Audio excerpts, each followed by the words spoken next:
You look me down with angry seeds. Hung me high, I didn't bleed. Oh darling, I was born for this. I break the hush of crazy lies.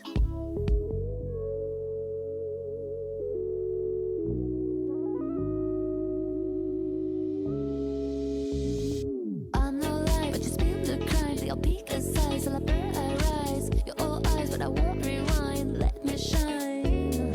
I'm no lie, but you twist the line. Till your peak aside, till I burn, I rise. Your all eyes, but I won't rewind. Watch me shine.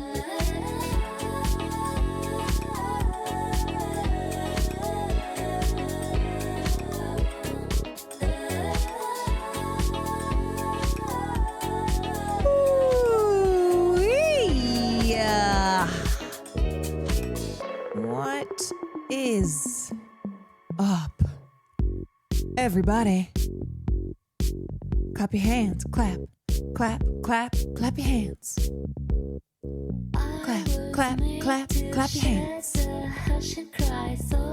Clap, clap, clap your hands. Bodyguard, I grew inside. I healed from dust to light. My hands were. I have a surprise. Now I hold the crown. No need to hide. No. Let me see if you notice it.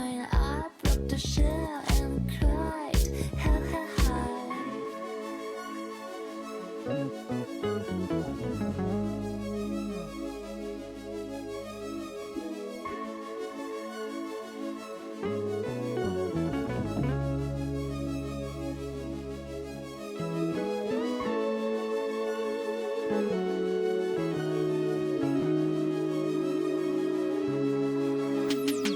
Baby, I like when I say I'm fine. Come pick a side, said I burn, I try. I'm all lies, but I'm scared inside. Do the little shine. Which one is the real Farley? What the dog doing? I'll show you.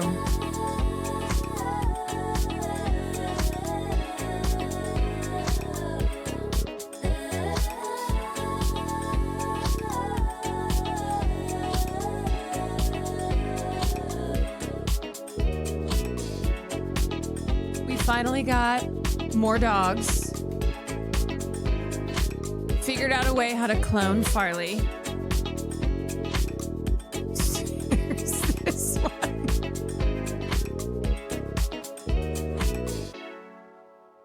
Here's Farley number 2. And here is Farley number 3. You know that it might be love. Head is huge. Two hearts than me. And the truth is that No reason we should give up. they're both clones. It was a trick. It was a trick. I don't know which one is more horrifying. Somebody new. They're kind of horrifying for different reasons. I can't deny. Maybe this one. There's nothing I'd rather do Which one do we think? Number 1 than be yours tonight. or number 2? If you love 1 or 2? if you Why is he stanced up like that? I don't know. like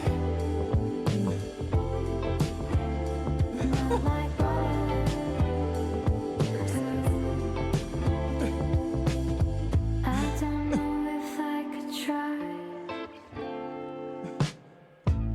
Two hearts in me. Look at his paws! All that remains is a die. Okay, so Famously, I will explain. How does real Farley feel about this? Surprisingly, he was kind of chill. He was pretty chill. I was thinking, what happens if he humps one of them? And it's kind of like the, if you had a clone, would you have sex with your clone? Like, that'd be very strange. The self-cessed. I know. The self-cessed. So I put them around him just to see how he would interact. He just kind of looked at them. Didn't really interact. Didn't bark or anything. Didn't seem to be really thinking about it at all. So my friend Noah, for my birthday and for Will's birthday, he got us these, and apparently there's a woman on Etsy. There's always a woman on Etsy. There is a woman on Etsy for any and all needs. Witchcraft, dog pillows, classic Etsy.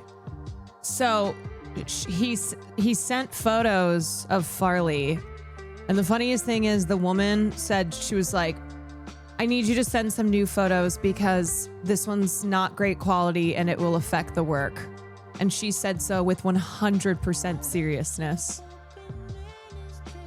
This being the work. I love it. I love it so much. So this is mine, and then this one is Will's. Which one was the new? He sent a couple pictures. I don't know. I think I've officially lost my mind. If anyone were to click on the stream, I'm like, hey, how we doing? Hey, is everyone good? Is everyone doing okay? I'm pretty good. I'm pretty good over here. This is just the beginning. I'm going to have... What if that became my entire stream room? I just have dozens of Farley pillows. These stuffed dogs really scare me. Okay, here's the thing. They do grow on you. At first, they're horrifying. And then, kind of cute. Kind of cute. Kind of, you know, a little endearing. These derpy paws. It feels like kind of just, you know what this one looks like? This one looks like the horse meme where it's like three different sections of a horse. One of them, and it's from most realistic to laughably bad. That's kind of what this looks like. Because the head, there's a couple times that I've glanced at this in the living room, and the head makes me think it is Farley for a second. And then the rest of it kind of falls apart. Looks like bad taxidermy. I will say this has convinced me, not that I ever was thinking of doing it, this has convinced me to never do taxidermy.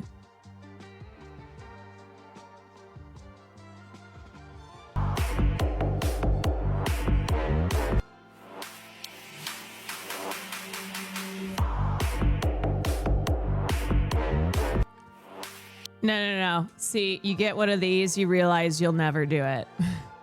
Also, why taxidermy when you can just get an Etsy pillow? You feel me? From a distance, it looks convincing. That's what I'm saying. Like, if I did this. Okay, this one, ain't no way. This one, it's like, no. This one... I were to kind of...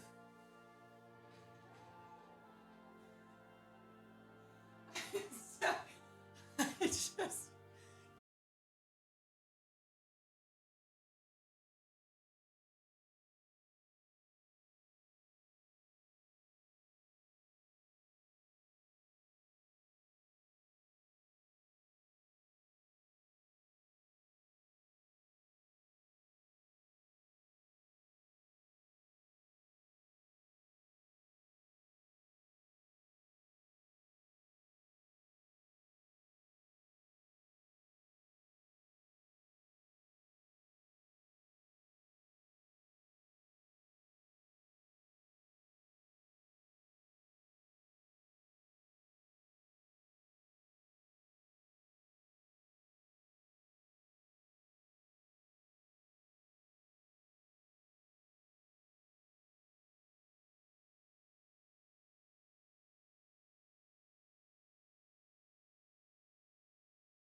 Okay, so if you don't know, Rosalia studied at she studied musicology at the Catalonia College of Music. I think they accept one student a year. So she is a student of music. Man, I miss music videos. I mean, everything about that, everything, the music video, the just theatricality, the operatic quality, the thundering choir, Bjork and Eve Tumor, their collaboration on that, the orchestra, the lyrics switching between German and Spanish. Gorgeous. Drama. That is something that needs multiple viewings. El Mal Correr is excuse my Spanish, is part of her thesis for that program. It's inspired by an old feminist novel in Spain. I'm trying to remember the first time I saw what was it? Okay.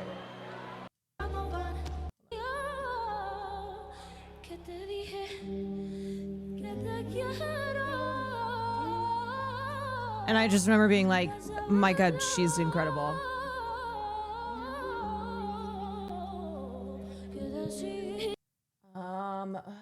What performance was it though? Rosalia. Okay, let me just search YouTube. Her voice is amazing. It's insane. Why can't I remember? I feel like if I look through the videos, then I'll. When was it? Was it this?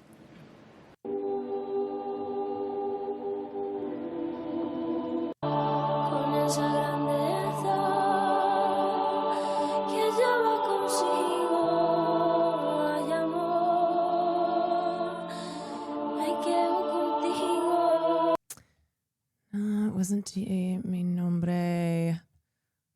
No. I feel like it was from this era. Ugh. Catalina, ponme la mano aquí. Is it this? Wait. Yes.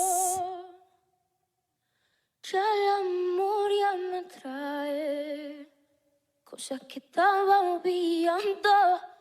Ya la memoria me trae cosas que estaba olvidando.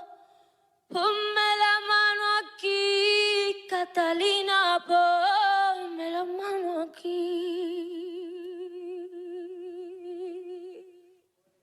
That acapella! La mano aquí, que la tiene fría. Mira que me voy a morir.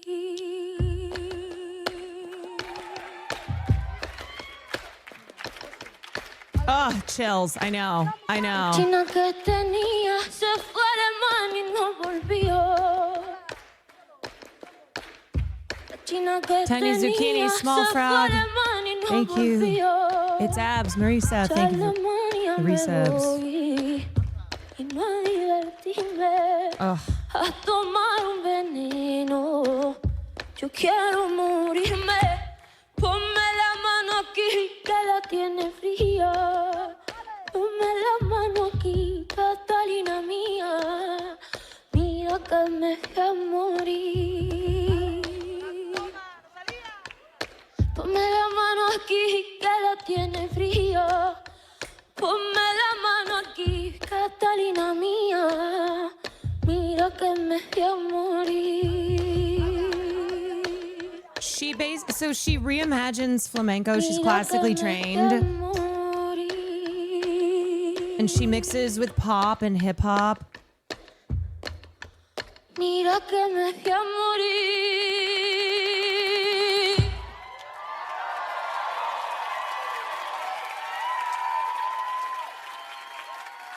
Manito de mi corazón, que bien tú sabrás que me estoy muriendo.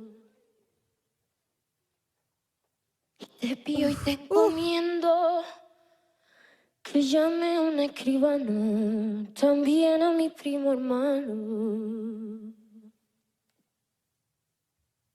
Quisiera hacer testamento como esos payos con fundamento. Apúnteme usted, señor escribano. Apúnteme un cuadro rompido que ya ni Dios sabe el santo casillo. Apúnteme usted, señor escribano.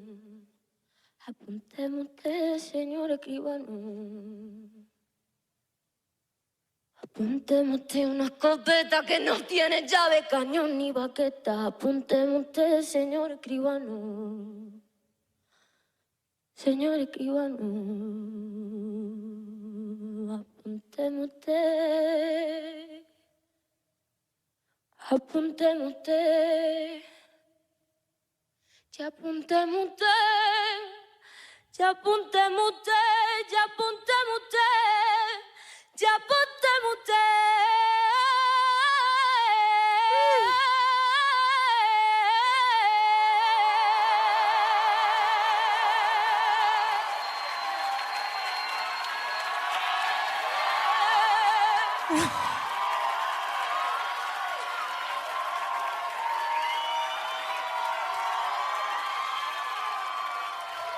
Señor, Señor, señor escribano. Woo! I mean, come on, y'all. If you don't know Rosalia, she is somebody you should know, you should listen to. She's so good.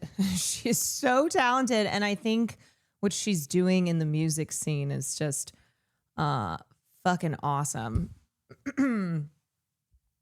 She is a singer. She is a singer. And Rosalia is a perfect example of you don't have to know what the hell she's singing to be like, God damn, yes. To be drawn in.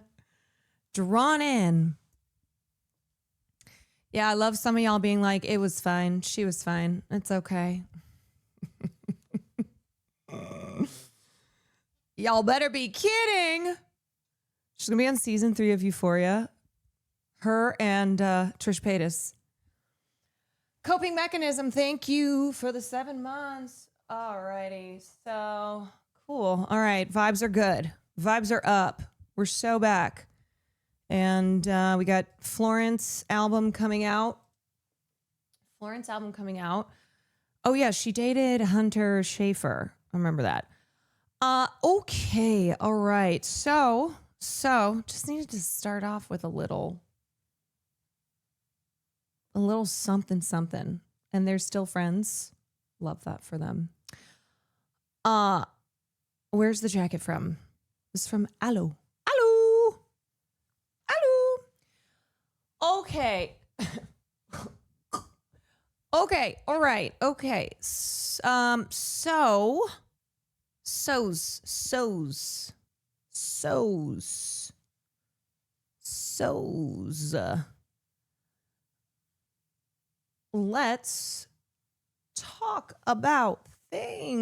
talk about things. There's things to talk about. So we will talk.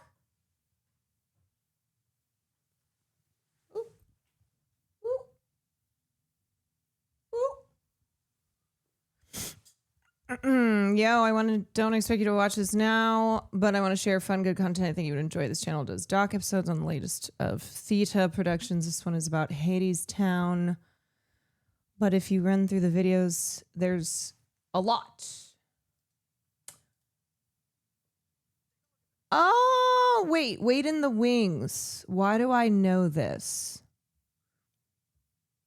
Why do I know this YouTube channel? Documentary series dedicated to protecting obscure musicals from the hands of time. feel like I've watched something from them or someone else has shown me this. I think. Okay.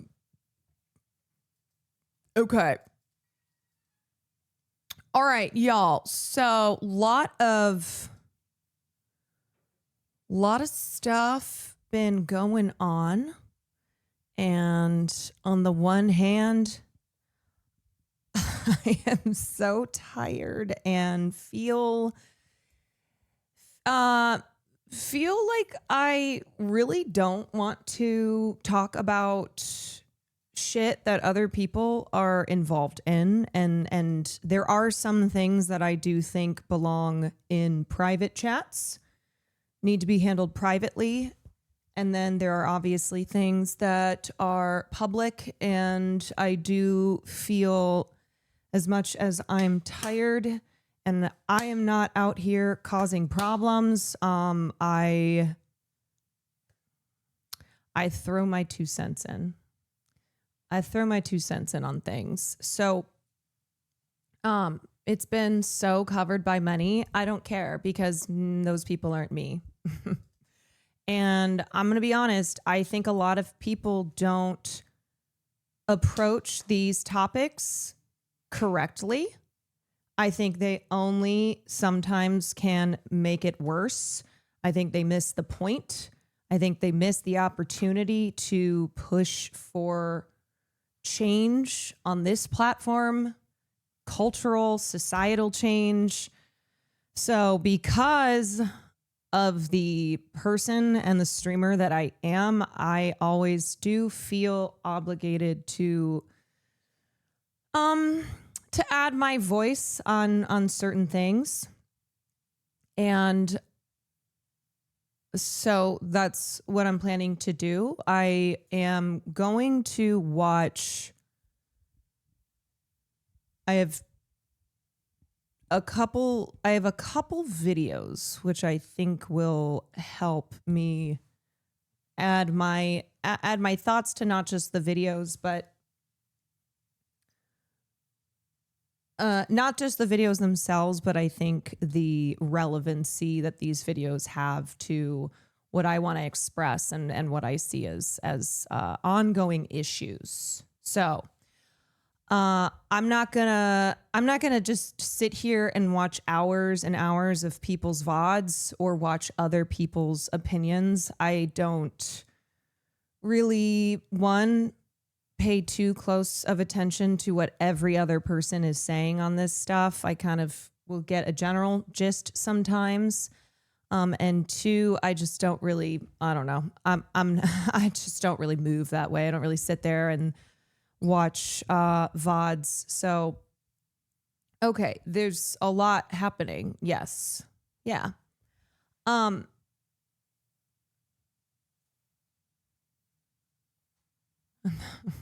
Farley pillows. The Farley pillows to diffuse tension. Most of the coverage of stuff in the streamer space is harassment. Yeah, and here's the thing. I do feel like, so mostly I want to address abuse because that is something that I do talk about a lot. I do talk about gendered violence. I do talk about rape culture. I do talk about these broad, ongoing societal issues and the backlash to progress that has been made. And so that is really what I think I'll be focusing on. And I think what drives me nuts and why I do also feel, not just being a streamer whose purpose is to educate and to hopefully move the needle on things, but also create a community that is welcoming and inclusive, all these things. A lot of who talks about this stuff are people who do so for farming drama. And I hate all of these Twitter accounts. I hate all of these big male streamers who ultimately don't care about violence against women. They don't. They care when it's someone who they are friends with, or they use it to push the envelope further in the direction of dangerous radicalization, or just use real issues, real serious issues, to as a way to like further beefs that they have, personal beefs that they have. So it's not in a genuine, productive way, I don't think. Yeah, there's a lot of personal gain element to it, and it's gross. I'm tired of these Twitter accounts. I am, because they don't give a shit. They do not come from a genuine place of care. They just seize on whatever is whatever is happening, and it's where a lot of people, I think, get their takes from, the comment section, and it's a horrible place to be.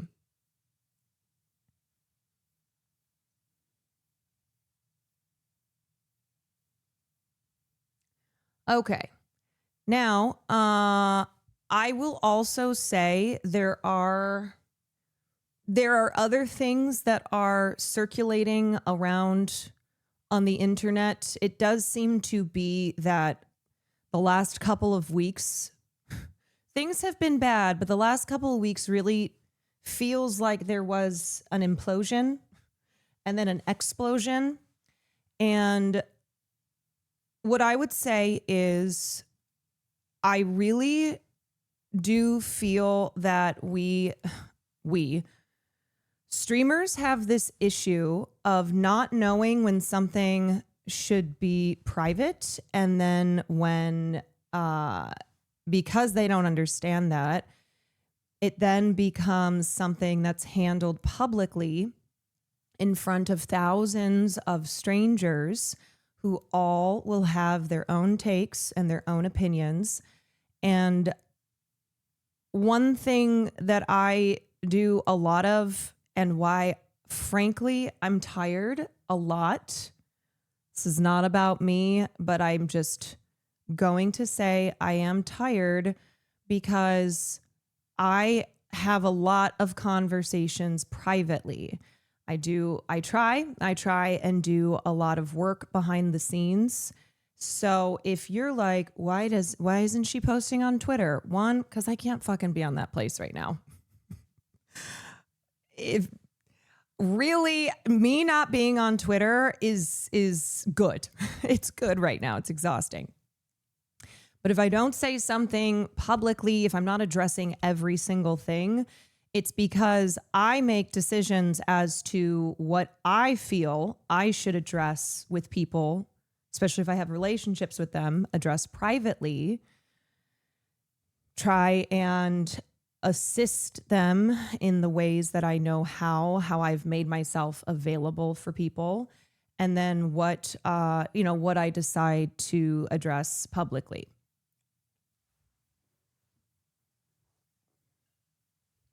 You know? So at the end of the day, I don't care if there's something that you want me to speak on.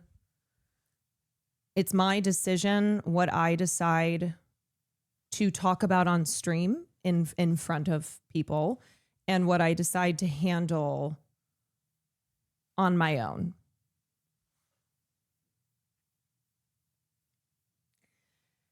And what I will say too is there's I think there's a conversation right now about obviously making these spaces that we are all in, making them more inclusive. They are not.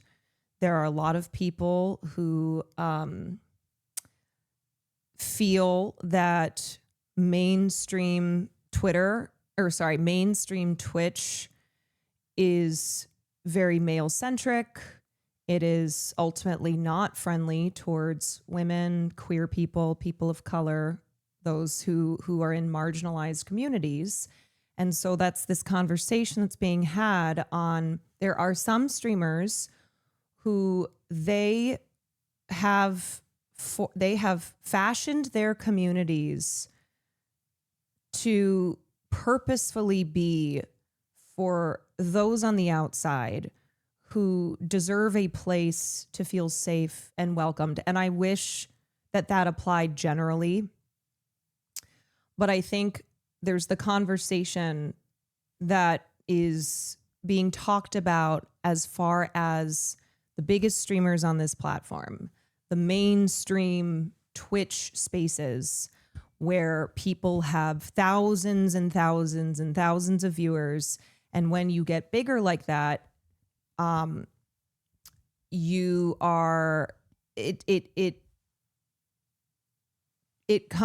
runs into the territory of being less inclusive. And I kind of feel like with my own community and my own presence on this platform that I am always striving to find this balance of ultimately I care about this being a space that if you are a woman, if you are queer or trans or at all marginalized, that you are welcome here. This is a fun place to be, whoever you are. You never have to worry about anything. You never have to worry about me making jokes at your expense or anyone in this community doing that.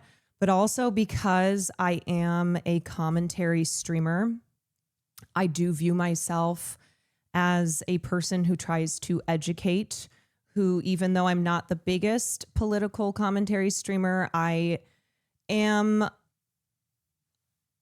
do understand the need to try and bring people into the fold, but also not want to make things hostile for the people who are the backbone of this community. And I have said before that I think it would be even trickier if we were 5 times the size, 10 times the size of who we were, because then I would just more frequently run into this issue of people coming in here, maybe not, maybe being a little bit behind on where we are, where the majority of people are here, because I aim to teach and because I want people to always strive to be better and more welcoming.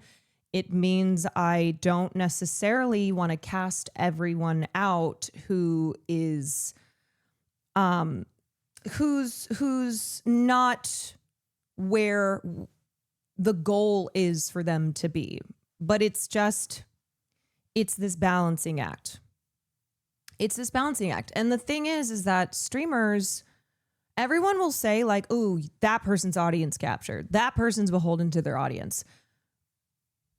But I think, yes, I think everyone kind of is speaking to their community and basing things off of what the general vibes in their community are. And so if you are a marginalized streamer, or a lot of your audience is, say, queer or trans, then absolutely you're wanting to ensure that the values you have set and therefore drawn people into this community are being protected and maintained. So one thing that I always do, because I have a lot of streamer friends who are big streamers, who are not political streamers, who they themselves might be women, queer, people of color. I'm always having conversations with them about, just about the goings on these platforms. And then for my creator friends who are white, the tricky thing is that this is something where I have taken it upon myself to try and I do this labor. I do. I try and speak to the people in my life who I know are trying to be the best that they can on this platform and for their communities. And it's something where I always say that labor should not fall. It should not have to be, for instance, trans and queer viewers or even streamers who are having to constantly do this work, or like women having to be the ones to constantly advocate for more inclusive pro women spaces. I do this because I've taken it upon myself, and because I know that a lot of people won't do it either because they shouldn't have to, or because they don't know how to have these conversations. Okay. The majority of people in our real lives aren't uber woke and aware. Extending that to people online is a lot emotionally, but worth it. And I get it that it's exhausting, and sometimes you feel like you're coming up against a wall, and sometimes you feel like your goodwill is being met with derision and it being thrown back in your face. That is not something that everyone should have to undertake, nor is it something that I think everyone has the ability to do. So I want you guys to know that if you are upset by things you're seeing streamers say on Twitter or on Twitch or whatever the hell is going on, I want you to know that I always am here trying to advocate and teach and walk people through things in ways that I know how to. And I know how to evaluate when somebody genuinely has a good heart, is really wants to do the best that they can do. I know the difference between a person like that and then someone who doesn't give a fuck. And I've reached out to people in both those camps. I've reached out to people who ultimately they are not looking to strive to be more inclusive and to be better. And so that is something that ends up being a complete waste of my time, but I still try. To do it. And then others who genuinely are good people and trying to do their best out here. What are we even saying, man? I don't know. Are you fucking listening? Are you listening? I think what you want me to do is name every individual person and walk through every single fucking clip that's on the internet. And I'm speaking generally right now because there's a lot that's been happening. And I said that there are some things that I specifically address publicly and other things that I do privately, but I'm speaking in general because in the last couple weeks, there has been a lot happening. And I think there are parallels, and I think that there are broadly things that I can speak on. Okay.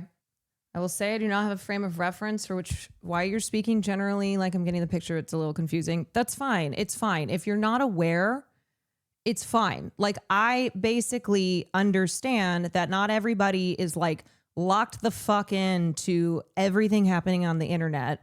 They're not on Reddit. They're not on Twitter. They're not paying attention to every clip, every response.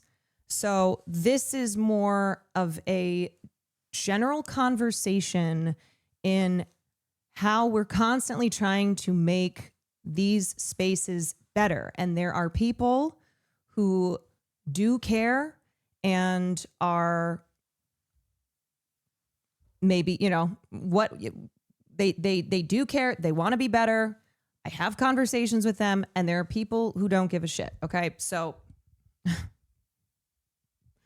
I don't think Caroline has zoomed on any specific topic yet. No, I have not. No.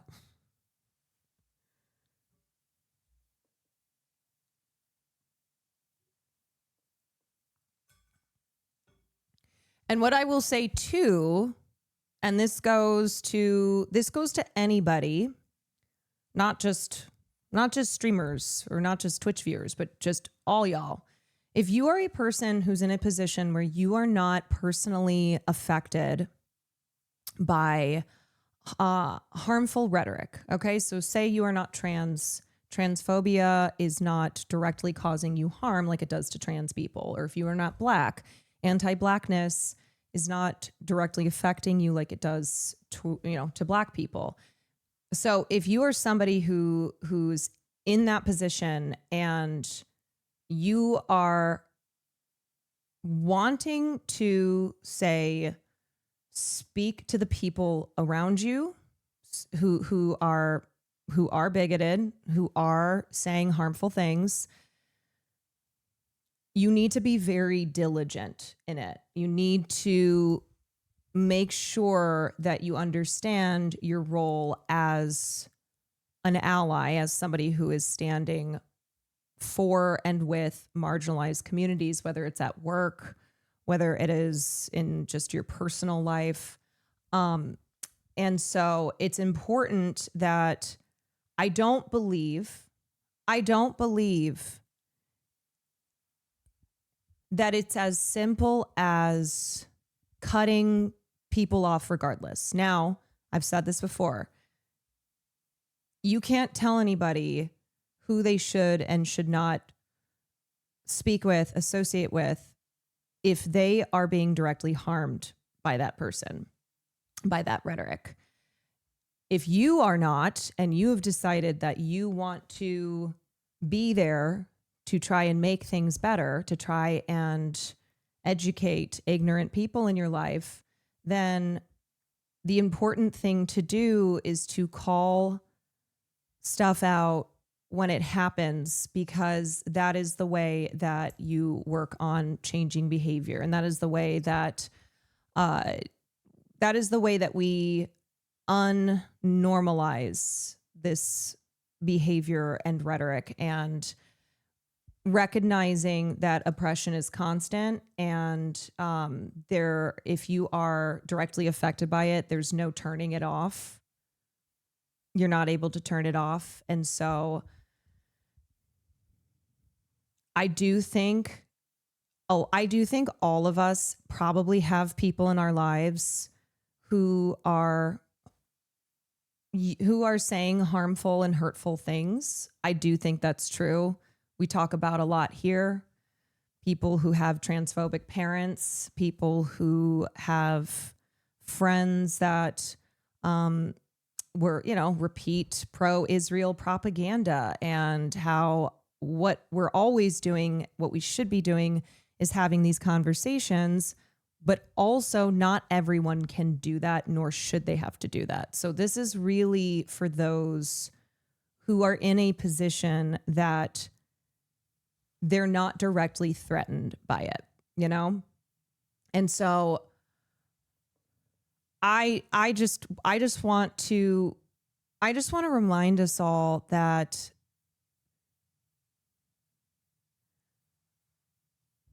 the way life works, the way that most people are, is they are not progressive as we would view progressiveness in an ideal world. And people are on a journey. Not everybody is going to take that journey. Not everybody genuinely cares when something has been pointed out to them that is wrong. Not everybody cares. And I think I think it's important to differentiate between that and then people being products of their environment, people being surrounded by the same, one perspective. And so they've never been exposed to something else, and how that's kind of just the day-to-day challenge of moving our entire culture forward. It's not something that happens overnight, and it's not something that's as easy as I wish everybody was woke. I wish everybody, I wish there was no homophobia, misogyny, racism, etc. I wish it were as easy as thinking that people can just learn that on their own. I do think you have a personal responsibility when someone is helping you to do that work, when someone is providing that perspective, that education, that labor for you. If you keep throwing it back in their face, if there's a refusal to try and learn at all, then it results in a dead end. But you just have to think broadly on how we actually shift culture. And it doesn't happen. I'm going to be so for real. I really don't think it happens on, say, Twitter. It doesn't happen by fighting with someone random on the internet. I do think it happens in our personal interactions. I will say, and I say this as someone who still tries to speak to strangers on the internet, but ultimately I'll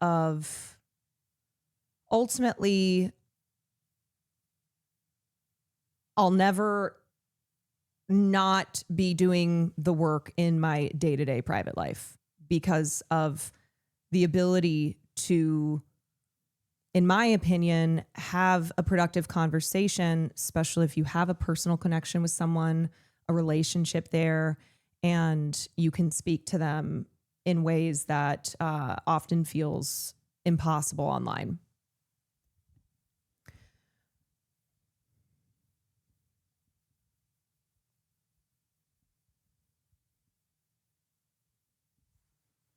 Regarding the genocide, I tried, I failed, I tried again to derail my mother from pro-Israeli discourse, and the cycles went on and on. Now I don't try anymore. I'm confronted to pure rationality. Facts don't matter. Empathy doesn't matter. She identified with this opinion.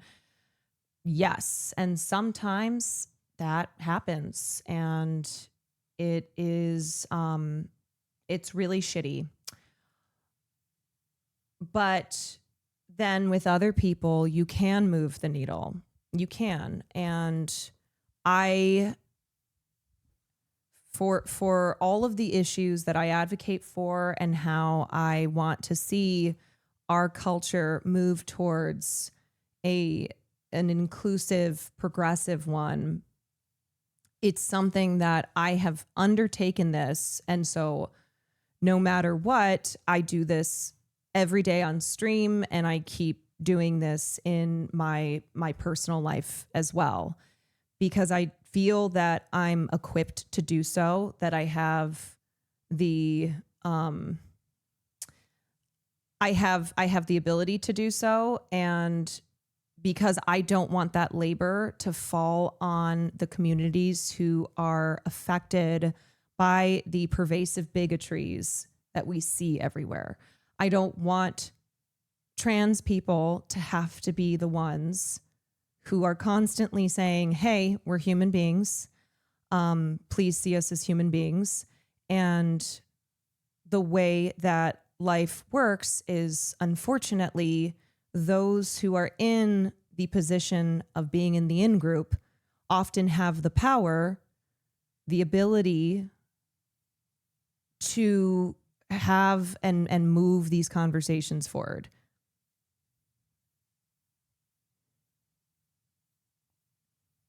And here's what I will say too is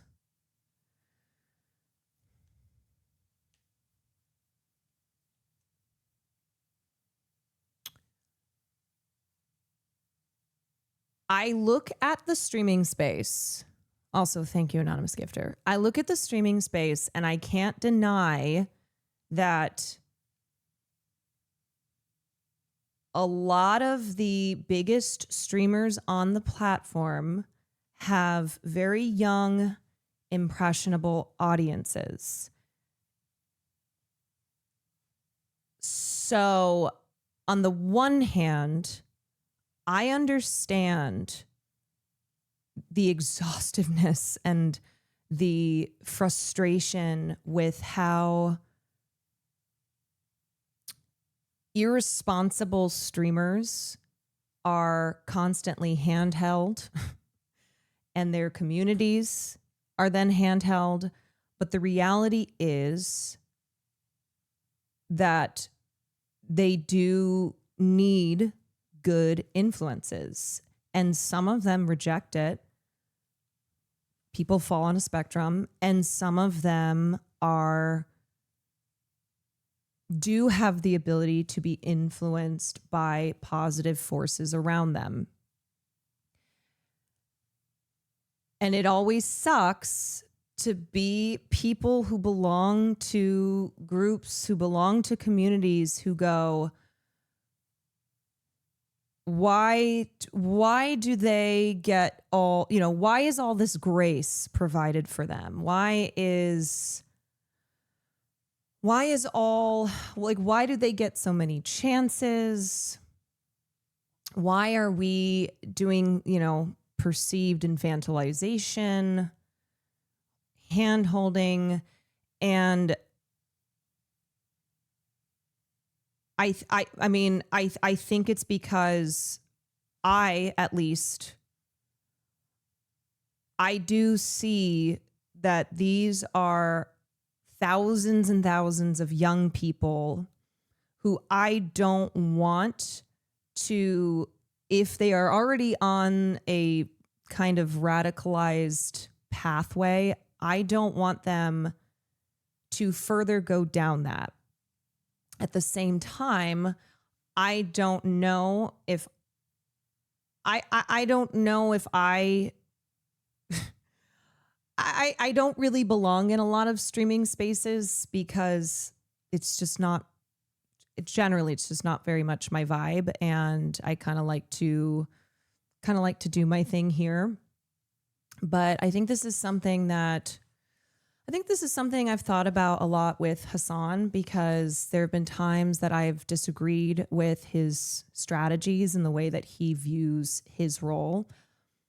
But I also go, he is a huge streamer. He is a man. He is a straight man. He is a bro-y straight man. And though I will still disagree sometimes, I do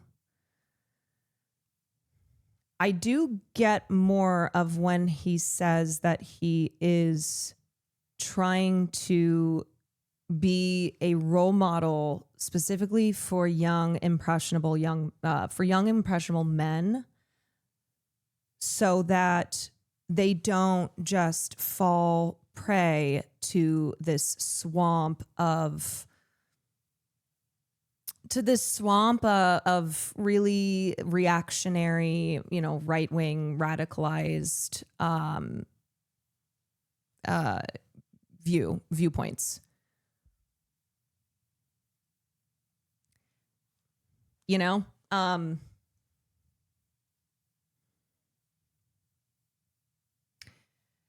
It's just, it is, the truth is it is frustrating, but that's the reality of our society. Our society still has a lot of work, a lot of changes that need to happen. And what that means is that for people who are in a very influential position, they have the ability to influence thousands of young people. I think it puts people who want to see positive influence, it puts them in a tricky position of making the decision of,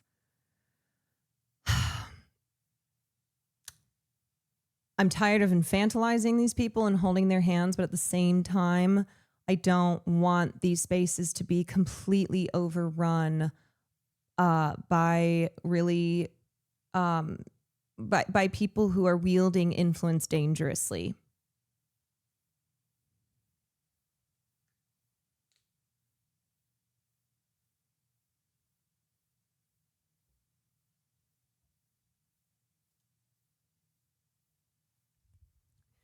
And there are, I really do think that I think there's the spectrum, right? Somebody such as Andrew Tate, never ever should anybody interact with him. That man, first of all, is a sex trafficker, but second of all, he's a full ass adult man. He is here purposefully, intentionally to radicalize men, young men, but also just in general men, radicalize them towards hatred. What he pushes, and in the way that he pushes it, there is no having a conversation with him. There is no hope that someone like Andrew Tate is going to pull back from the harm that he is perpetrating. So no, that's not a person that that grace should be extended towards. And I also recognize too that people who are being hurt every day by the bullshit on this platform, by the dominant culture, I know you're exhausted. I know you're tired of perceived pandering, of people being given chances over and over again. I get that. I do think it's why it's important to support streamers and the communities they are taking a lot of care to protect and to provide safe places for people. I think that's so important, and I wish we had more of that on the platform. But I'm just trying to reckon with the reality of a lot of internet creators, a lot of people who have influence, teetering on the edge, kind of being in the margins, wanting to make sure that they don't go more to the right, you know? Sorry if my posting on the Discord has been seen as excessive. I haven't been in the Discord today, so I don't know. Okay. Is this making sense so far? I know I haven't named specific names because really there are a lot of things and a lot of people who've been involved in all of the shit in the last couple of weeks.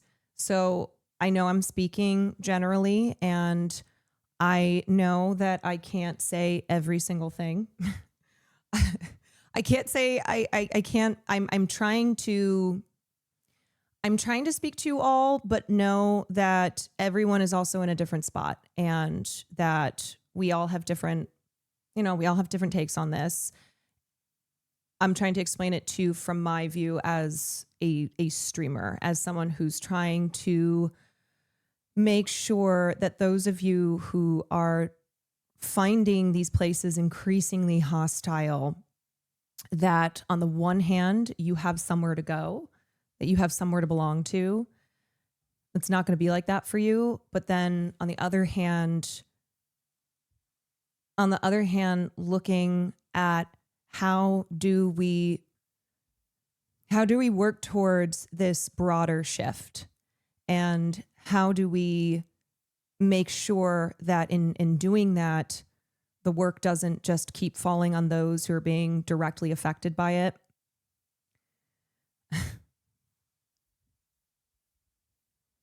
I've never really come across anyone who's toxic on Twitch as far as content creators. Then I don't think you've spent much time on Twitch. No, but honestly, you don't need to. Some of those people are close to you. You shouldn't have to expose your personal connections with those people to make a point. No, I don't think that's I don't think that's what it is. I I I do think I do also think people are reacting generally to how places like Twitch are feeling increasingly hostile and how there seems to be these explosions happening everywhere.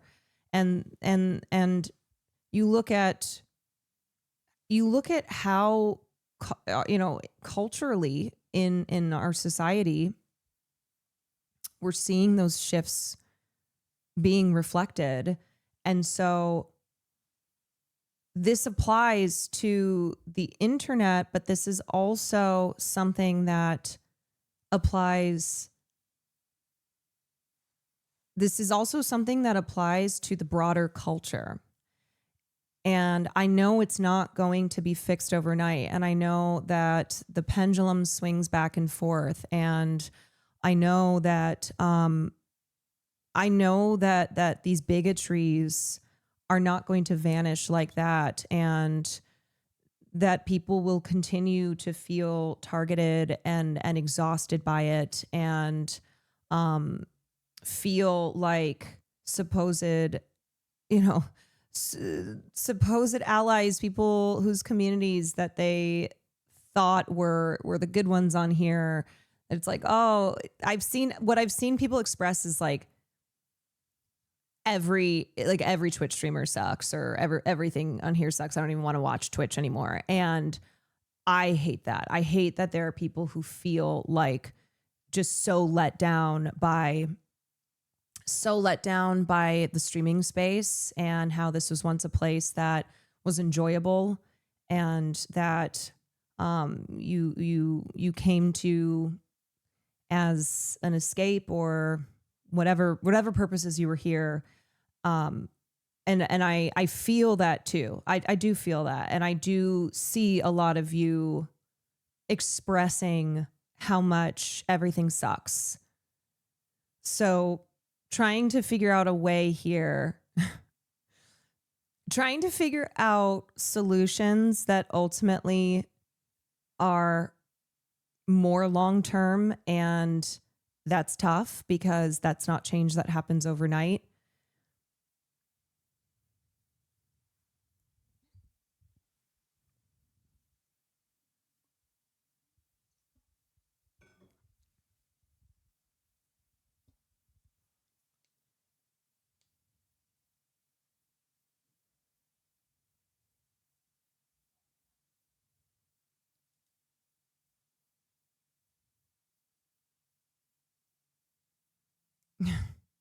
Twitch culture needing a total upheaval, but I think it's also just culture in general. I think it's people reacting to the culture shifting to the right and feeling like progress that was made has been either reduced or completely stamped out.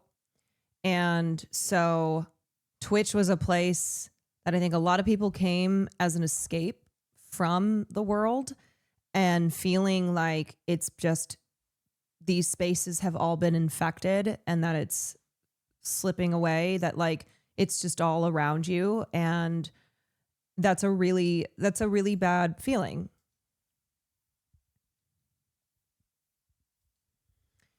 It's very difficult to have nuanced conversations or nuance in general on Twitch and other social media platforms, unfortunately. Yes. Yes, indeed. I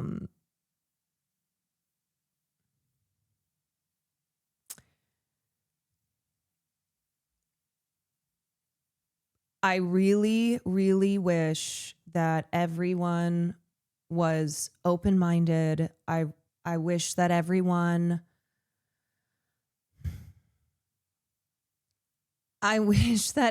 was actively striving to be better every day. I do. That's not the reality. And I'm trying to separate two from people who I think truly don't give a shit and those who do, and especially if they're in any type of influential position, needing them to realize how that influence is being wielded. And that is the kind of thing that I think streamers need to be holding each other accountable, not just by like doing this shit on stream, because then it turns into a tit for tat content thing. And a lot of people just do it. A lot of people just do it for like content purposes. And I don't think that they are able to, I don't think that they're able to do it in a productive way. But streamers need to be holding their peers accountable behind the scenes. I really do believe that. And if we're crossing over, you know, if you're in the mainstream Twitter space, then we all need to be working on making the mainstream culture more accessible and less hostile. And especially if you are not directly affected by it, then you need to be putting in that work.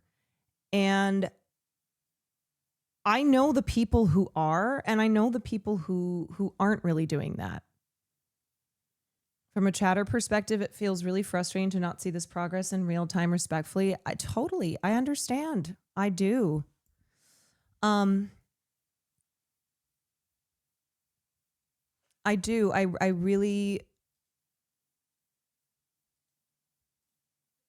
I really understand that. I do.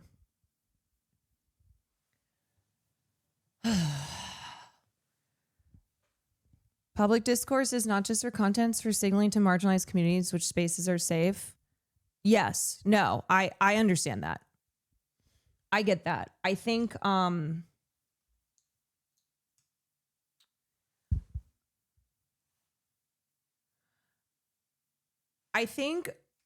to give an example of this,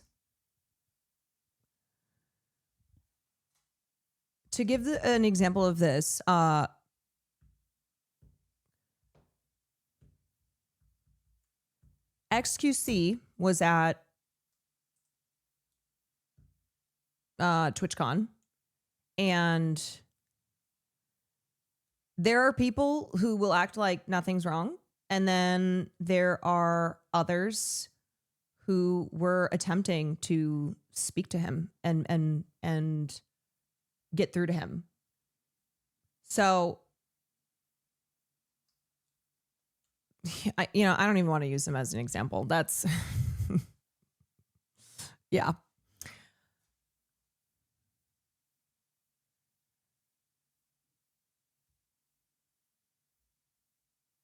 What? Okay, so there are. I guess I'm looking at Twitch culture, and I'm looking at like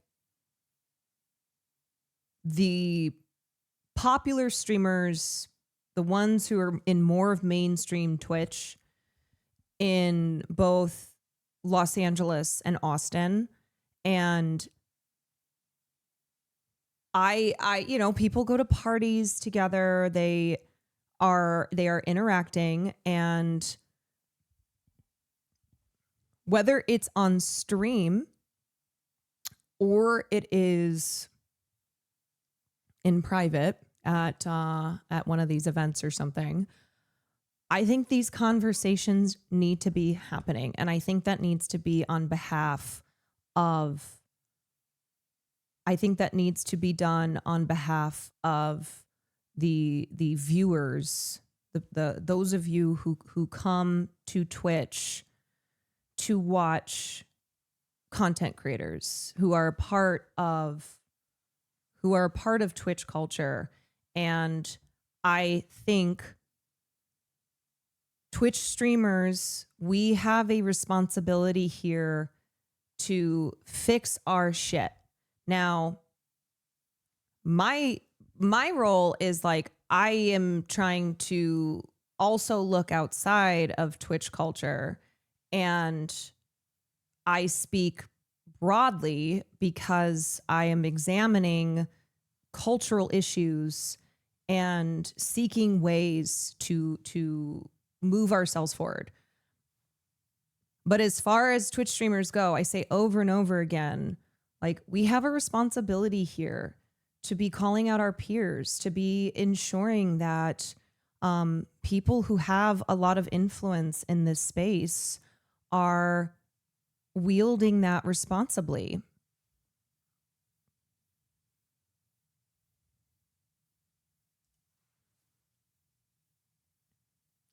Problem is, stuff that's done publicly puts people in a defensive position. They're less likely to listen, so it really depends on the severity of the issue to me. Yeah. Yes.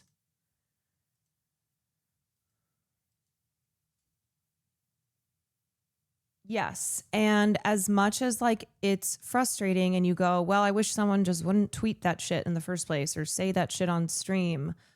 I also know that if they're only being spoken to by strangers on the internet, or they're only seeing clips of people reacting to it, they're gonna like they're gonna feel backed in a corner. And so that's why then I'll reach out to them privately and be like, hey, let's talk about this. Let's talk this through. You know, I am coming to you. I'm coming to you with goodwill, in good faith. And my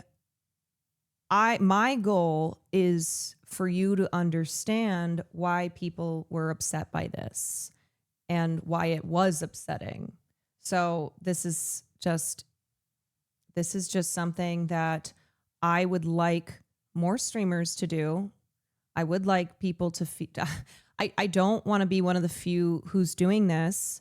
And at the same time though, you know, and I've made this clarification, this differentiation repeatedly, that it shouldn't have to be on gay and trans streamers to have to talk to their peers and do this shit. It shouldn't have to be black and brown streamers who are having to have these conversations.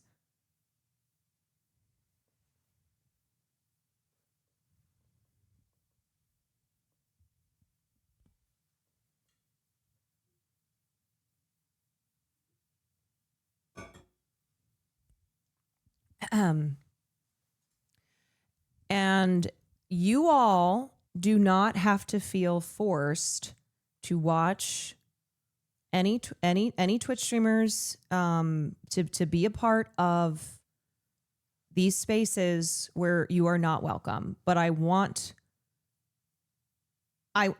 to lessen the hostility towards you.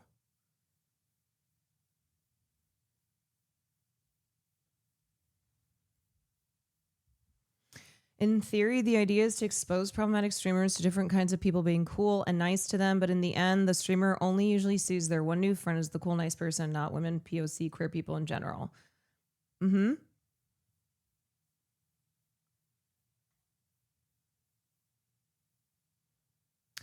Speaking of which, one of the things that bothers me is when some streamers call stuff like essays, situations in the community that happen drama. No, it's people having one of the most vulnerable parts taken from them. Yeah, don't like that.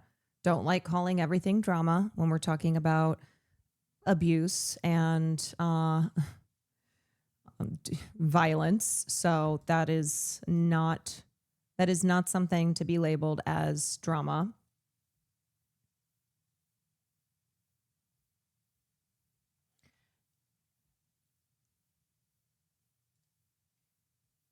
Okay. Abuse is crime. Yes, it is a crime. What role do you think viewers of content on Twitch can do to make this better? Okay. So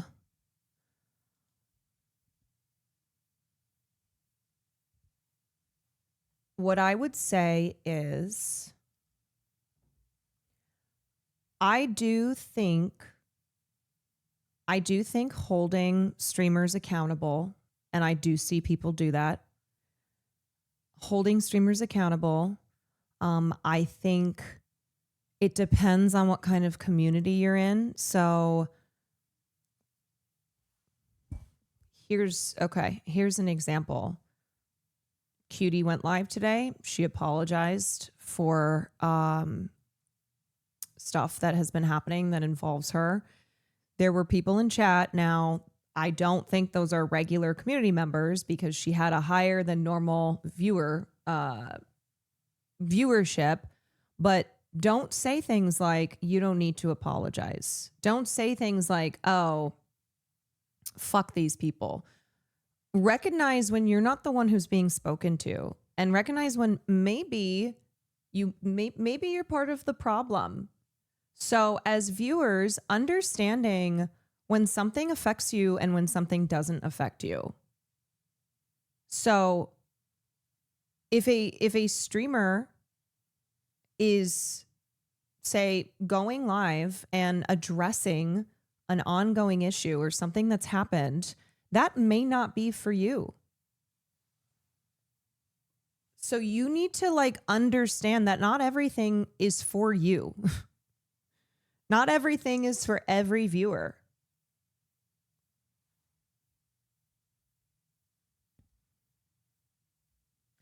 I was watching someone who had some sort of extension. Most of those comments were first-time chatters. Yes.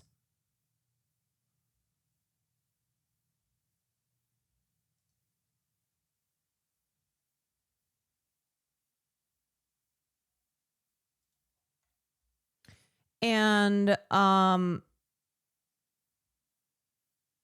I think viewers as well, I need you to know that streamers are influencers. You are being influenced. You are being influenced. So if you're watching somebody who's influencing you in a harmful way, you need to understand that influence is happening. You are under the influence. You are under the influence. So if you think you are immune to it, if you think that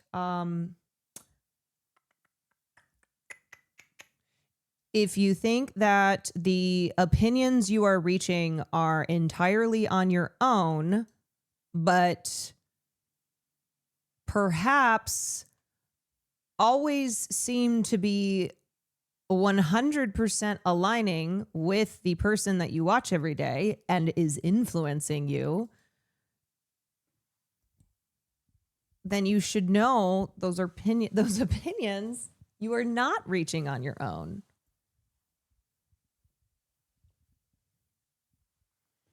And I think what I think viewers can do is understand that there's a difference between just being a person on the internet and then being a person who has a platform. So for people with platforms, you are in a position of privilege no matter what, because you have a platform. Now, there are some people more privileged dependent on factors, but having a platform is a privilege, okay? So there are going to be times that people with platforms are not wielding those in the best way that they can. And so as a viewer, I guess I would hope that you can sort out, and I also recognize that it's like, I'm not asking you to feel bad for millionaire streamers. I'm not like, these are the most maligned people in society. No. But the reality of streamers having a lot of influence, especially those who are in mainstream Twitch culture. And so please be sorting through those who are incredibly disingenuous and are here really to cause harm and are doing so intentionally every day. And then those who are not. And I'm not asking you to view anybody, any successful, well-to-do streamer with a big platform as like some great victim if they are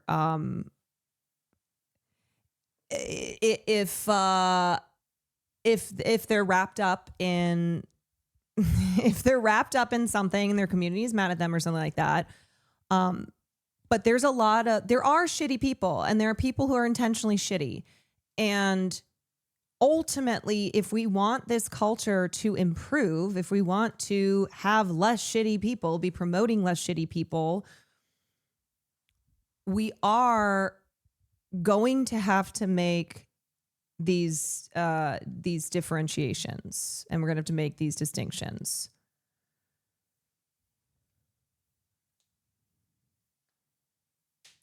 We also can't expect these streamers to be acting selflessly 100% of the time. I don't know if there are many humans who act selfless 100% of the time. And then you throw in being a content creator and just all the all the ins and outs of succeeding on a platform like this. Also, people don't have to be cruel to other people online in defense of their favorite streamer. Yeah, cut that shit out. Cut that shit out. It's easy to identify the shitty people and avoid it. It's more negatively impactful when you watch someone you trust make bad choices and do hurtful things. Yeah, and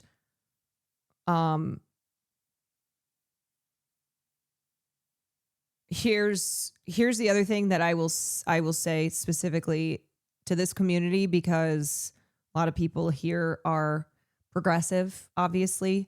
When we talk about right-wing grifters, when we talk about charlatans, those are people who, when they are called out, they immediately drop the act. There are no values. It was always transactional, and you'll see them flip to the other side. So please, even if somebody is like doing something out of character or something that pisses you off, you're not obligated to watch anybody. You're not obligated to be on Twitch. You're not. But also, if we want to have these spaces less infected by intentionally harmful people, bad people, then I do think we should be measuring the character of people in totality. And it doesn't mean that I wish, look. I wish we lived in a world where people who don't have equal opportunity, where people who face obstacles because they are historically marginalized, I wish that they got to be as much a part of these mainstream cultural spaces. And that's what we're pushing for. So no, it's not fair. It's not fair that often those who are successful and those who are in positions of influence, it feels like there's a catering done in order to ensure that influence is wielded is wielded in a positive way. So I get it. I wish more trans streamers had huge audiences And I want to be moving in a direction so that becomes a reality. I wish Black and brown voices were dominating. I mean, I guess, talking specifically on politics, like I wish Black and brown voices had more, there was more room in these spaces. That's what we want. We want all of these voices to have an equal share. We don't want them to be shut out. We don't want it to be that only white people, like, we got to cross our fingers and hope that white people are good allies, or that straight people are good allies, that those who are in the dominant group are being the best allies they can be. I don't want it to be that abled people are the loudest voices in, and therefore we have to hope that they advocate for disabled people. So I know Sean's been talking about this a lot. I'm just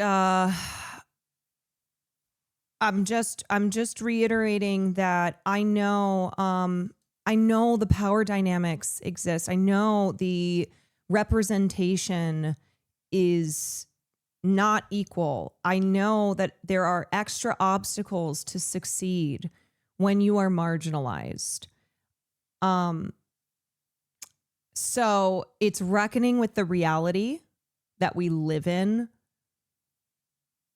of how do we work with what we have right now while focusing on the future that we are striving for. And it's not going to be easy and perfect. And people who are trying to do that are going to fuck up.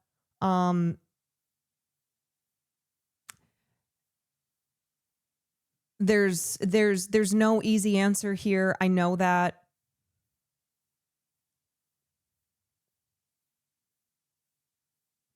I don't want it to be, I don't want to keep living in a world where if you are, that you continue to be marginalized. If you are marginalized, you continue to be marginalized. I don't want that.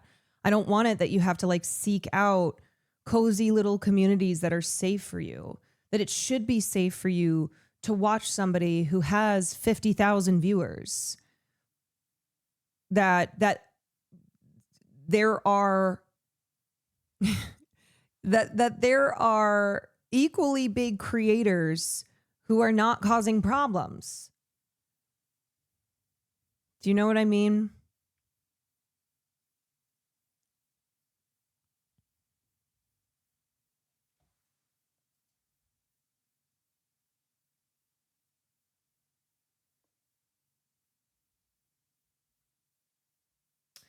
I don't think that's really possible. Well, then there's no point in trying. That is a viewpoint that ultimately nothing matters, and therefore we shouldn't put in any work. We shouldn't try for progress. If you really don't think it's possible, then there's no purpose to continuously trying to make things better. And I don't subscribe to that. I recognize the reality, but I strive for a better one.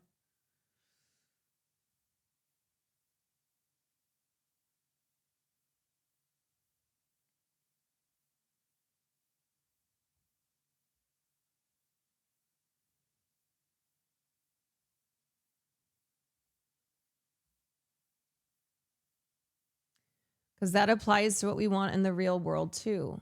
Yes, absolutely.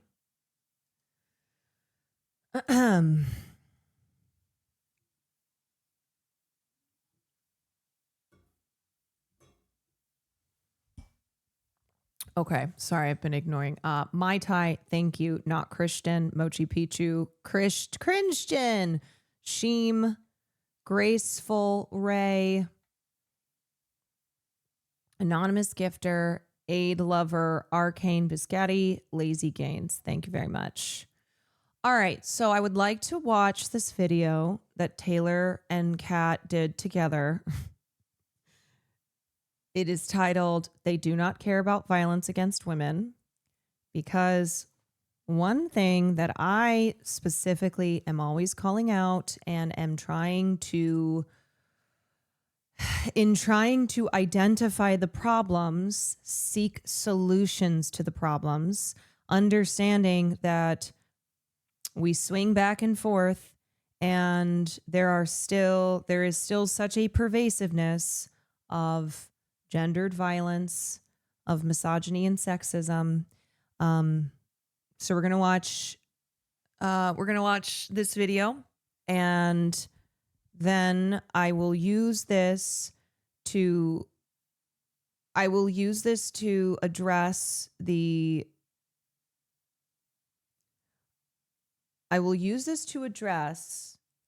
Emiru coming forward and saying that she was a victim of domestic violence, of sexual assault, that she was in an abusive relationship.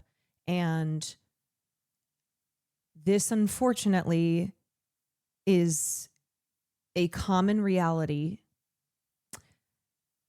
And one thing that I already had predicted and that I have talked about a lot in relation to the consequences of the Amber Heard and Johnny Depp case is that what gets thrown around is the topic of mutual abuse, of, oh, well, sure, they experienced abuse, but they gave it right back.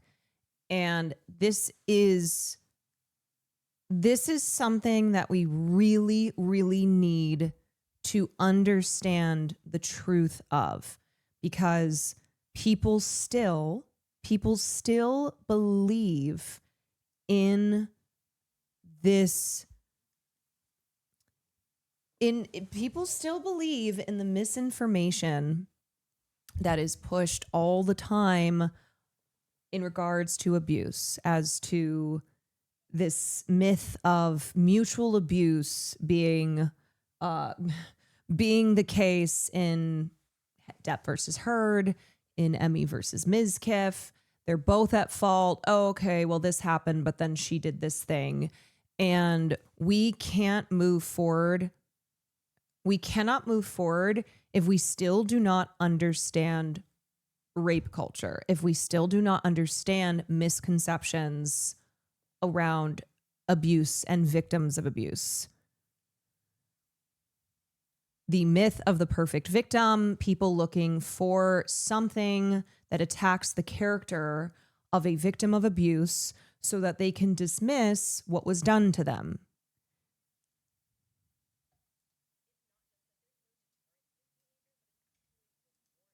By the platform and socially by other men. Last weekend, popular cosplay Twitch streamer Emiru was assaulted at a meet and greet during TwitchCon. A man cut across several meet and greet lines and attempted to grab her for a kiss as she tried to push him away. Her security guard quickly intervened and pushed the man off, but the man exited the building and was never restrained. The incident was obviously a catastrophic failure when it comes to keeping women creators safe. The man should have never been allowed to walk away after what he did, and it's unclear why her security guard didn't restrain the man after pushing him off. Okay, so also this was a video that was made in the aftermath of TwitchCon when Emmy was assaulted at TwitchCon. My God, this woman has been through a lot. My God. Emmy was assaulted at TwitchCon, and then there were other instances, creators and people shared of instances of violence. And so that's what this, so there's going to be some things brought up that we've already talked about when I got back from TwitchCon, but this is something where the topic does not become irrelevant. This is not a video where, oh, if I watch this in a month, in a year, that it would no longer be relevant to current issues. It's sadly not the case. It's also unclear why TwitchCon security or the police on the scene didn't step in and attempt to halt the man from leaving. The man was eventually caught hours after the incident, and Emiru is currently pressing charges. She said, quote, "He was allowed to walk away from my meet and greet, and I didn't hear he was caught until hours after he attacked me. It felt like this only happened because of my manager pressing for it, not because TwitchCon staff present thought it was a big deal." All of this has raised tons of questions about security protocols at TwitchCon and what should be done going forward to make the convention more safe. Even before TwitchCon began this year, high-profile streamers including Cutie Cinderella, Valkyrie, and others declined to attend the event over safety concerns. After the Emiru incident, tons of big content creators began piling on Twitter, pushing out-of-context clips attempting to show lax security at the event and calling for Twitch CEO Dan Clancy's resignation. Of course, most of these people actually don't give a shit about women's safety. They're just opportunists, and we're going to get into all that. But why am I talking about all of this on Free Speech Friday? I think it's a good example of how more surveillance and security theater doesn't inherently keep people safe. And I think it shows the significant barriers women face as content creators and how relentless abuse and harassment silences women and prevents them from speaking out and expressing themselves. To discuss all of this, I have Kat Tenbarge here. Kat is one of the top journalists covering gender-based harassment and abuse. And today we're going to break down exactly what went down at TwitchCon, why you shouldn't listen to a lot of the loudest voices online, and what can actually be done to keep women safe on the internet and off. Kat, welcome. Thanks so much for having me. So you weren't at TwitchCon. I wish you were there. But I feel like just to start off, I want to give people a sense of what TwitchCon was like. And then I kind of want to compare it to other conventions that you and I have both been at. Because I feel like we both cover these large events and conventions a lot and attend this stuff. So I think a lot of people have seen a lot of misinformation going around. And I want to explain kind of the way things went down. So I would say this security at this convention was stricter than any other convention I've been to. And we'll get into why that doesn't make things safer. But it was very strict in the sense that, like, you had to have a wristband, you had to scan in to get to different areas. They were very strict about maintaining that. There was this video online that claimed to show someone bypassing the wrist scanning system. In fact, that's not what that video shows. I reached out to the company about how those machines work. Thank you, just video well. actually shows the person scanning and it turning orange, which meant that that person was a credentialed +1. So it actually showed the system working. But it was really, it was pretty intense. I mean, I couldn't even get into the venue when I got there the first day initially because I hadn't passed a background check. And every single person that registered for the event had to go through this like background check security review, essentially to make sure that they weren't on a known stalker list or had sort of criminal records, things like that. So I do think that it was very quote unquote secure, even more so than any other convention that I've been to, where I think journalists and a lot of people have a lot more free roam. I was in the content creator space myself with Twitch comms down there. And like, I saw people even getting stopped. I think this minority creator not having much traffic is something bigger than you and me. The algorithms that recommend content to people are still controlled by companies that see profit and have their interest in politics. Yes, absolutely. Unless you and others constantly push and show these other creators, the algorithms just won't promote them. No, totally. There is a lot working against those whose voices need to be heard and who deserve to be in these spaces and are not. So yes, the platforms that we are on here on the internet are controlled by these right-wing billionaires, and they want to see things. Some men just want to watch the world burn. They are incentivized for there to be just rage bait and hatred all over the place. Upon introspection, sometimes I find myself looking for the perfect victim within. When I don't find it, I then usually spiral into believing that I deserved what happened to me. Yes, and that is because that has been drilled into you by a society that goes, if you are a victim, you better be a fucking saint. You better be perfect, because otherwise you deserved it. featured creators being stopped and asked questions and things like that. I'm curious, like your perception from the outside. I'm sure you've seen a lot of the discourse online, but like, how would you say it compared to other conventions from what you saw? I think just from like a technological perspective alone, there were more measures in place at this convention than any other convention that I've ever been to. And that includes conventions for YouTube. It includes like Critical, VidCon and thank you for Playlist 32 Live, months. as well as like anime Interrupt-driven, and thank you for Comic 31. Cons and other types of conventions. Yes, and my take on this was that it was not a problem with there being no security. It was that the priorities were in the wrong places. People who were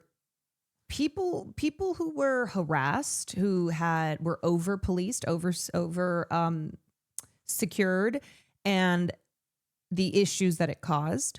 And then in areas like the meet and greet, or just the fact that the guy who assaulted Emmy was able to walk out of the convention, nobody stopped him, how that was there, of how it was very inconsistent, and how the issue is the way that security was operating. Concerts and stuff, like you have seen sort of this industry of security technology grow, and this to me is sort of like looking at sort of what I would Favoritism? No. Let me give you an example. So journalists were not able to move around the con. Security just I don't know what they were doing. But then, and same with people's managers, like BB No Money and I have the same team, and our manager had issues with accessing the backstage spaces where BB No Money was. But then in other instances, I heard stories about how sometimes there was no security in the backstage area of, say, the Glitch Theater, and that people were able to just walk through. And then also at also the general lack of doing anything about, and this isn't really on the security there, this is a Twitch management in regards to the IRL streamers who were causing problems. And so it just felt like security was sometimes very intense when they shouldn't have been, when they were forcing VTubers to take off their masks and expose their faces at a place where people are live streaming, or people who are immunocompromised having to take off clear masks. That is not good. That was a problem. But then letting sexual assaulters walk out of the convention. So to be clear, it's not that there was zero security, that there were zero cops. It's that the security was inconsistent and was being applied sometimes. It was being applied sometimes to the detriment of people who were being over policed, and then not to people who needed to be. was just seeing in viral. I used to say I was an IRL streamer until that new wave came in and screwed it up for our reputation. I know a lot of people now are like, oh, I promise it's not all of us. I promise. Videos. I'm like, they don't usually have this type of stuff at these types of venues. Yeah, the whole energy was like very kind of tense around it. I mean, there were these big female streamers that chose not to go because of concerns around safety. It had the vibe to me of VidCon after the Christina Grimmie murder, where this YouTuber was murdered by a fan, and YouTube and VidCon really cracked down the next year, where they sort of started to realize, like, we really need to protect talent. It was significantly more secure than certainly Playlist Live, which we were both at a while ago. And I'm just speaking purely from influencer events, because I think that those are that sort of engender a certain type of fandom. It was the most secure, quote unquote, influencer event that I've been at. When I toured Twitch's security center the day after the Emiru incident, I was struck by the surveillance of it all. First of all, not only did they have police officers, plainclothes officers, like constantly, throughout the venue, and security officers all over, but they had just this huge surveillance infrastructure. So they had 92 cameras set up in addition to all the security cameras in every single corner of the convention hall. And then they had every single live streamer. If you went live from TwitchCon, they had your stream pulled up, basically like geofenced the whole area, and like pulled in every single stream on these massive like 1984 style monitors, where they had, I literally think it was probably thousands of streams. Every single stream had like the person's name, whether they were partnered or not, like some information, and then just like the videos playing. And then they had dozens and dozens of analysts. Am I going to cover the Isaac Chenner interview? I need to take a look at it. If I do, it wouldn't be today. I just like sitting around, analyzing, replaying footage, looking at people. I don't know if they were doing facial recognition or not, but it was certainly like they were zooming in on things, looking at social, monitoring it all. What struck me is that like they had essentially deputized these live streamers, IRL streamers, which are primarily men, to like go around and surveil the convention. And the argument was sort of, well, look, we have so much surveillance footage. This is how, like, this gives us extra monitoring. And it just, of course, showed to me, of course, surveillance does not mean safety. It just means more surveillance, especially when the people doing the surveillance are these troll live streamers. I think that was a huge difference between this convention and other conventions that I've been at as well. Aside from maybe 2015 VidCon, or maybe it was 2016, when Meerkat, remember like Meerkat and Periscope and everything came out? That was a year like a lot of people were live streaming, not in the same way. This was like true 1984 style. Like every single person was live streaming, and the convention was overrun with these IRL streamers, which is a category that has skyrocketed over the past year.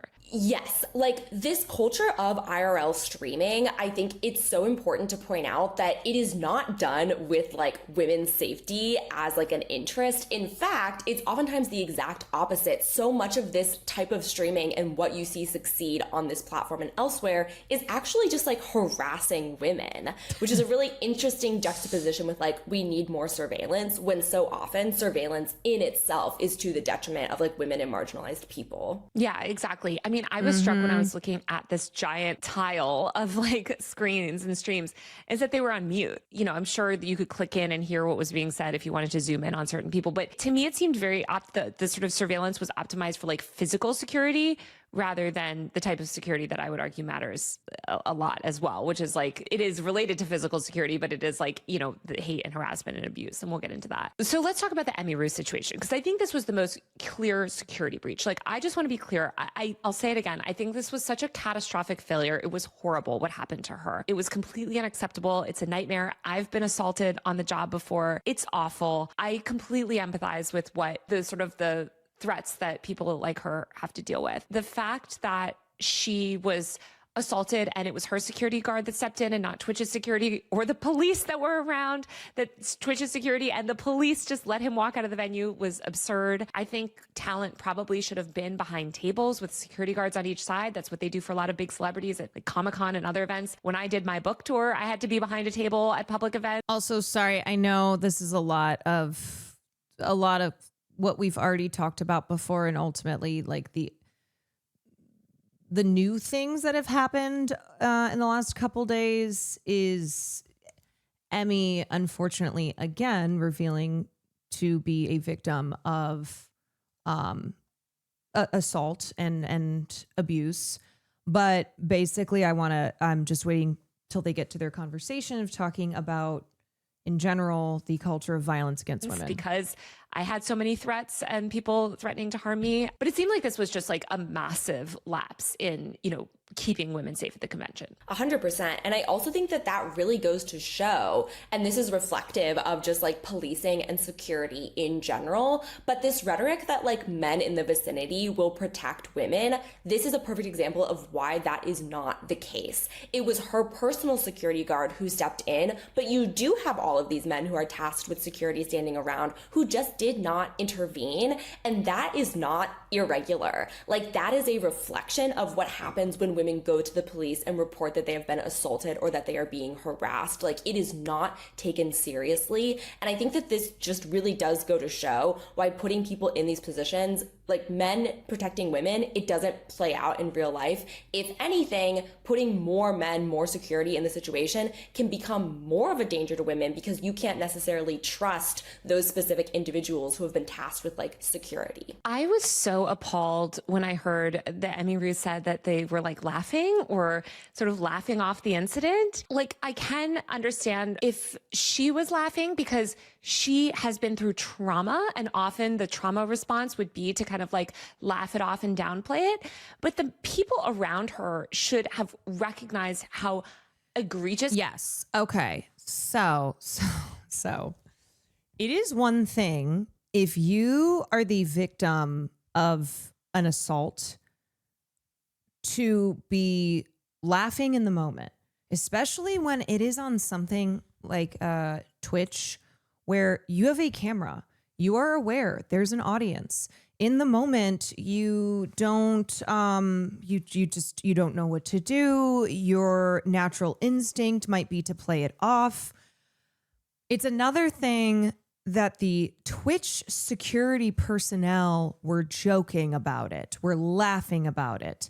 They were not the victim in that situation. And to go along with that, I want to say that I saw there was an incident on a Twitch stream that I think was from a while ago, and it involved, I really don't know who these people are, so I'm sorry if I say names wrong. Saeed, who is the assistant to FaZe Silky. And in the clip, he is being held against his will and being assaulted by two female streamers, Nina Lynn and Zoe Spencer. And he's laughing in the clip because he's uncomfortable, because that is a response often that people may have, whether it's on camera or off camera, where it's not a measure of the situation not being serious. So for anyone who saw that clip and went, "Oh, but he's laughing, it seems to be a joke," I need you to understand that that is a common response when someone is put in an uncomfortable situation, is being violated, whatever is happening. It's a way to, it's a trauma response, but it's also a, trying to not upset anybody in and not turn something into a big deal. It's a defense mechanism. Yes. And then what I saw that I also wanted to address was that, and Saeed has talked about, let me, this will just be easier. Let me pull up. Okay. He talked about this. He talked about what happened to him. Basically, I didn't want this whole thing. Sorry. To have. Also, sorry, a lot of times I try not to play clips from these accounts. A lot of them are just Twitch streamer drama accounts. But Have an outcome like this. I mean, I did want it to, them being banned is not really anything to me, because at the end of the day, sexual assault is a crime.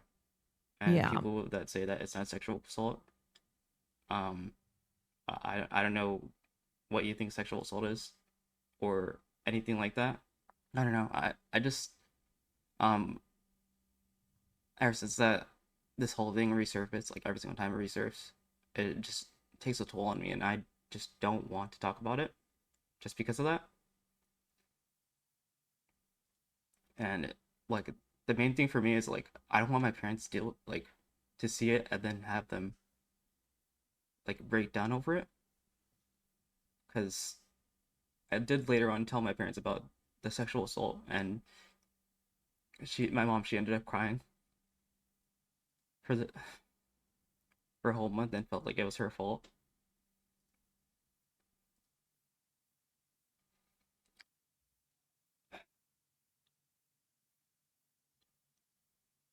Because I do have a history of suicidal thoughts and stuff like that. And that day I was alone, and I just didn't want to, like, I just sat there and thought to myself over and over again. I will be taking time to deal with it myself, and I'll obviously try and work on being more vocal about it, and I really hope that people learn from this and try and understand, like, other people can deal with stuff like this and you probably don't even know. And the thing that hurt me the most was when they said I should be embarrassed, that I'm probably embarrassed.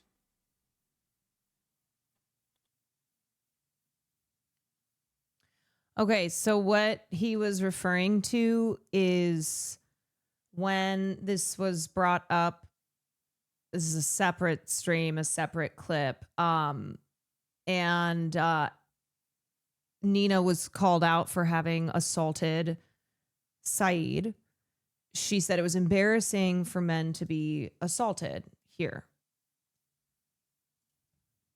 So what if he says, I feel like you did some shit wrong? No, so the whole Saeed thing, no one essay Saeed. Sorry, that was so loud. That's why today I was actually looking for Saeed. I was going to talk to him, like, he definitely felt disrespected as a person. Me, I take accountability what I do. If you dead ass felt disrespected, I didn't know. So you better let me know. If you did, I will always apologize. I mean, that's just normal people. But for him to walk around and say all that crazy shit, you never think about what Saeed's thinking too, though. Like, who wants to walk around being called that? That's embarrassing for him as a guy. You ain't see Saeed today? No, I was looking for him. I was looking everywhere for him. How you trying to patch that up? I think he came out. No, he was here. But I didn't. Okay. All right. So you get the general gist there.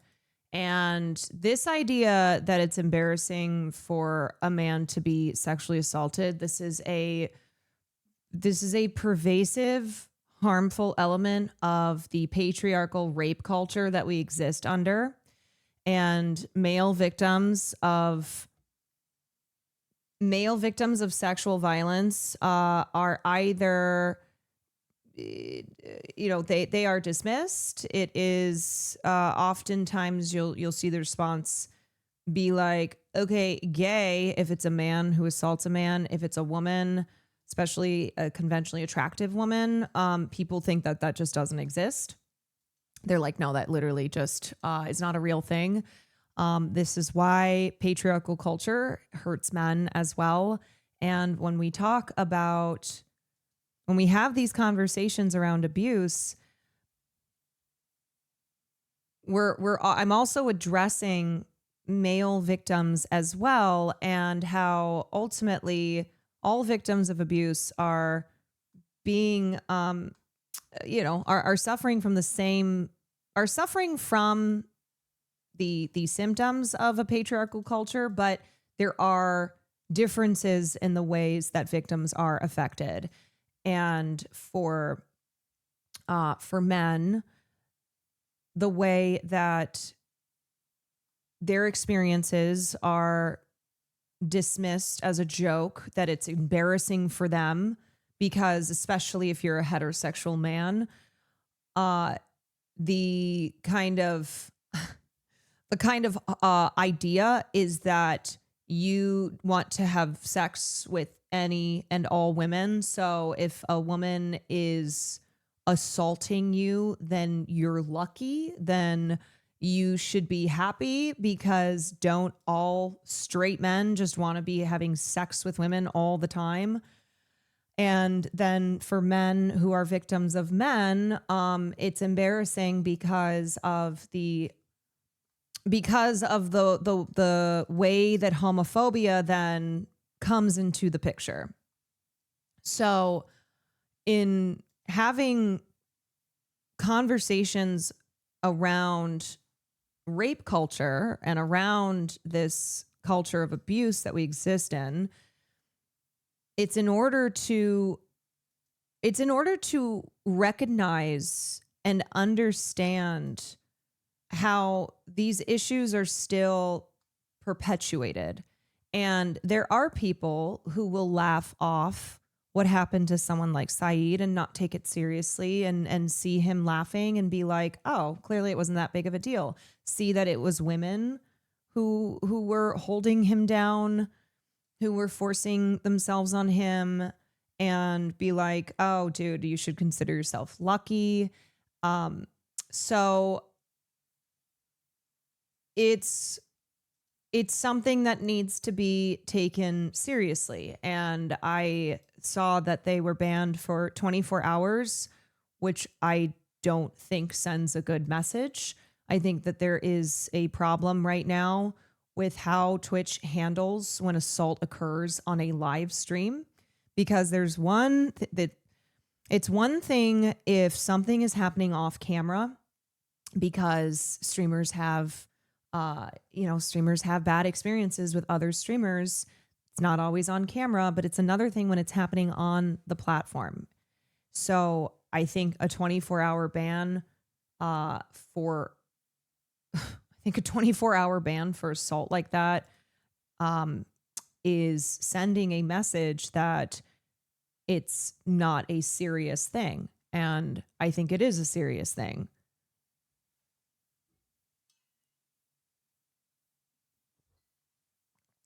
I think it is. And so, look, y'all, it's not that complicated to understand. Respecting people's autonomy, not inappropriately touching people, forcing yourself on someone, whether you think you're doing it as a bit or not, it doesn't matter what your intention is. It's what occurs. And it's what occurs when there's not consent involved. And when the person that it happens to is put in a violating position where they are not comfortable, they are not okay with that happening to them.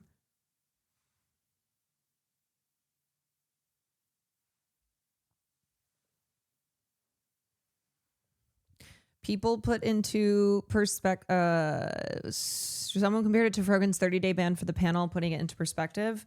I mean, gosh, I've been banned for longer for watching clips of an award show. So I've seen this a lot, and I think sometimes those who are saying it are mad that they had to face consequences for their own actions, and they'll be like, "Oh, Twitch's ban, Twitch's way of banning is not consistent and it's not fair." And I do think it is an issue here that Twitch is going to need to figure out how to address this. Because if somebody assaults someone on camera and only gets a 24-hour ban, then that sends the message, not just on this platform, but in general, that assault is not a serious thing to be taken seriously.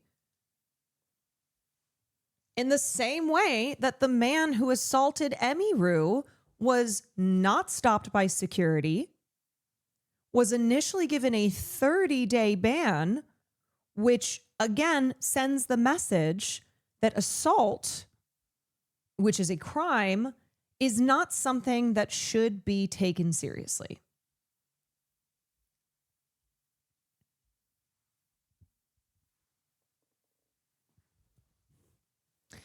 Many people need so much education. Even the two girls doing it don't realize they're perpetuating patriarchy, having the man can't say no to women, so it's okay. They don't understand SA and often think it's playing or trolling. Yes. They think that they think that it's all a joke, that women can't assault men. They can. They do. And this attitude of it's embarrassing as a man to be assaulted is a pervasive attitude. And it only contributes to the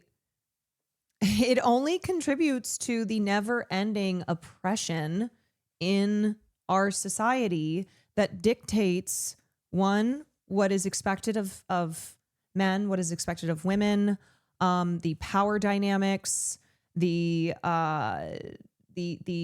normalizing, the continued normalizing of rape culture, of just how it happens all the time. People think it's so normal. They don't understand.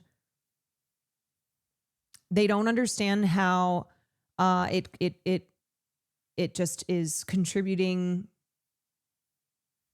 to a hostile society.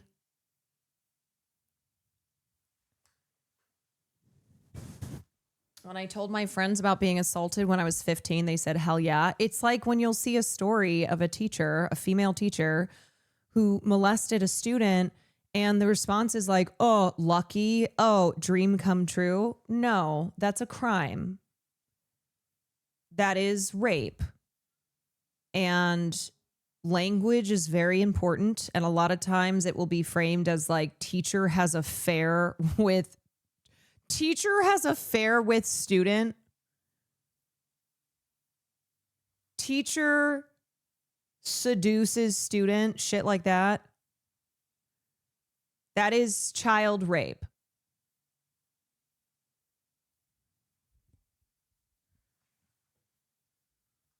And terrifying that was. And there's a few things that happen too that I think show why more security does not mean more safety. First of all, this man who assaulted her was not a known entity. Anyway, I'm very sorry that Saeed experienced that, and I hope that this can be a lesson for not just those female streamers, but for everyone who has become aware of this situation. Please understand this attitude in regards to men being victims of sexual violence is something that continues, and how this is why over and over again I say that a patriarchal society is bad for men and for women, for all people. He wasn't on her like stalkers list. You know, this was just a bad actor who went through the security checks. He didn't have, you know, seemingly any sort of record that would have been flagged. He was able to buy a ticket. He was able to, cut across some lines, but people cut across lines. That doesn't inherently mean that they're going to like violate someone. I think the point is that like he had a badge. He was a registered ticket holder. He had every right. Say he had waited in line to do that. You know, that would have been just as bad. I don't think you can know people's attention. And that's what's so scary, right? Is that like somebody could just wait in line and have the intention to harass or attack a woman, and they could do that, right? Yes. And I even saw someone suggest that like as an increased measure of security, they could have like a security guard walk each individual person up to do the meet and greet. But again, would that have stopped him from assaulting her? No. And I feel like this also sort of like reflects this kind of underlying desire to control other people and to be able to like predict when someone is going to become violent, like to be able to respond to things in advance of them happening, which at a very basic level just is not possible. And I think a lot of people's reaction of like, we need more security, we need like more people out there. I understand where it comes from. It comes from like a primal fear of not being able to know when you're in danger and not being able to like keep yourself out of danger 100% of the time, which is also where security theater comes from. I mean, I just think, like you said, it's so scary because I think there were tables available for the creators. Most creators stand in front. They're incentivized to give their fans hugs. When I talk to other creators about like, hey, why weren't you behind a table with 2 security guards? They're like, well, my fans want to take take selfies. Like influencers especially are encouraged, and both of us have written so much about this, like encouraged to develop these parasocial fandoms. If you seem inaccessible, I mean, look at the response to Cutie Cinderella and the other female streamers that decided not to go. They were lambasted and dragged through the mud. Caroline Kwan had a security guard with her, and people were attacking her and criticizing her, like, oh, who do you think you are? You know, you need security. Like, yes, she does. I was even nervous myself. I Jump scare. Sometimes it's a weird thing. You'll hear your name or you'll see your name somewhere and it takes a sec. You're like, wait, that's me. That's my name. You're a star. You're a star for being mentioned in a video titled, "They do not care about violence against women." Mama, I made it. Wow. Wow, this is how I've always wanted to make it. It's always been my dream to be talked about in this had context. 2 men travel to TwitchCon specifically to confront me, you know, because of some beef that they have perceived, you know, with me and some streamer. I have no streamer beef, but like, you know, whatever, because I'm talked about on these people's channels. I have a very well-known stalker who constantly tries to attend events that I'm at. Like, I had to be escorted out of a VidCon panel a couple years ago by 4 security guards. Right after the panel, I wasn't even allowed to at the front of VidCon that year. Wait, you were attacked at TwitchCon? No. What she was referencing was that I had a security person the whole weekend because of threats and comments that had intensified in the week leading up to the con, and that there was kind of this attitude. There seemed to be a weird attitude, and this is something I addressed, of people not understanding that it's not a matter of how big you are as a streamer, specifically a female streamer. This is not something that I don't face threats and misogynistic abuse because I'm not a 10K plus Andy. And there was it was kind of just, there were some people, some male streamers who seemed to give the attitude of like, yeah, but you're not. They viewed Emmy, I think, as maybe being a victim because she's a big streamer, rather than at all having to do with the fact that she's a woman. Because I had a streamer fan actually threatening to assault me. And like I said, I have been assaulted on the job. So I just say all that to say that, like, you and I both know what it's like, not to mention all the harassment. And as I mentioned too in that stream post TwitchCon, a lot of times women don't share what they are experiencing, especially if you are a public figure in any regard, because you don't want to draw attention to it. You don't want to provide any type of satisfaction, any acknowledgement for stalkers, for abusers, so that they know that you see it, that you are directly affecting them. So because a lot of that isn't shared, and often we're only having these conversations when, say, someone is assaulted or stalked on camera in front of a big audience, then people aren't understanding how commonplace this is. So this is all part of this hostile culture that seems to be intensifying, that seems to be only becoming more hostile, that I'm trying to discuss here and talk about what we need to do. And no, it's not going to, things are not going to be fixed overnight. It's not. But we have to be striving for a society, not just on the internet, but in broadly speaking, that is not violent against women, that does not normalize gender-based violence, that stalking is taken seriously, that rape culture is no longer as pervasive as it is. Also, normal people are stalked. The chance increases with your public profile, but it can happen to anyone. The issue is misogyny. Yes. Yes, it's not just female streamers. It is normal, everyday women who experience this.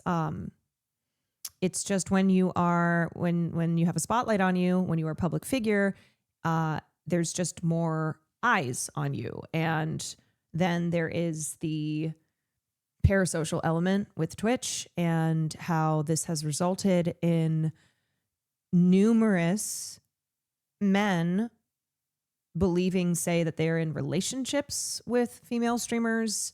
They're in love with them. I get fucking crazy ass messages all the time about other female streamers. I have gotten messages from their stalkers.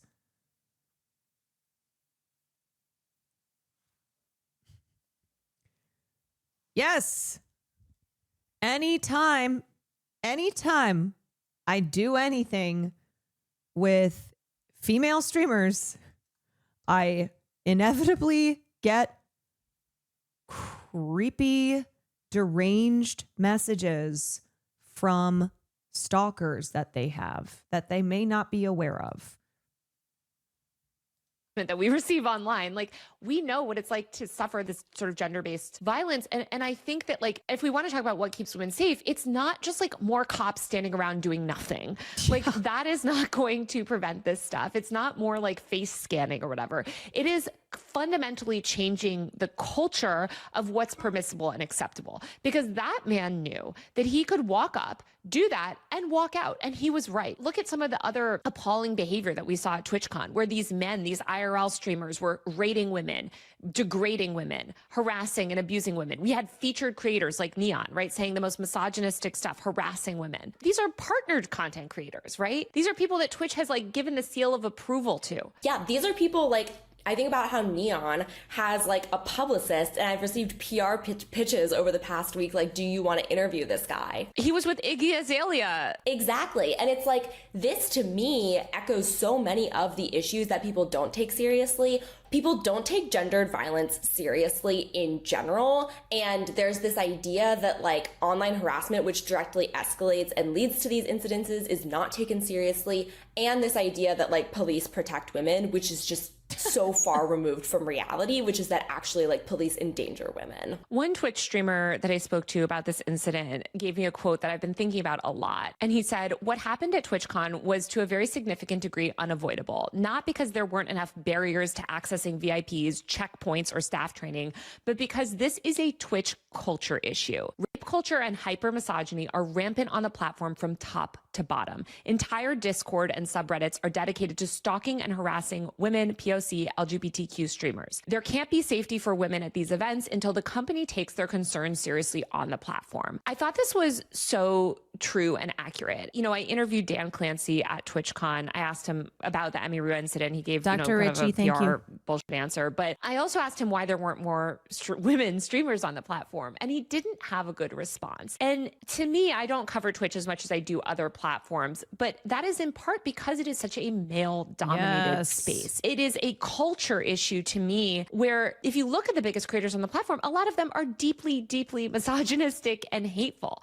And this culture pervades Twitch in a way that I don't think it pervades other platforms. 100%. And it doesn't surprise me that you would see then, like, a heightened sort of, like, safety concern for women on Twitch. It also makes me think about how, like, when I look at incidences at past conventions that I've been to, a lot of times it is featured creators who are being violent toward other featured creators, like oftentimes male creators being violent toward women. And this occurs, like, in the privacy of people's hotel rooms. This occurs, like, in VIP creator spaces. This occurs at after parties where only, like, featured creators are allowed to be. And the reason for that is because safety does not have to do with, like, who's allowed in what area or who has what wristband. Safety involves like cultural misogyny and the ability for men to be violent toward women and face zero repercussions.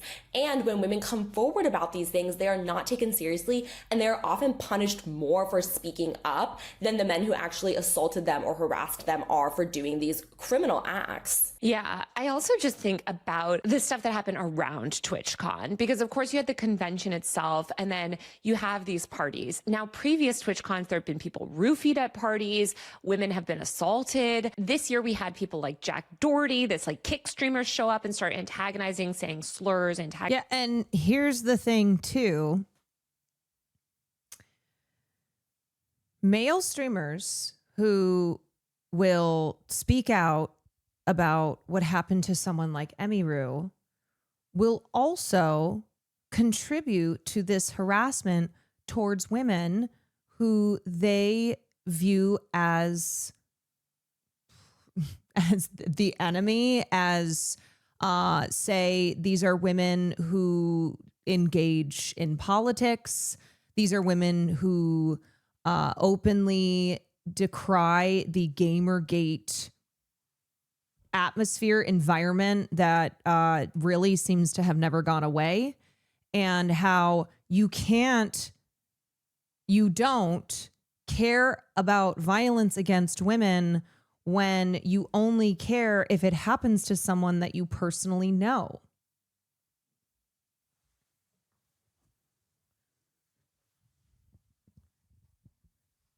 If you truly care, you claim to care about violence that women experience daily, then you cannot be an active participant in perpetrating violence against women.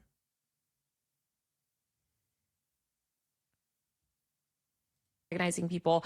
There was all these other sort of like I just saw Sneeko pretending to care about this, like he wasn't banned for threatening to assault a woman. God. Yeah, that's a guy who genuinely cares about women based on everything he's said that is deeply misogynistic.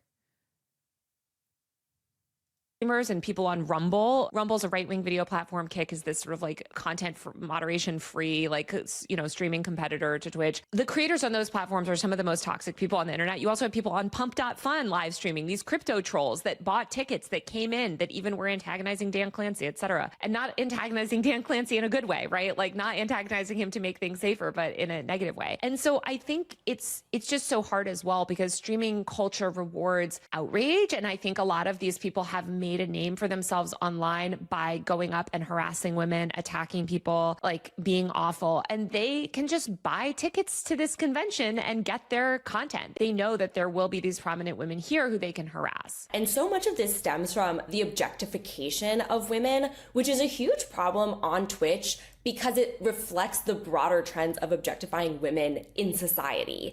And so when I think about Twitch and its issues with women, I think also about things like community guidelines that patrol women's body parts, how that's been a really controversial issue on Twitch. And the way that the community often responds to these things is to further objectify women, to further sexualize women. And the problem is when men don't view women as equal to them, when they don't view them as people, when they do view them as these sexual objects, that is where this type of violence stems from. So you can't stop this type of violence until you attack the ideology behind it. And that can never be solved with like security measures. It has to be a broader cultural effort. Which is why all of these men online, a lot of them, don't give a fuck about women's safety. Like, you know, we have the loudest voices in the room claiming to, you know, protect Emiru and care about, you know, violence against women. Blah, blah, blah. If people like Ethan Klein, who is simultaneously launching misogynistic hate campaigns against countless women, including myself and you. I think of these like live stream fail or this like, these weird like drama slop accounts that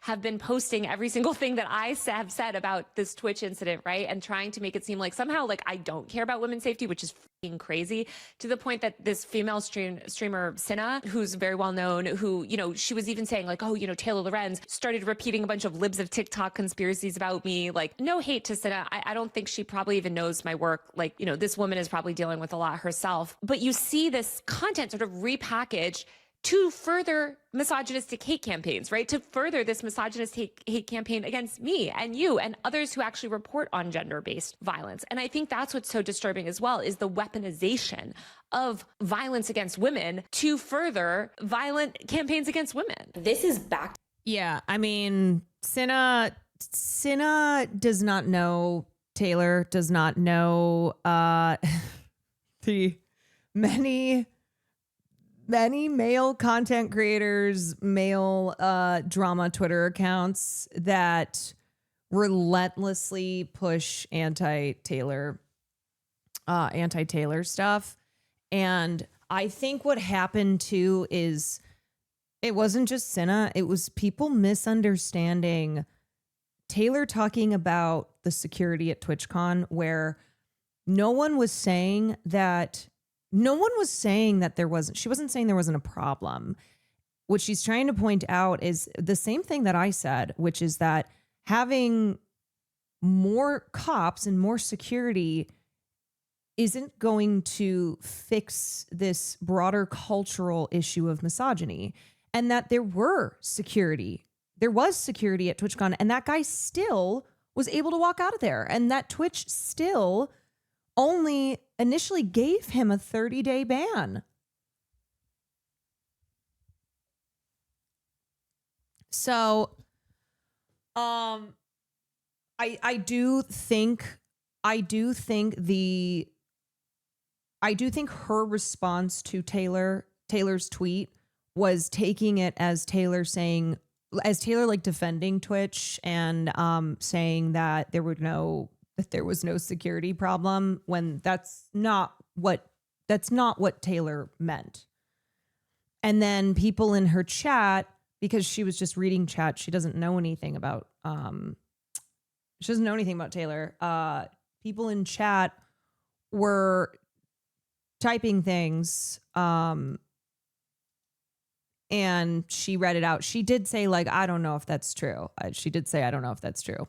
To the basics of just like conservative rhetoric in general. Taylor's point was that while there was security, it was mismanaged and done poorly. Yes. And in some cases, sorry, I didn't want to freeze.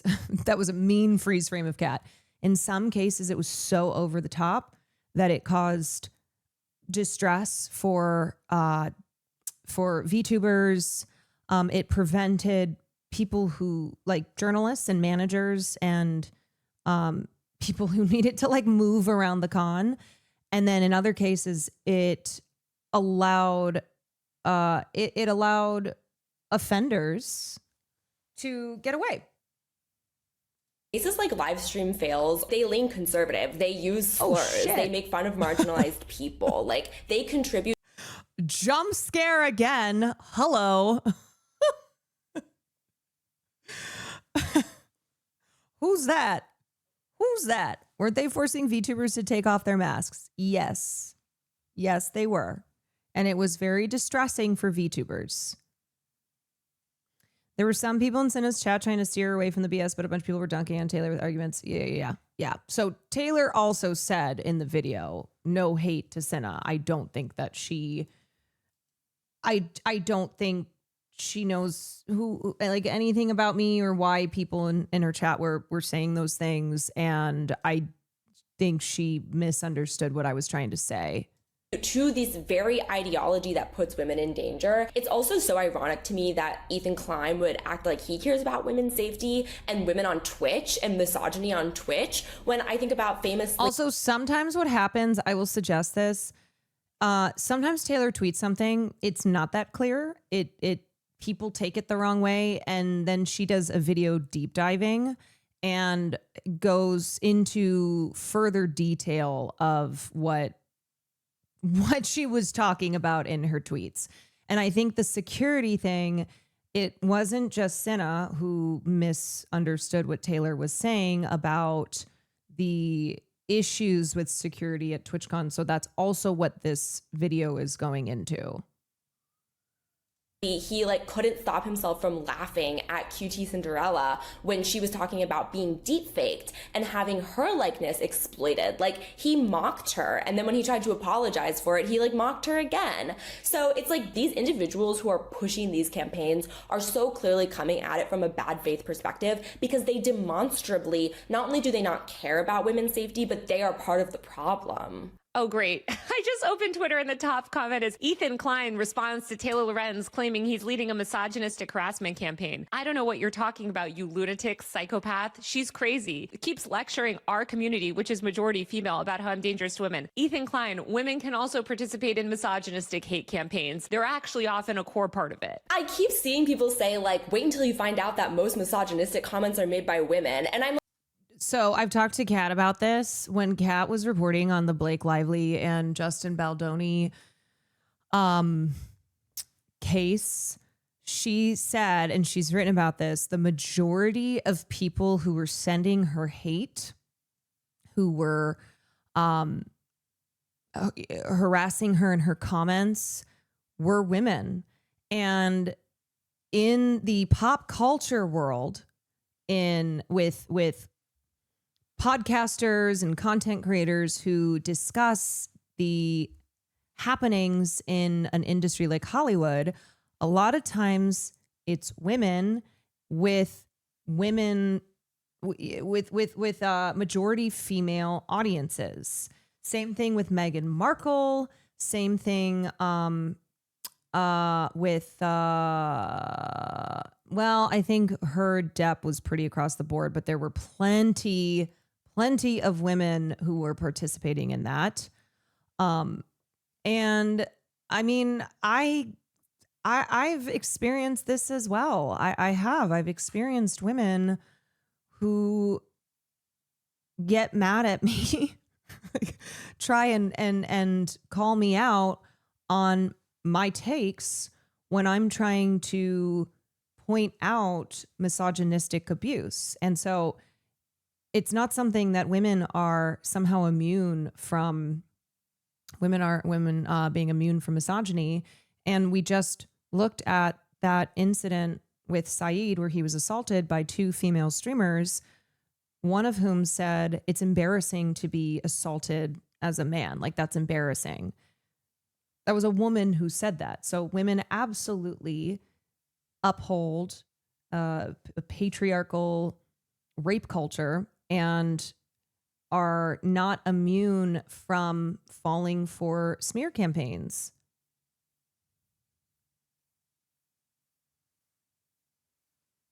The most jarring venom can come from women because you assume they would know better. Yeah, I think also when it's like women doing it to other women, it's very painful. Miz tried to make this another Amber Heard situation so hard, but luckily it's not working and pretty much everyone's seeing right through it. I will say, though, I think it's because he already had a poor reputation. There are a lot of people who are incentivized to not like him. And I'm not saying that ultimately people are wrong for not liking him. But I think because in this situation, big male streamers who otherwise are not allies towards women are participating in a culture that harasses women, were coming out against Mizkif. So I do think that made a difference as well. Also because of what just happened to Emmy at TwitchCon, where she was assaulted on camera, because Emmy is a person that a lot of people know has really been through the ringer a lot and has experienced a lot of abuse and deals with so much to the point that it's become very normal for her. So people are supporting Emmy. Not everybody, but some people are supporting Emmy because they hate Mizkif. And you should support Emmy. You should believe Emmy, but it shouldn't be because you have a personal hatred of the of Mizkif, and not it having to do with not just Emmy being a victim of abuse, but wanting to stop the very normal violence against women that occurs all the time. The way some people are weaponizing Emmy's situation for their own agenda is gross. Yeah.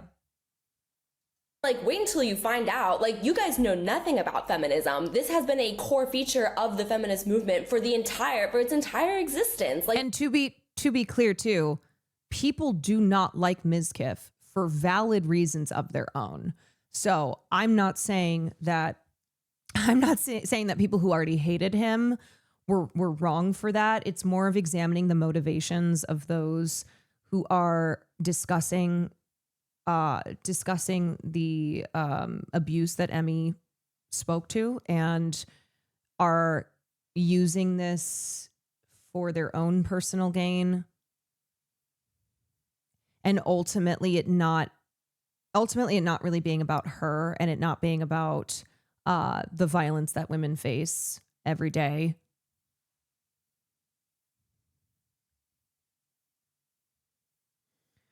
I will say I've seen a lot of fans of Mizkif jumping ship. His subreddit full of people talking about how they're done defending him and want nothing to do with him. Yes, I mean, I do think it's been a long road, and this was the final stop. And I think I think his response to it, he definitely tried to pull from this playbook that we see over and over again. And he didn't do a very good job. This well-worn playbook that is often effective, but he did not utilize it well.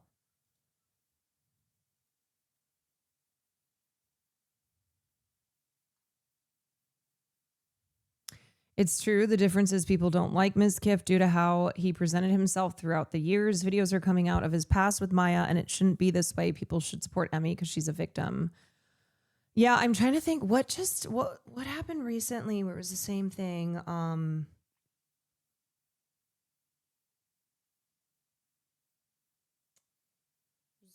trying to think of what case we covered where similarly it was like, oh, well,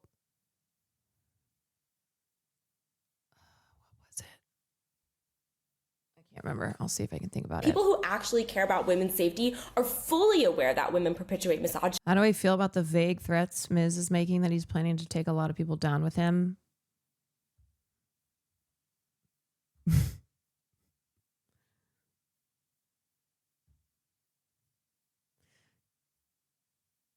Cassie and Diddy? No.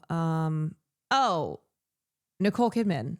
Yeah, I think we talked about this when the news came out that Nicole and Keith were separating, getting a divorce. And I was like, wow, seems to be a rare occasion that the internet isn't immediately blaming the woman and surmising that, oh, she must have cheated or she must have done something. And that's why she's getting divorced. And it's because Nicole Kidman is very popular, and there was a story of Keith and his much younger guitar player. And anyway, that was like one of those rare instances where it felt like there immediately wasn't a shit train on the woman in the celebrity couple. I forgot. What does Keith do? He writes poetry about cop cars. It is like these misogynistic men who have no grasp of what they're even talking about. And they tokenize women, right? They tokenize the women in their community to say like, oh, look, you know, all these women support me. And it is such like Republican politics as well. I mean, you mentioned this is sort of this conservative ideology. You know, I posted this online, but it's like, let me direct a torrent of harassment and abuse towards a female journalist and repeat right-wing smears about her to thousands of people to show how much I care about women's safety. Like, it's also like you see this a lot in the UK where they weaponize, or here, right, with immigrants, right, where they're weaponize, you know, the rape of a woman by an undocumented person, or violence against women to hate on trans women, to hate on marginalized groups. And women's pain and violence against women is so often weaponized to push right-wing reactionary causes, and this is no different. It's how, you know, they'll try and drive a wedge between cisgender women and transgender women, and how cisgender women are becoming reactionary and viewing the violence under a patriarchal heteronormative society as, and somehow blaming trans women for it, trans people in general, but with trans women and cis women turning and being like, you're not women. You're not women. You don't belong here. And it's very ugly. It's very ugly, and it is pointing fingers in the wrong direction. So many people online will weaponize women's trauma for their own agendas.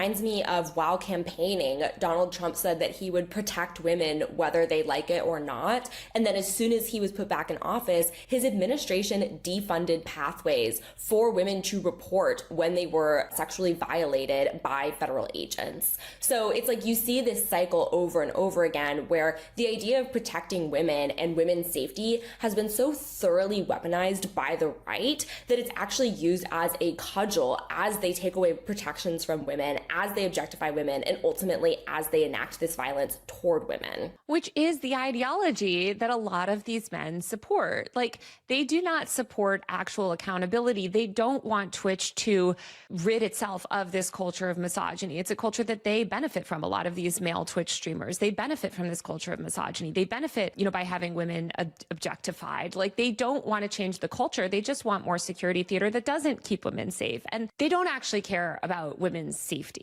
100%. I think like when I was reading some of the commentary about this situation, I even saw people using it as like another excuse to bring up Amber Heard from the perspective of like not believing that Amber Heard is a victim. And people on Twitch were major contributors to the idea that like Amber Heard was an abuser and she wasn't a victim. And I'm like, how can you sit there and not believe Amber Heard and pretend that you care about women's safety? If you don't believe Amber Heard, just like bar none, like you don't care about women's safety. And time again, like this platform and every other platform have contributed to like these mass gaslighting events where women's pain is exacerbated under the guise of like caring about abuse. It's so ridiculous and it's so maddening. And these men don't, like, they choose not to see through it because they know that they will ultimately benefit from upholding these systems of misogyny. I also think that, you know, I wrote about this recently in relation to like the Hassan Piker dog collar incident, but you see these out of context clips constantly used and weaponized in these campaigns. And I think I seriously feel like I have aged 10 years, y'all. I have aged 10 years.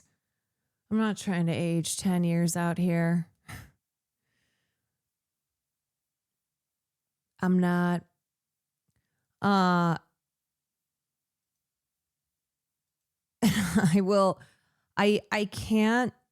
can't state enough that the way the internet and the media played a major role in the Depp Heard case, and here on Twitch, you had streamers, male, female, leftist, apolitical, who contributed to the like consequences that case still is having culturally. I cannot tell you what a fucking disaster that was, and how what we're seeing now, it didn't begin with Depp Heard was not the beginning of this, but the impact that the internet and the media played on the trial, and also how we see a lot of the language that was used at the time when that trial was playing out in the court of public opinion. And we're seeing a lot of that now, and people still talking about, oh, well, they're both abusers. Oh, well, she is, and finding any way to attack the character of a victim of abuse as a way to dismiss it. Just the dire consequences, of that. And how in trying to remedy how bad it's gotten, and the major harm that caused, it feels so difficult because people will still not make the connections. They still do not understand basic facts. They still do not understand that in the UK, it was proven in front of a judge that Depp was an abuser, that he lost the libel case in a country that famously is biased against journalists and authors who are accused of libel, that the burden rests on the outlet, which in the Depp case was The Sun, a, for all intents and purposes, a straight up rag mag. Didn't Ben Shapiro's company massively invest in the misinfo smear campaign? Yes, he was a part of it. So many people were a part of it. And for those who got it wrong, having not corrected the record since then is so bad. It's so bad. For those who, with a platform, who pushed misinformation, who are a reason that there are still people today who, not just with Heard versus Depp, but with other abuse cases, will get it wrong, and not people not recognizing the role that they played. And so it's really hard. Like, I was not a streamer at the time. If I was, I would have been drowned out. If I was streaming at that time, I would have been completely drowned out. I would have had maybe 5 people watching me. I would have been shit on left, right, center, all over the place. But me now being here, trying to educate people, trying to correct misinformation, trying to address these continuous pervasive cultural issues, like, I am having to undo damage that was done from that just keeps accumulating. And it is a really daunting task every single time. Now you would have blown up because of all the people shitting on you. I mean, seriously, I think I maybe would have quit, though. I don't know. I think it would have been so... it would have been so much. It would have been. I'm not responsible for Hassan, y'all. I know. Trust me. I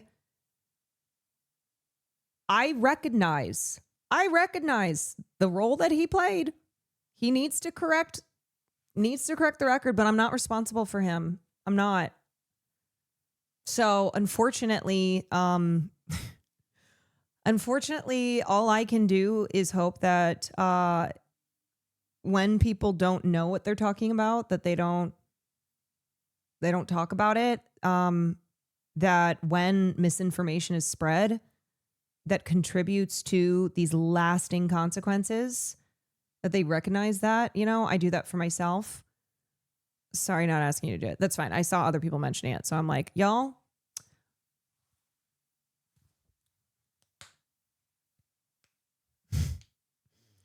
I mean, look, if I was your mother, I say this to everyone. If I was your mother, I would have grounded your ass.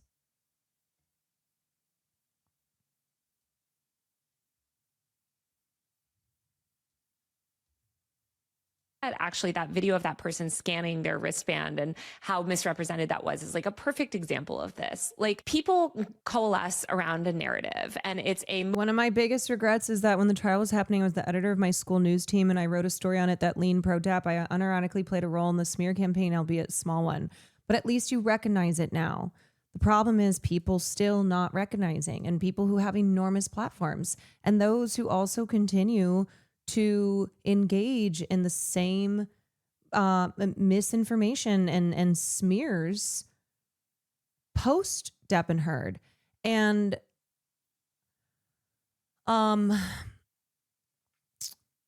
people are using the same "they both suck" argument with Miz and Emmy. They did that with Heard and Depp. Yes, we see that all the time. Now, there is a lot of support for Emmy, explained reasons as to why. But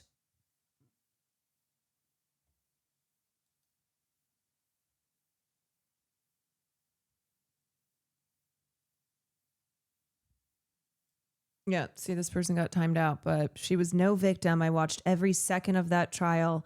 She was a blatant liar. I'm sorry. As fake as they come. He was no angel at all. He's a drug addicted piece of shit, but she tried to destroy his life for money and lied the entire time. I refuse to be gaslit. Nobody believes her at all. Like 90% of people saw through her bullshit. I think dying on that hill is stupid, no pun intended. Yeah, so he's okay. It's fine what he did because of drugs.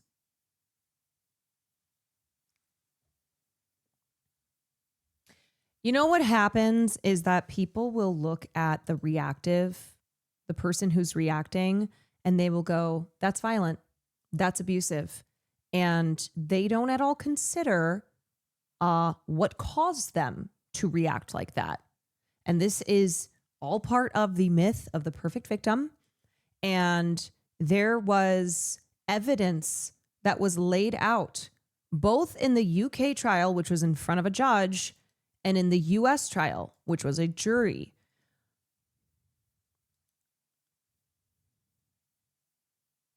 There were multiple witnesses, mutual friends, assistants who testified to when things turned in the relationship because of Johnny's constant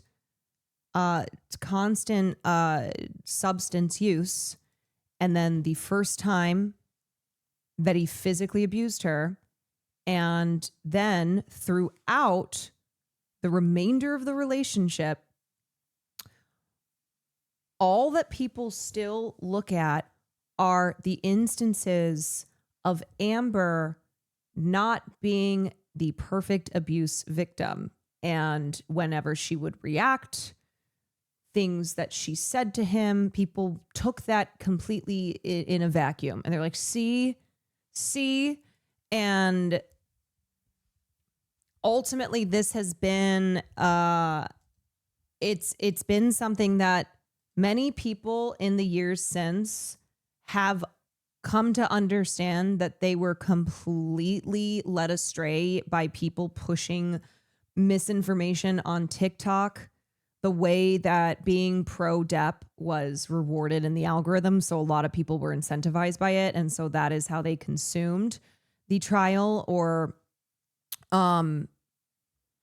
so a lot of people have changed their minds, but there are still those, and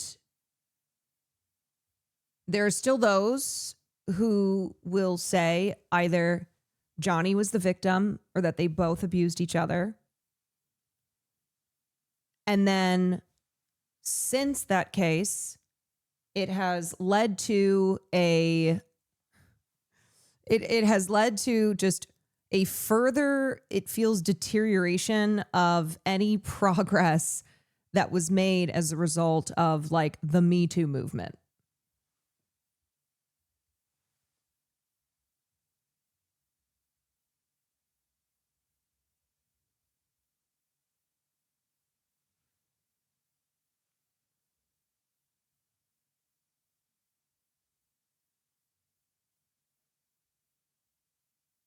Oh, wait. I think I'm getting a call from Wine about it. Hold on. Hello, Karen. Wait. Shut up. Listen to Ray. Don't listen to Ray. Wait, I got. No, don't read her text. Look at me. Look me in the eyes, Caroline. Oh, Focus. oh, I can't look you in the eyes. I know, but just focus. You're on Wine about it. Oh, okay. Hey, Sam. Okay. You want to play RV there It's yet later? literally Cutie and Ray. Wait, I do want to play Are We There Yet? Can I play? Wait, you sounded like Sam. It's Oh. Cutie and Ray I've on been told Wine that. about Ray and it. Sam and I tend to have the same tone, I've been told. Oh. Okay, can I just say for a second, Okay. I just had a heart attack because Oh. you called and then Ray, as I was about to call you back, I saw her text, call me ASAP. I thought something really bad happened. It is really bad. I just wanna want know you why? girls to know. Okay. I want you girls to know that you just scared the shit out of me. Okay, we're sorry, but it is really bad because What now? What now? you have 2 tickets to Broadway. Who are you inviting, me or Valky Ray?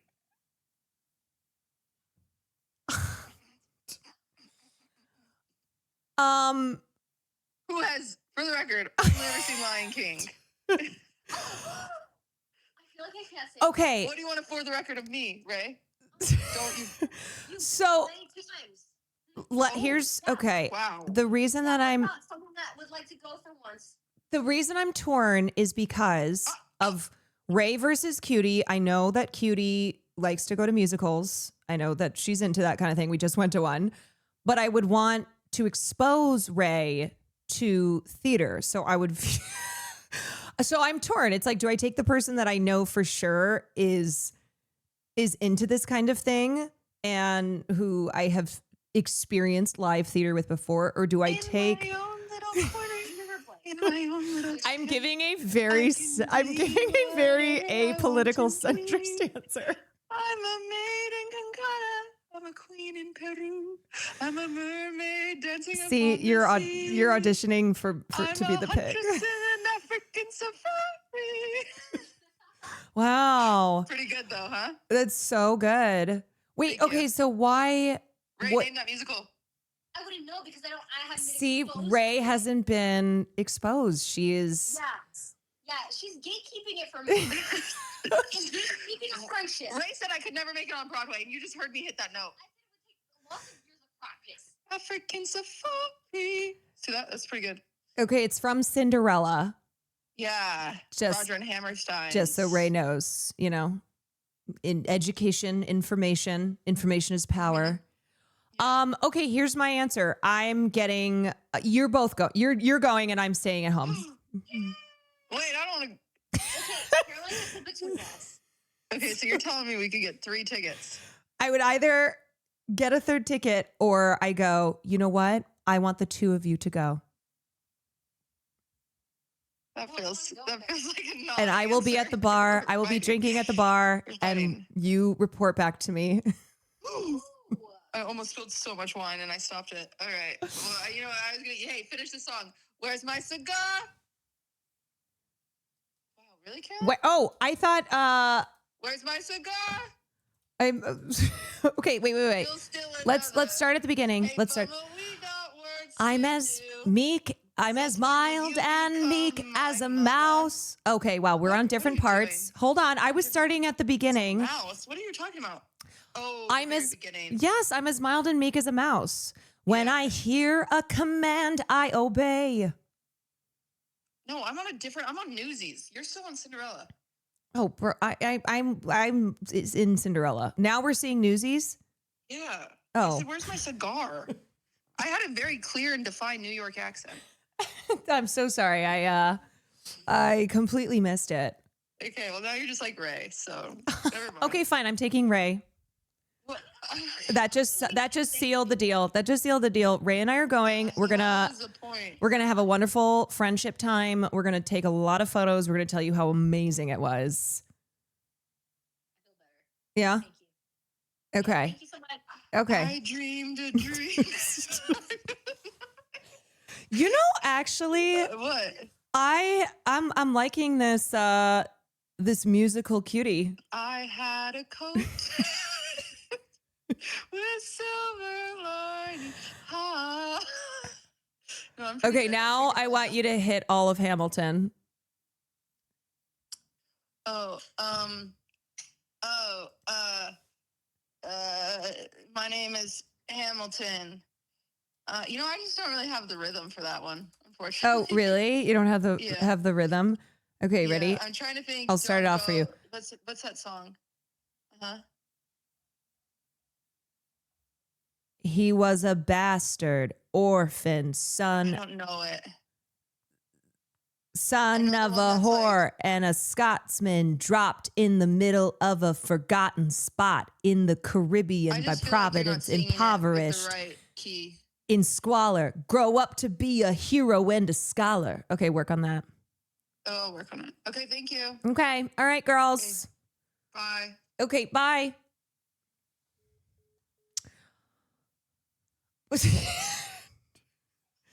Are you calling her? Hello? So, when are we going? Because, like, I would really love to be exposed to. If I was you telling her, there's two things I don't do enough that I actually do enjoy that I don't do enough is Broadway and museums. okay, And I love would both. Love to go. Yes, I think it'd be so fun. 25,600. Sorry. There's a mosquito. in the Yeah, I room. know. You just got to swat it away. Oh, I will happily take you to see a show. I'll give you my credit card. Please get us tickets. Thank you so Mama, much. And as long Mama's as you paying. between Cutie and I, that'd be great. Yeah, for sure. I just took Cutie. I just brought her to live theater, so now it's your You turn. guys just went. Yes, I would love to go. Mm-hmm. She didn't like it, but I would have appreciated it. Which was Yeah. so nice. No, I know. I didn't, but I didn't like it. Oh yeah. I'm sorry. Did you say you didn't like the show, Cutie? Well, I didn't dislike it. It just wasn't one for me. All right. Now I'm actually going to cancel yours. I'll be there. Okay. Ray, Optimistic and we'll make excited. we'll make a date of it. Someone who will Yes. appreciate it. Thank you so much. We'll think about you coming, Cutie. We'll think about No, it. we won't at all. We won't. Nope. Okay, thanks, Caroline. Okay, bye. Bye-bye.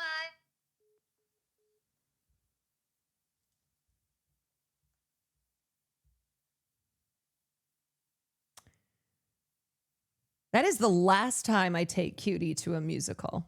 The last time. Ray also was like, put it on my card. We'll go. So the answer has never been clearer. Scootish, what up? Thank you for the 10 months. Okay, that was a little intermission. The girlies on Wine About It. I really did have a heart attack. I really was scared because I got a call. I went to, and at first I was like, oh, maybe she doesn't know I'm live.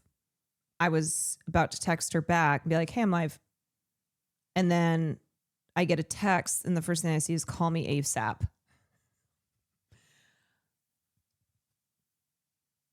As I said, I have already aged 10 years in the last couple of weeks. So my heart can't take this right now. I need peace. I need peace. Because I just am, I'm always assuming the worst now. I'm like, somebody's dead or worse. I don't know what worse would be. Oh boy. Okay. Anyway. Okay. Jeez, oh Pete. Jeez. That I get so much anxiety when someone says, call me. Yes. And it's something that my mother does. A lot of people's parents will do this. Or they leave a voicemail, but it's just a butt dial. And it'll be like a 2-minute voicemail. And then you realize it's a butt dial. Or just the text that says, call me. Permission to hit the bong? Yes. Yes. Motivated narrative. Like, Okay, anyway, I'm sorry. We're returning to this. We have 20 minutes left. This is an important conversation I do want to finish. Yeah, call me, and then you call and they don't fucking answer. And they don't answer. You're like, you can't do this to me. All right. Anyway, refocus. Back to this video. in Back this to the case, a lot of discussion. these top streamers hate Dan Clancy. I have no allegiance to Dan Clancy. He could be a terrible CEO. Very Like, funny point I've to only return reported to. on the company like marginally, but like I'm not here to like cap for any tech CEO. So, whatever. But they're sort of motivated to push him out and to show him as this failure. And they think that sort of like maybe leveraging this event will further that goal. And so they launched this like essentially a disinformation campaign where they're sort of like taking all these out of context clips, mischaracterizing them and using them to push this narrative. And it's really frustrating to me because we both reported on this a lot, but like the way people get information now is from this like Awk 3000 account or whatever, which is I guess some teenage, streamer fan, like these sort of like these distributed news systems, these Reddit accounts, etc. People that aren't doing actual reporting, right? People that aren't calling up the company that, makes those scanners or calling up whatever, or they're just like emailing a customer service rep, right? Like in the Hassan dog collar situation, like they don't actually do any reporting. They don't go to look at the actual caller, right? They're just like doing slop content basically that mimics journalism. But they, even when presented with any sort of facts that counter their preconceived belief, they double down, they triple down. You cannot convince them that what they've seen is wrong because they keep saying, well, how can I, so you're saying I can't trust my own eyes. It's so exhausting, and it is so reminiscent of like the rhetoric that we saw during Deb v. Heard, which has informed so much of like how these events are consumed on the internet and who is granted credibility and who is taken seriously. I also think like another great ongoing example of why surveillance doesn't keep women safe is this ongoing viral discourse around the DoorDash TikTok incident. Yes. For people that don't know, this DoorDash woman,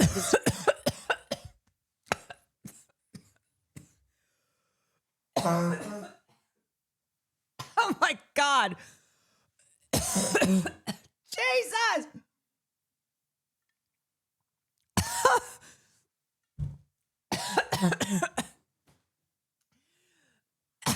I did not hit the Benjamin. Holy fuck.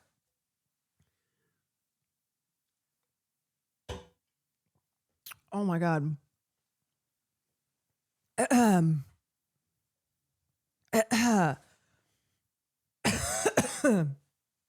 This DoorDash discourse is physically killing me. I was about to say that my comment section, God, my comment section on the short that my editor posted of me covering that is still blowing up. It is still blowing up. People are still like, oh yeah, well, I guess this, all this shit you're saying would work if she didn't open the door, which is something that was completely fabricated on the internet that's being pushed by AI. You have AI TikToks that are pushing this shit. Oh my God. It's so exhausting. I usually lurk, but you're on a streak right now that made me. Yes. Indeed. Mackie boy, thank you for the 4 months. Y'all, this shit is killing me. Oh.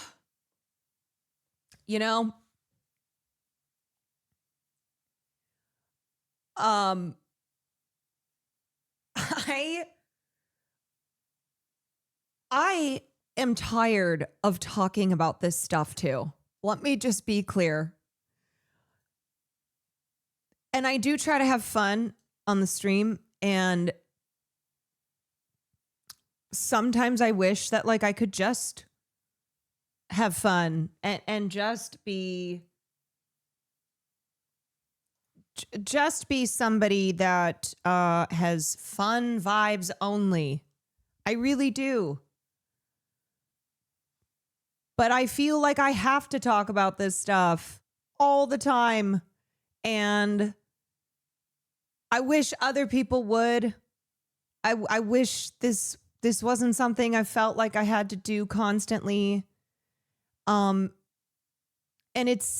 I feel bad when I see, and I don't blame people, but when it's like, oh, vibes in Caroline's chat are always intense, and I try not to have them be intense. And trust me, I wish I could feel like I could just watch silly things and have fun and be a total escape and be good vibes only. And if you're like, well, you can, but I don't think I can. I just, that's not why I started streaming. That's not why I continue doing this. And I feel like if I don't keep talking about these things, that's one less person in a space that a lot of people don't talk about this stuff. And so, yeah, I talk a lot to people in private, and I have what I think are important conversations, but then it's also shit that I address publicly. So basically, I'm just doing this all the time. I'm just doing it all the time. And I think maybe there is a part of me that is starting to resent it. Maybe I have felt resentful. Maybe I'm just drained. Maybe it's...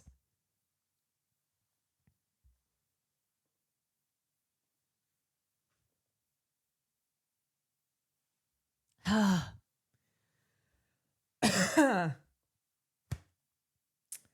think vibes in here are pretty balanced. That's good. I hope so. But I know also that these are topics I talk about constantly.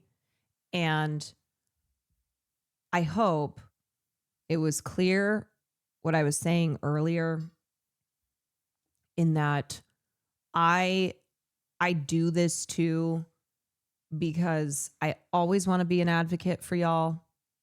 This is my way to not just create a community where you know you can be safe to be yourself here and you're not going to be like constantly under threat, but so you know that in these other spaces there are people fighting on your behalf.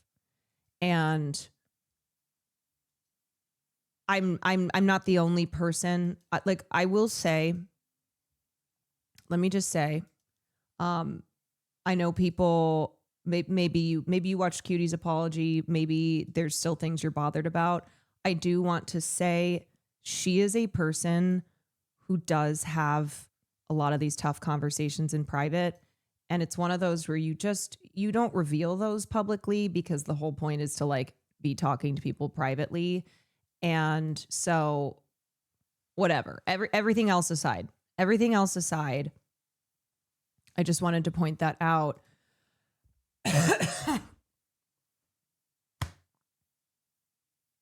My God. Because there's not a lot of people who are doing that in private. And maybe it's because they don't have that connection, or they can't be putting themselves in harm's way. They shouldn't be having to do that labor, you know? But anywho, I feel y'all. I feel y'all on this shit is exhausting. It's so exhausting. I wish that it was just fun vibes always. And there are definitely streams with people who have cultivated really wonderful, safe communities, and it's just great vibes in there. And there's no problem with that. And I appreciate that. And I want those spaces to exist. It's like, I feel I can't complain about this because I have chosen this for myself, but also, I just wish more people I wish more people in a position like mine would speak up more.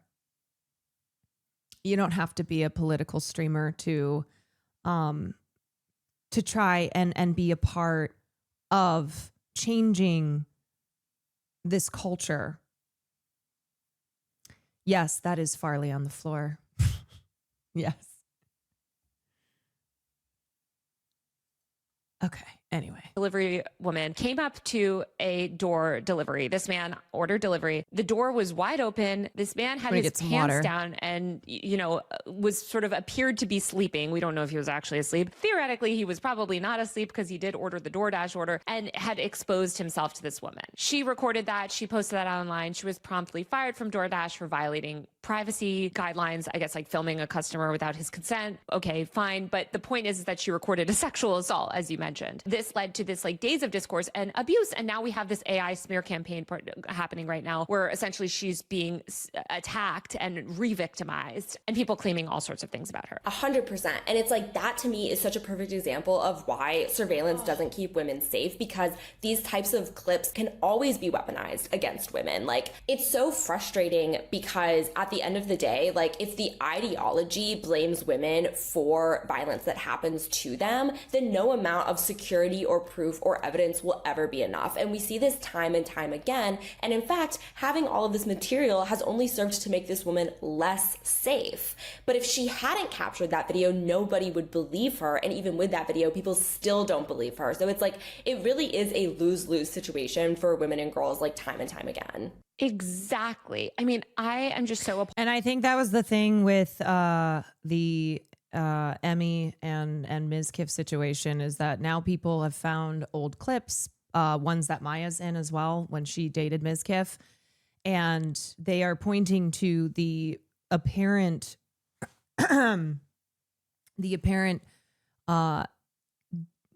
discomfort that those women are exhibiting and how they're clearly being affected by that man. Oh my God, Jesus. This fucking DoorDash thing. Sorry, y'all. Lucas, thank you for the 31 months. TTC, thank you for the tier 1. Mackie Boy, thank you. The vibes on your streams are always immaculate. I appreciate in the community you have. My gay indigenous self feels safe and always has fun here. Thank you, Skullho. I always want that for you and for everyone else. While also trying to hope that my words at least can reach more broadly without me having to sacrifice what we've created here in this community with those of you who are the backbone of my community. Kat is so underrated. Saw so many people pull up her article on Darvo, which made me happy to see her get her flowers. Kat is one of the best voices who writes about Darvo. And so Kat has a newsletter, a Substack called Spitfire News. I reference her writing a lot. She's very good.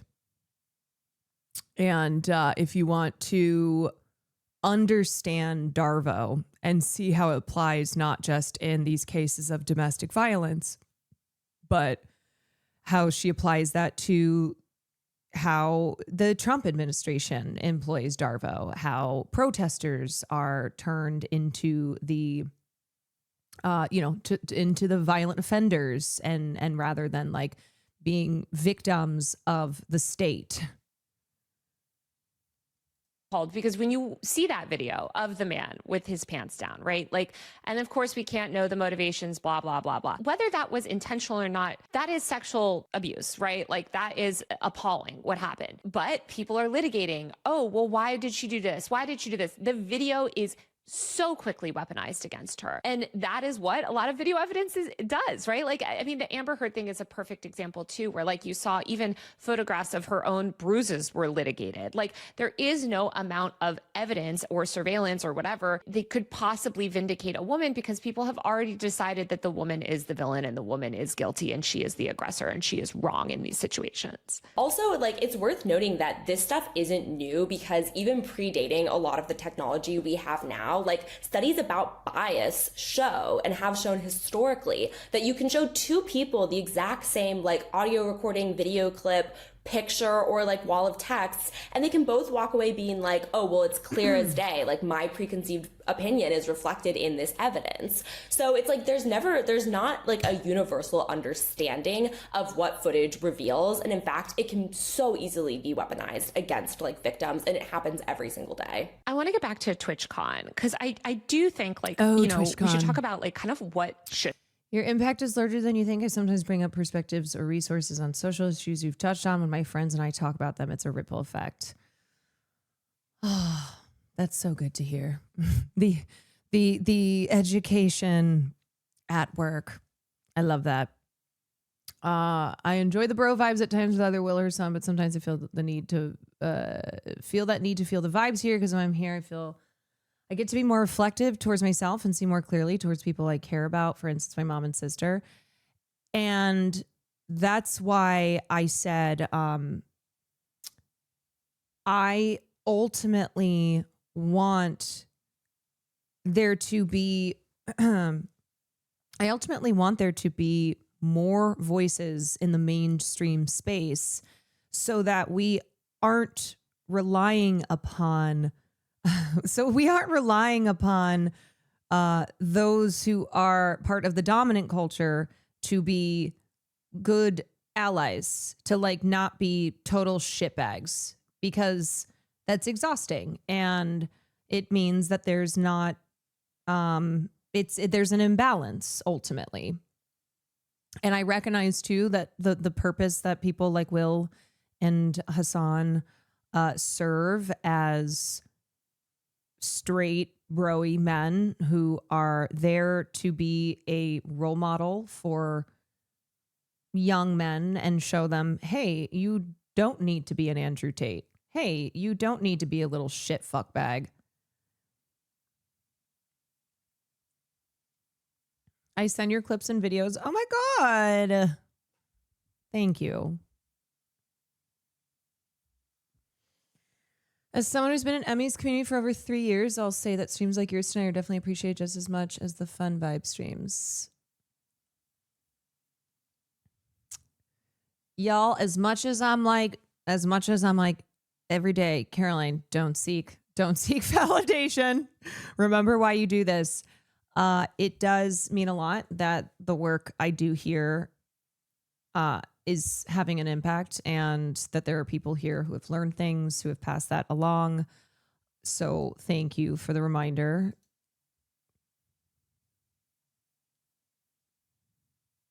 Have been done and like what can be done to actually fix this. Like a couple things too I'll say is like, I don't know why Twitch has TwitchCon. I guess it must be a moneymaker for them, but no other platform has like an entire convention dedicated to that platform as far as I know. Like, I mean, YouTube sponsors VidCon, but even VidCon is so diminished, it seems perhaps counterproductive to even have this event. But if it does go forward, I do think that there are changes that need to be made, and like it starts with confronting these systemic issues. Like I think the first thing One that they Piece should do is work Revolutionist. Thank you for the 5 to change the culture of the tips. platform, crack down on misogynistic hate speech, demonetize, content creators that are attacking women, brigading women, and start working to cultivate relationships with women content creators. This goes for a number of social media platforms, but among like the ranks of the most followed people, you will always have like these violent misogynists who directly harm and endanger women on the platform, women in their audience, and nothing is done about that. that. And there is a trickle down effect where it's like, if some of the most followed people on Twitch face no repercussions and are actually like, they gain things from misogyny, they gain popularity, they enrich themselves, like they gain status from being misogynistic. So as long as that is the case, it will trickle down into fan behavior, and people going to these types of conventions will learn from the people who basically rule this platform. Oh, you mean influence? Most visible people on this platform, that this type of behavior is not just tolerated, but encouraged. Yeah. Oh, you mean these streamers having influence like I talked about, and viewers needing to understand that they're being influenced? And then when those people aren't held accountable, it just perpetuates this cycle over and over and over again. When I speak to experts in gender-based violence, something that I hear time and time again is that we've never even tried to hold men accountable for violence against women. Like, we've never even attempted to instill consequences, like widespread consequences for harming women. And so as long as that is the case, of course it will continue, because it's not just that there's no deterrent to this behavior, but it's actually rewarded by the platform and socially by other men. Yeah, I mean, I think of this guy, Jake Lucky, who's this gamer who almost 500,000 followers, quote tweeted this tweet that I posted about security and how actually Twitch was quite secure. And he quote tweeted this video of Neon acting abhorrently, right? And taking advantage of the fact that he had basically carte blanche to do whatever he wanted at that convention because he had the highest level of access given his status as a streamer. And he goes, Twitch's security was insanely strict. And he shows Neon sitting behind Deshae Frost's meet and greet table. And as I said then, like, this man is a Twitch creator who is credentialed, who was invited. That's my whole point, is that like you have the worst people at the top acting like this. That trickles down. And it's so disappointing because this bad faith guy, Jake, of course, gets almost 1 million views on his tweet, thousands and thousands of likes and retweets. And I'm like trying to respond. And I think I have, 37 retweets and just a torrent of misogynistic hate towards me, like, in his replies. So even after the bad behavior coming from the top at TwitchCon, the bad behavior is continuing online, and they're continuing to drive hate and harassment towards women, using violence against women as this sort of pretense on the internet. He's not as bad as like, I don't know, that Yeet account or accounts like that, but he is still pretty noxious. We just need to call out this behavior and start listening to actual women. It's so clearly bad faith, because it's like, okay, if you agree that this streamer is misogynistic, then surely you're gonna like continue to call this person out, and surely like you'll consistently denounce this behavior in all forms. No, of course not. They're this kind of tweet, like, in itself is bad faith harassment of women, like as you just said.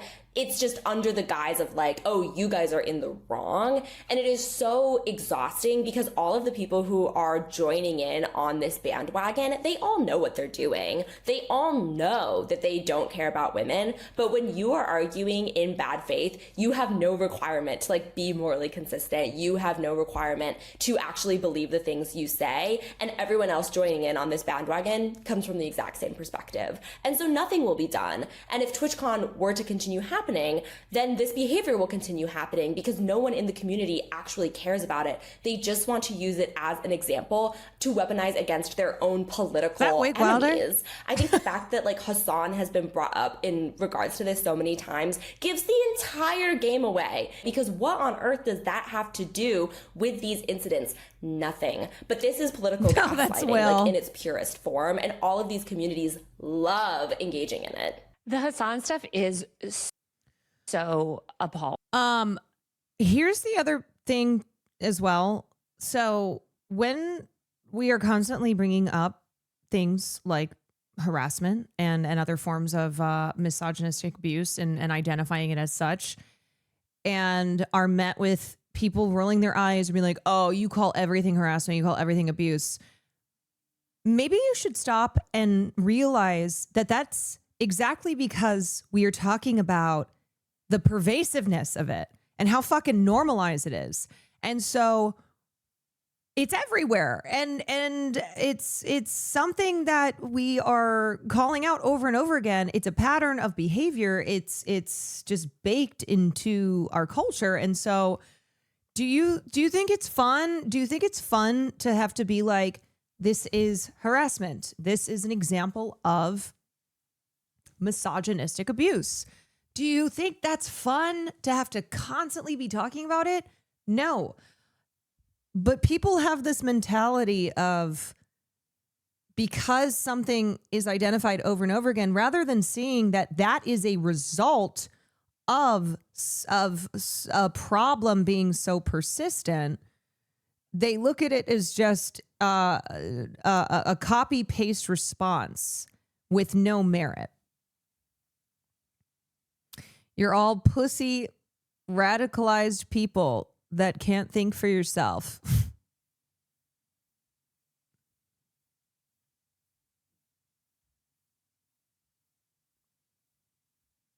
Wow, I've never heard that one before.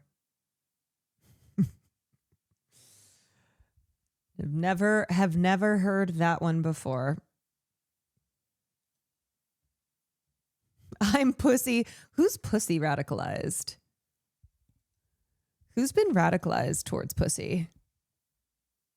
Because like the first thing you'll hear, and people were literally saying this as well, like after I interviewed Dan Clancy. Again, I'm a mainstream technology reporter, right? Like I also interview Twitch's head of product. I interview leaders of tech companies all the time. Not only did Dan Clancy speak to me, he spoke to Bloomberg, like he speaks to other technology journalists. But on the internet, if you listen to these accounts, it's all just like, it's Taylor's relationship with Hassan. And, you know, that's why he's talking to her because of some Hassan thing. She wants to fuck Hassan. She's obsessed with Hassan. Like, it's disgusting. And it's this dismissal also of my own credentials as a journalist. So exhausting. Like, you know, what reporter. It is so... It is so exhausting how that is a go-to that women have to deal with. And it's so gross when it's like female journalists who are trying to do their job and are accused of trying to just fuck whatever man, whether it's Hassan or whoever else. I mean, I've been hit with this. I've been hit with this fucking shit where we're not human beings who have our own opinions, and who by actually saying we just want to fuck these men, you're proving a point that we're trying to make here. But no, we're not allowed to have our own agency. We have no agency.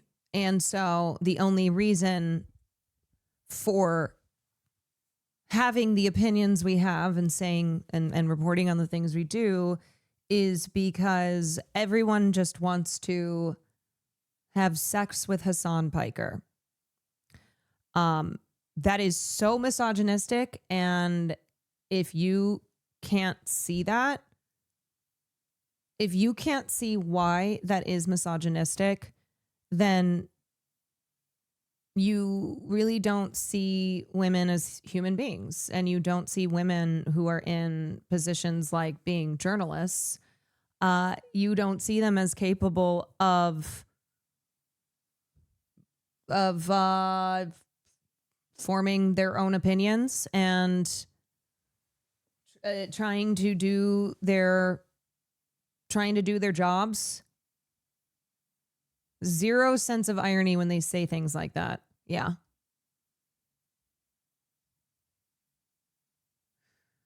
I feel like it's sometimes projection too. Remember when they say that about Kat? Kat is gay. Kat is engaged to a woman. She's getting married to a woman, and she still deals with that. That's how absurd it is. That's how just transparently misogynistic it is. That somebody like Kat Tenbarge, who is a lesbian woman, gets told she just wants to have sex with men. And that is a problem in and of itself, where lesbians are treated as women who either just don't know that they're actually sexually attracted to men, that they're lying, that, okay, maybe they like women, but really they still want to fuck men. Really. There is not a possible world where there are women who are not sexually interested in men. Couldn't be. Doesn't exist. You know what? I have to say, as a straight woman, for now, there have been a lot of times that I don't want to have sex with men. Where I'm just so turned off by men.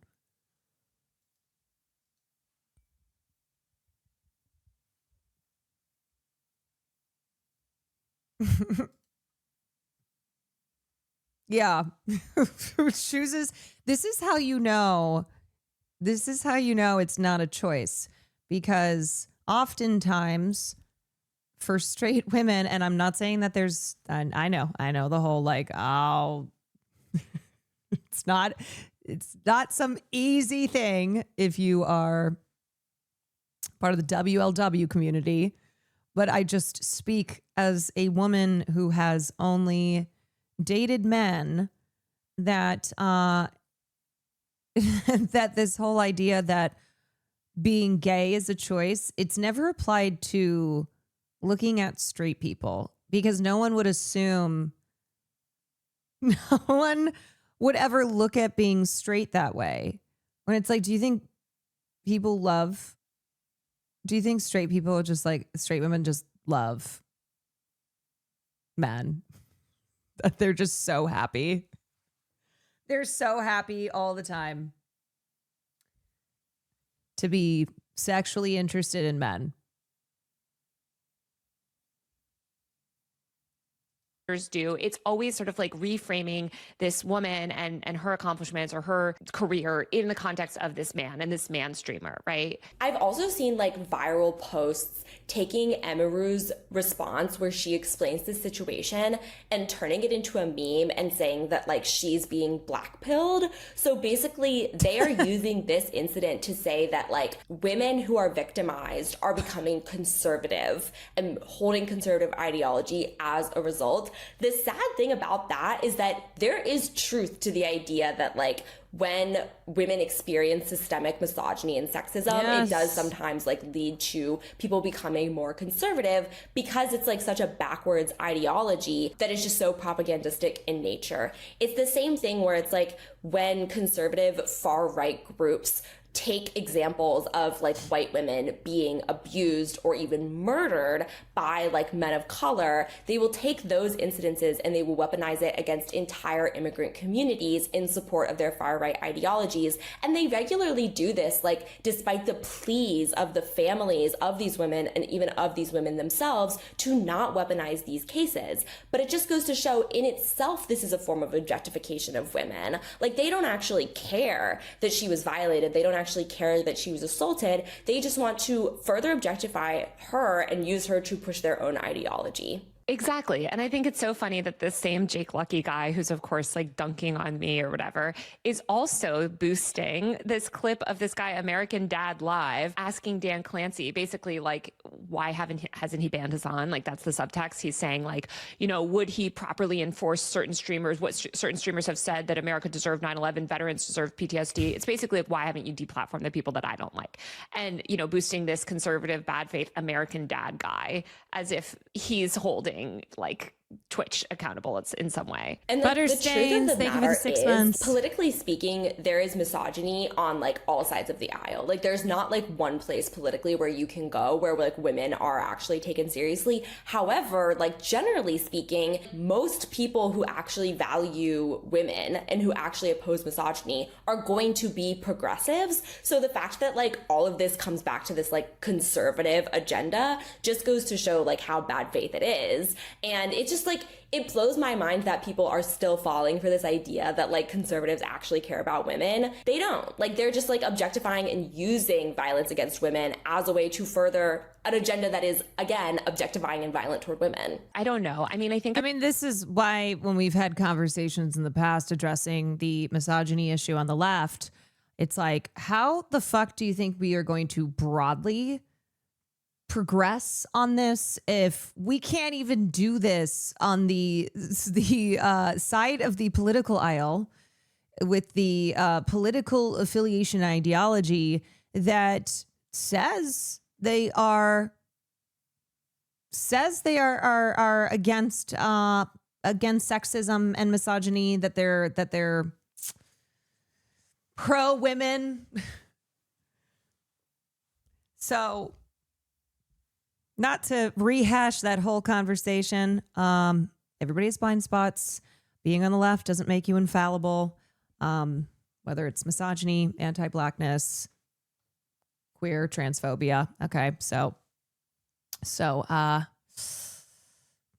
yeah, we can't expect the rest of society to get on board, to move in the right direction when we are not addressing this in our own communities. It's going to be so hard for Twitch, to ban streaming. Like, this is a streaming convention. I highly doubt that they're going to ban live streaming at the live streaming convention, if only because on the actual floor of the convention, like, there are so many booths set up for live streaming, and there are all these companies that want to demo their technology, and so they're showing off live streaming. But I do think that there's just a cultural shift that can happen. I admit I'm not a perfect ally. Nobody is, but I try my best. That is what we can do. That is what we can do. No one is a perfect ally. No one is infallible. We all have blind spots. But it's a matter of what we're always striving for. I don't know if you've attended the National Association of Broadcasters conference in Vegas. It's this massive, there's tens of thousands of people that go. It's huge. It takes over like the Vegas Convention Center. And it's for broadcasters. And there's a huge live streaming aspect. Like, they invite a lot of streamers. It's all basically like TV news people from around the country, but anybody that sort of broadcasts live footage. There are lots of content creators. They have an entire creator track. But you don't see this type of behavior because it's a professional event. And it's very focused on like professionalism. And, you have people live streaming all day and demoing their technology, but there's not this sort of antagonistic energy to it. I don't know if there's a way for them to automatically ban Rumble creators. Obviously, I think certain people should be banned from the venue. I don't think Jack Doherty was allowed in the venue even in this year. But I feel like culturally they have to do something to change the behavior on Twitch, because until then, I don't think the platform will be successful. I think it will continue to remain niche. And let's be real, I brought this in my interview to Dan Clancy. This is the 4th year that Twitch has seen declining user base. And yes, it's still up from 2016 or whatever. But when you look at the broader social landscape and ecosystem, Twitch is down here, right? We have YouTube, TikTok, Meta, then there's sort of like these like lower tier platforms. And I just don't think that the platform will scale. And simultaneously, we do have a lot more women entering the live streaming space. I mentioned Amazon itself has live streaming now for shopping primarily, but you have women live streaming on the Like to Know It app, on Instagram Live. You have a lot of lifestyle influencers going live all the time. Like TikTok Live, of course, is massive, and they're trying to get people to multi-stream on TikTok Live. Not that any of those spaces are safe for women. They all have their own problems, but I think Twitch seems to be sort of further and further declining. And in that sense, I do think it's a failure, of Dan Clancy to not change that culture. Yeah, and I think that it is like, it'd be very difficult to change the culture of a platform that I think particularly grew around misogyny. Like, it would take so much work. I don't think it's a project that could be accomplished within the span of a year. It's also like such a hard thing to do when it's ultimately reflective. Like, the culture on Twitch is reflective of the broader culture of misogyny. And the project of dismantling misogyny is one that will continue forever. It will never be finished. And so I think that like, it's a really difficult job to do, but what they're doing now they're not even really trying to like dismantle misogyny. They're not even having the conversation. So it would at least have to start there. And I think like your question of like why there aren't more women on the platform is such a good one, because it really gets to the heart of the issue of like, if the culture doesn't even accept women to begin with, then of course you will continue to have these issues. And of course, they're not going to do any of this when they're potentially about to be hauled in front of Congress under a Trump administration. I asked Dan Clancy about this in my interview. There was this hearing, it was postponed, the government shut down. I think they will eventually have the hearing where they're pulling up the CEOs of Discord, Steam, Reddit, and Twitch following the Charlie Kirk shooting, arguing that it's radical, whatever. Essentially, Twitch is the one platform where like Hassan Piker basically is. I think we need to support more girl streamers. Support women streamers. This is a very male-centric space. It is. And women feel that they have to, if they want to grow, if they want to compete with the boys, that they can't challenge the dynamics in the space. So that's another thing when someone says like, what can viewers do? Go watch women who stream. Go do it, whether they are gamers, creative art streamers, you know, find some. I'm not saying if you don't like watching creative art streamers, then go force yourself to. But if you watch gamers, go watch women gamers. Go watch, go just support women. Even if you just pop in here and there, it's like you're on this space anyway. Okay. Just go in, show support. That's something that you can definitely do as a viewer so that we don't concentrate all the viewership in male and not just male communities, but like very male centric communities. It is a boys club. Absolutely. Twitch is a boys club. Our world is a boys club. And it shouldn't have to be that women are trying to fit into the boys club in order to have any, you know, in order to have any platform, in order to be visible at all. I only watch women I fear. Oh, let's go.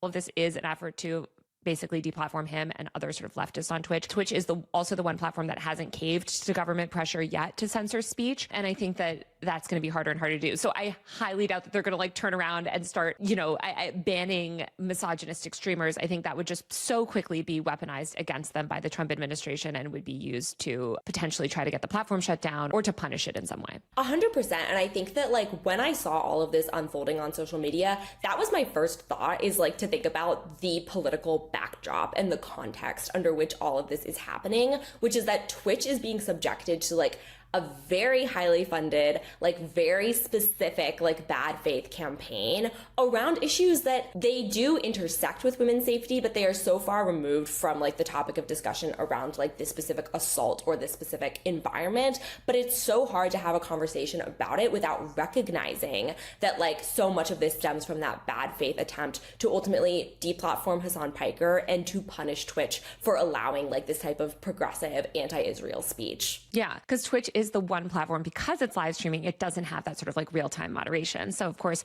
you can't criticize Israel on TikTok, you can't criticize Israel on Meta, you can't criticize Israel on YouTube. Twitch is a place that one streamer, which is Hassan, and then a few other smaller ones, of course, like Twitch is overwhelmingly not a progressive space, but have been able to speak out. We saw Creators for Palestine happen with Twitch.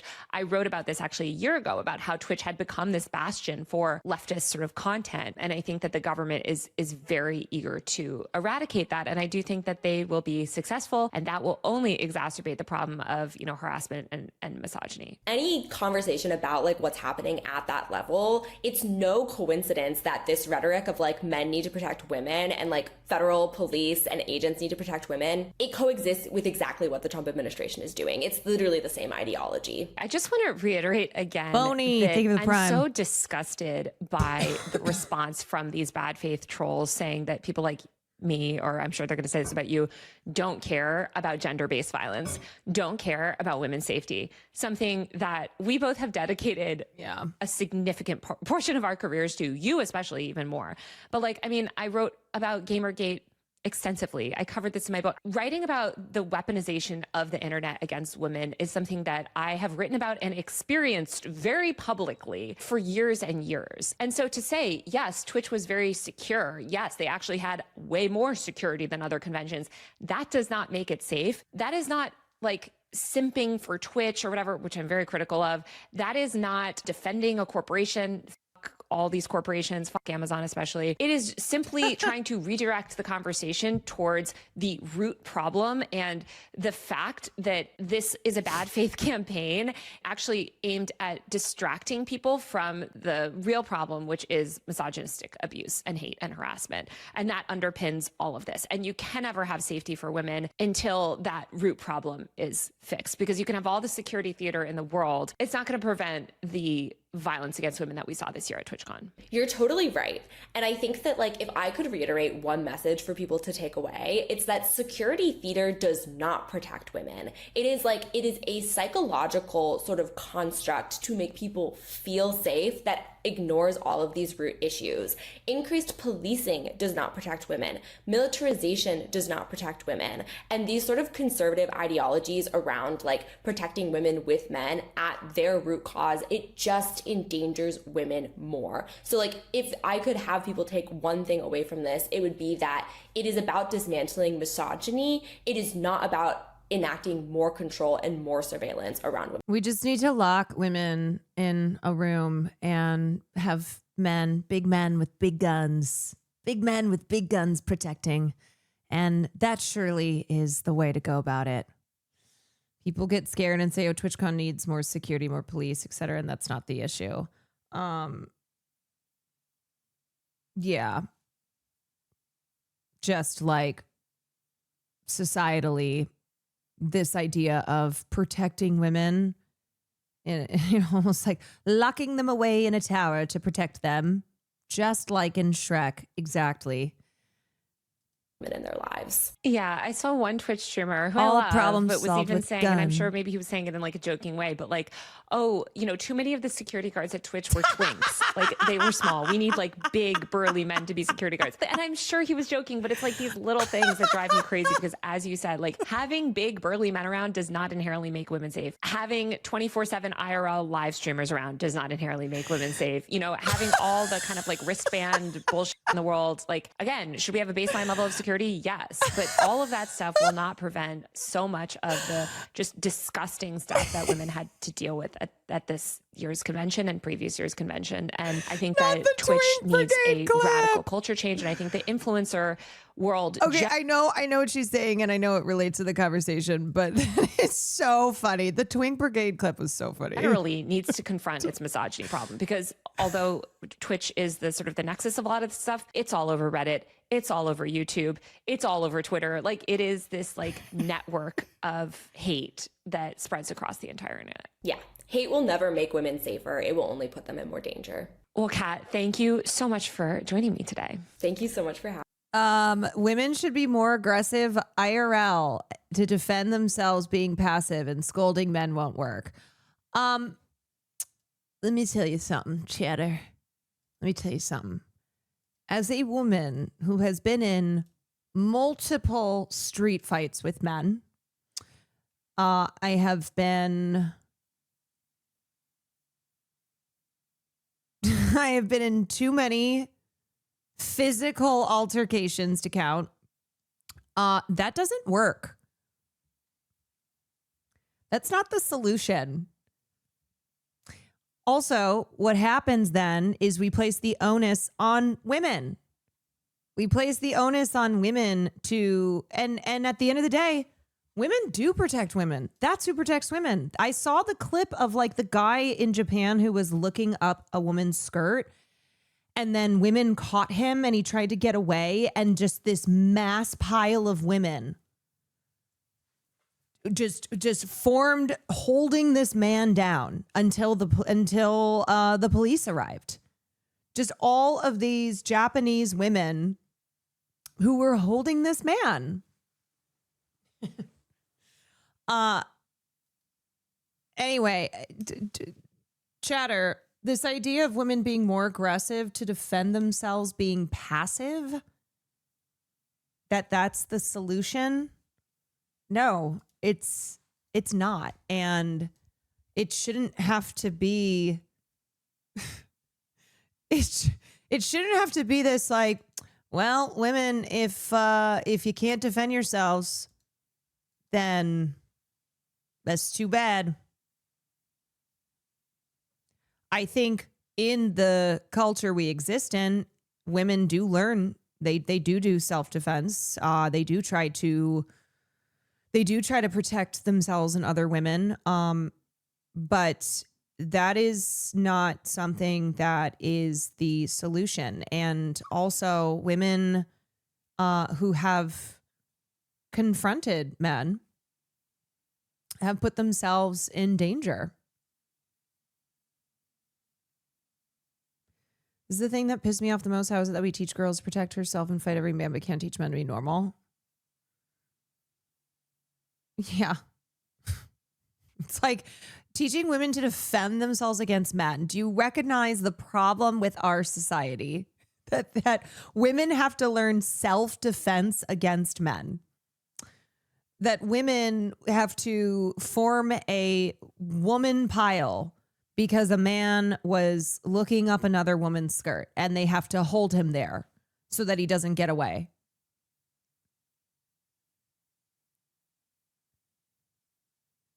Emily was the one to defend Emmy Rue and the girls when they were stalked and harassed and threatened in the pier. Yeah, I mean, one of the first fights I got in was a guy who sexually assaulted my friend at a club. And it didn't go well. Like, it was not something that problem fixed because I confronted this man. Thank you for your response. I stand by the statement, though. Once men physically respect women, they fear other men. It will stop. Okay, but I'm telling you, it's not my opinion. Like, that's just incorrect. Once men physically respect women, because what's still happening is the onus is put on women, the responsibility to ensure that they are protected and safe, rather than fixing these cultural attitudes and fixing these structures and legislation that enable this violence in society, that protect the power dynamics that exist.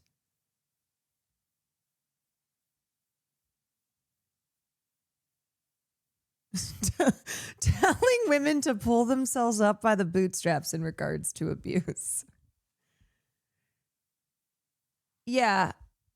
Also, you want to know the difference between me and some of these dudes who are like, ooh, if I had been there, I would have beat the shit out of that guy. Like, kind of, making it also about themselves in a way to look cool and be like, I could have protected Emmy Rue.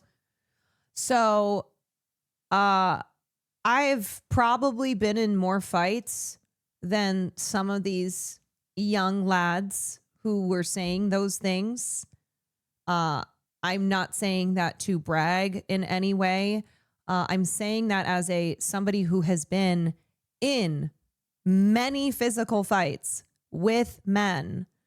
I did not look at what happened to Emmy and go, man, if only I had been there. Problem solved. Ooh, if I had been there, then this shit wouldn't have gone down. Let me tell you that. Because that's also taking away from like the major problem, aside from her being sexually assaulted, of like what conditions exist that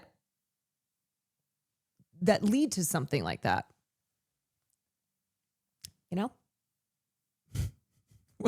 Well, I thought if only Caroline was there.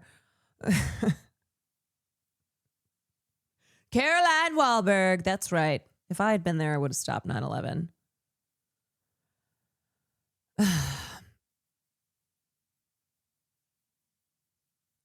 Weird ass thing to place yourself in that situation. Imagine you could have. It's very hero complexy. It's very hero complexy. It's very like, ooh, I'm the savior. And I don't really like this option of we only can solve problems through violence. Like, that's the only path here. Well, it's whoever can beat the shit out of the other more effectively. And sometimes, like, time and place, it does call for that kind of shit. But I just mean, broadly speaking, I would like to live in a world where violence is not the resort. That's not the it's not the only option.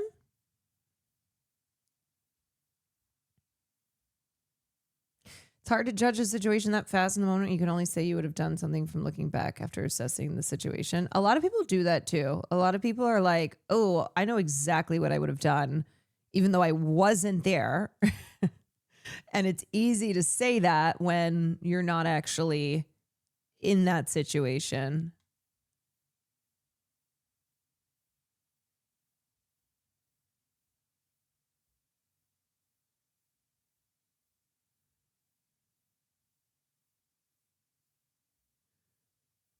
Yeah, it's also giving what was she wearing and well, you didn't you say no enough? Right. Yes. It also betrays the perception of a moron who's oblivious to how much he's surrounded by the problem. If I'd been there, is always said by someone who was there. It's like, okay, well, there are other situations where maybe somebody's not getting sexually assaulted, but a woman is on the receiving end of misogynistic jokes, little comments. What you doing then? What are you doing in that situation? Are you the one who's saying it? See, that's the thing though, that isn't looked at as like a way to be a hero. There's no there's no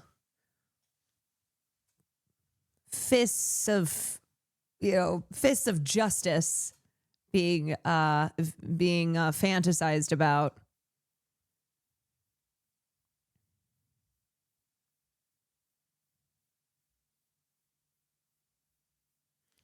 I'm a trans girl. Let me tell you, men sometimes still don't take you seriously and back off even as you're actively threatening them with physical violence, which was not the case before I transitioned. Yeah, no, it's absurd to be like, oh, women just need to be better at defending themselves. Women, ladies, come on. This is on you. This is on us. Okay? Been in a lot of fistfights with men, a lot of them because I was getting discriminated and trying to get friends to a safer place. It's never cool and fun. It's exhausting. Those kids don't know shit. Yeah.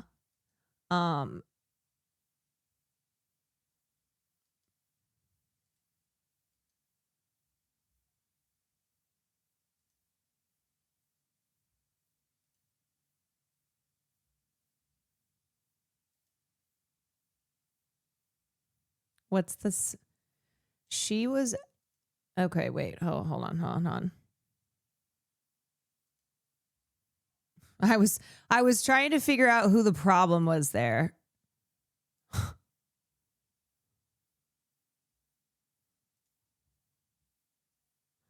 They just want to make shocking jokes. Yeah, that's because I really give off the vibe here. I really give off the vibe that's the kind of shit we love here in this community.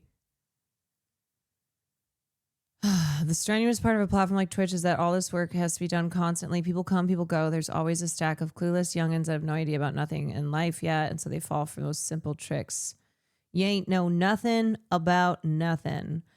Okay. Anyway, to wrap up that convo. I know that was a lot. I know we covered a lot. I obviously all solidarity and support to Emiru and what she went through is something I don't want anybody to go through, and I choose to address this because it's not drama and it's a very serious problem that is all too common and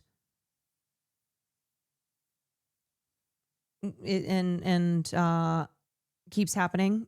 Also solidarity and support to Saeed as well. Also not drama. And I hope that the conversation that we had today, I hope it was illuminating. If maybe you see a problem with one, you don't see a problem with the other. Maybe you only see a problem because these are people you personally like and you don't apply this to all victims of abuse. So y'all,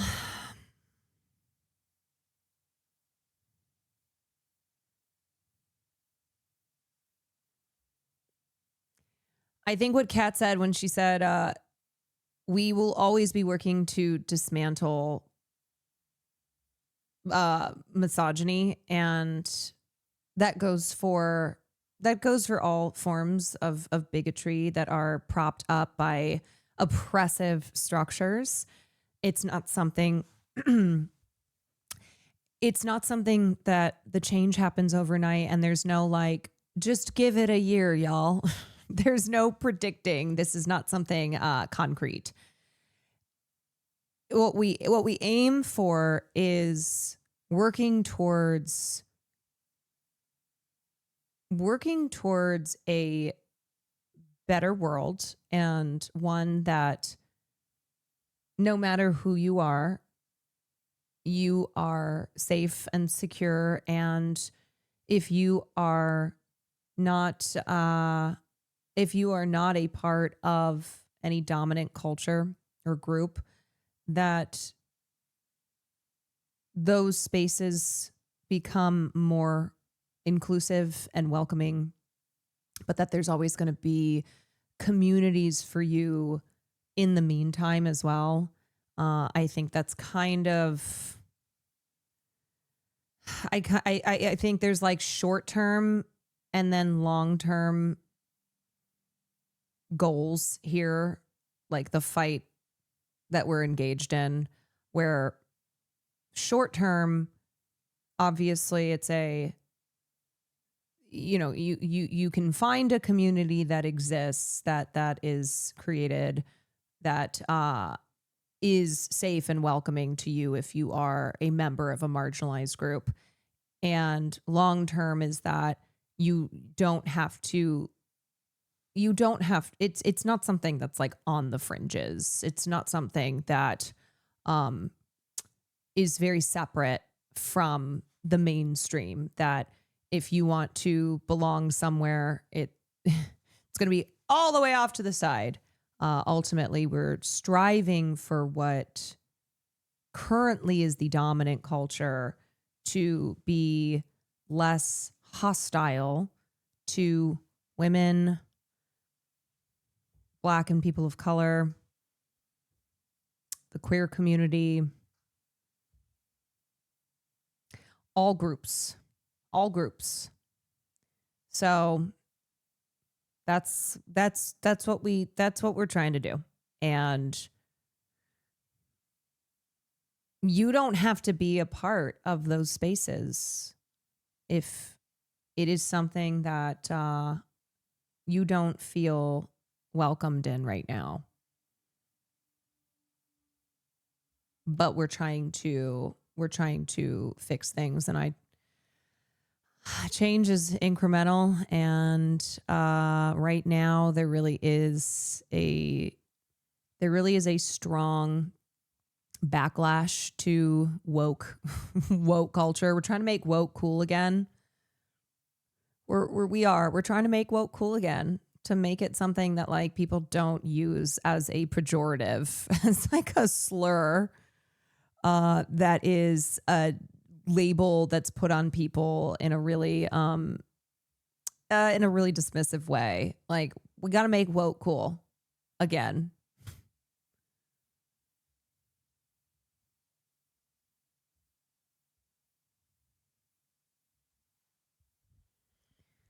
Okay, Dazham, thank you for the prime. One little story before I think I'll probably do some gaming for the end of stream.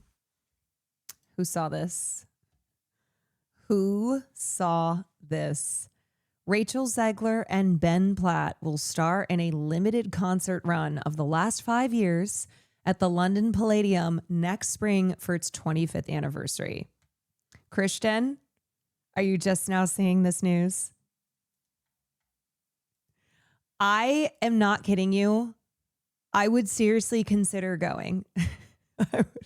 I would consider going. It's March 24th to 29th. And the reason that this is a huge story too, not just because these two are in the last 5 years. If you remember, Ben Platt's father and brother caused some issues, especially brother Jonah Platt, that had to do with Rachel Zegler. When Rachel Zegler was starring as Snow White and the Seven Dwarfs, as Snow White in Snow White, and she tweeted Free Palestine. She was openly advocating for important causes. And Jonah Platt, so there was a lot of backlash to her. She was really harassed.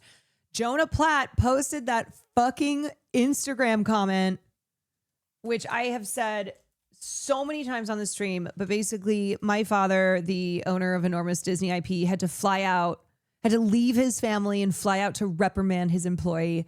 So absurd. An adult man, a fully adult man, screaming, crying, throwing up. And then he had on his father, Mark Platt, who's a very famous producer. He had his father on his dumbass podcast, and they were just whining and complaining about shit. And then Ben posted his support for him and his husband, who are supporting Zohran Mamdani, and how then that resulted in some real this piece of shit, like one of the most obnoxious pro-Israel influencers who made a disgusting TikTok. And he said Jonah Platt is hotter than Ben Platt. And then Ben Platt was in the comments with like this emoji. That's your brother. That's your bro. That's your bro, Jonah. Anyway, that was that whole drama, controversy, etc. And Ben Platt kind of was publicly showing that he was different from his family and the weird ass behavior that they were exhibiting. So now we have Rachel Zegler, enemy of the Platt family, doing the last 5 years with Ben Platt, son in Platt family. We're going. Let's fucking go. This is an unreal casting. He used to make those riffing videos. Together. What happened? I mean, this is pretty great. This is pretty great. Last beta, thank you so much. Appreciate you. So I just got such a kick out of this. I mean, I think they're both perfect for these roles. Jamie is over and Jamie is gone. Rachel, her voice is so perfect to play this role. So I got a kick out of it. Yeah, ask Austin to get his tickets for Christmas. Tell him this is what the people demand. I still hold on to the theory that Ben is not in good terms with Dad Platt since he was not announced as Bach on the Wicked movie. Interesting. I'm willing to run with that. I'm here to say Ben is now not a Platt, but a Galvin. Okay. Ben Galvin. Married to Noah Galvin. Love that Rachel hasn't gone anywhere in spite of all the smears. That's another thing that's great. Great to see that Rachel Zegler, who has been a target of smear campaigns and never-ending harassment since like day one. And she has not been in the industry that long. And in the, what, 4 or 5 years, 5 years that she has just been nonstop targeted. And after she was targeted for saying Free Palestine and people were like, oh, her career's over. See ya. To see that she's still thriving and doesn't seem like that career is over, is what I will say. Her version of Still Hurting is already my favorite. I don't even need to hear it, I'm certain. 'Cause I'm still hurting. What about lies? Jamie, what about... Our boyfriends are screaming about a car right now. Don't care about them. I'm over them. I am so over them. Also got featured in Women of the Year. Yeah, she's doing great. she's doing great. And as much as no, I don't think like the priority in this world is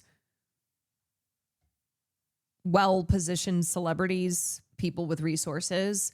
I do think in the context of advocates with major platforms and advocating for Palestine, and as we have seen people like Melissa Brewer and others who have been fired and faced the consequences, like having Rachel still thriving, still booked and busy, I do think is important. I think it's important for people to see that. I think it's important that, just the message that sends. She recently performed Don't Cry For Me. Oh, I know. Oh. Rachel is so fucking good. It's ridiculous. Her voice is ridiculous. Every time I hear her perform, I'm like, your voice is insane. It's absurd. What the hell? Here, I have to go pee, so you can listen to some of it.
All the time, I love you and hope you love me.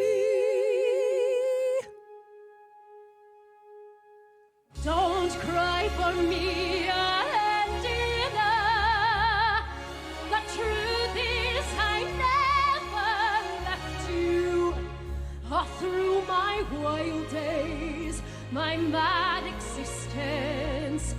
think as a first musical, keep your distance. Have I said too much?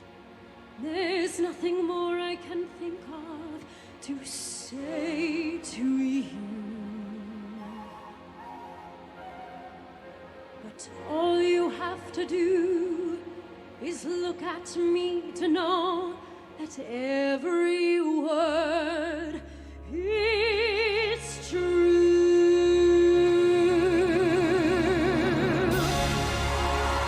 Did you hear about Ziegler Evita Broadway transfer getting canceled because Jamie Lloyd and Lloyd Webber have big beef now?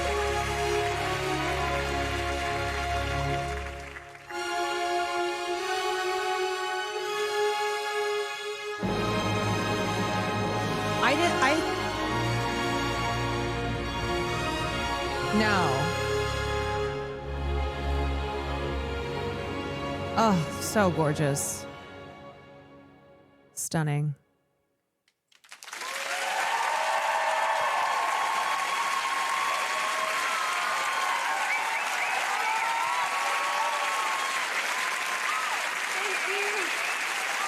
Okay, let me just tell you too, before we move on to gaming, I just have to tell you.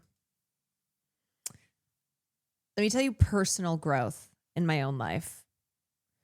Back in the day, when I was like hating on Anne Hathaway and other actresses who are theater kids, I absolutely would have been like, ugh, Rachel Zegler. Not having to do with like me disagreeing with her politics. I'd be like, she just tries too hard. So a lot of the things that were said about Anne Hathaway that are also said about Rachel Zegler. And I recognize that growth. You were beefing with Anne Hathaway on Tumblr. I was not personally beefing, but I was definitely a person who, when Anne Hathaway once talked about all the hate of her, and she's like, I don't know. I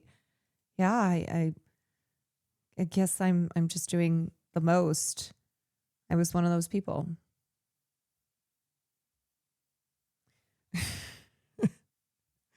It's true. Lloyd got a producer credit when Sunset Boulevard transferred, wouldn't let them recast Nicole, so they closed at a loss and it didn't go over well with Weber.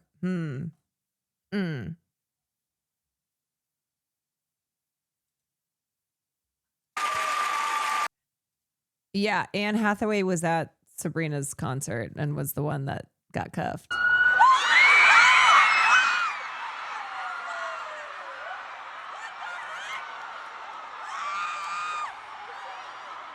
Sorry, nobody heard that. You're Anne. She's so cute. I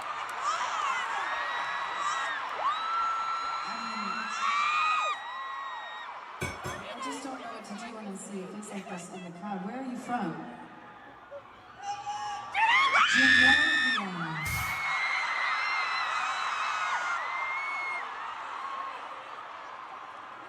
Has anyone ever told you you look like a princess?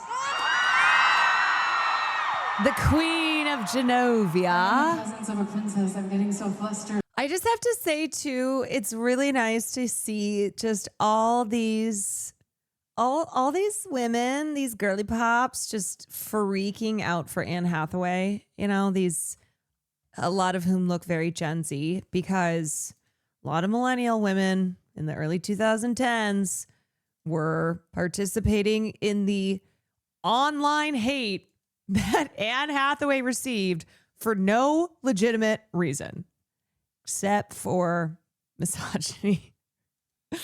Ooh, hoo. She didn't get roles because of concerns over how toxic her identity had become online. So she was missing out on roles because a lot of people on the internet just decided, you know what? Hate this bitch. That was the attitude. She had not done anything wrong.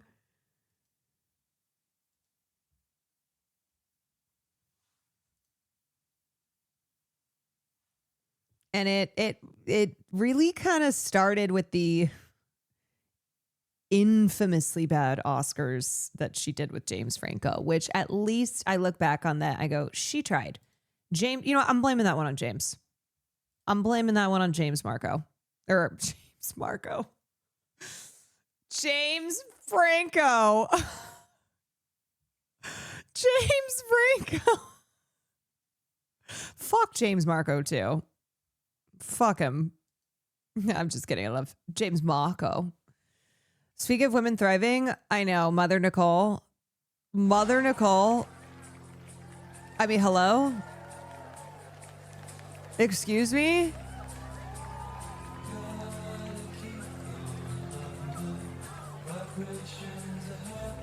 She looks slay as fuck.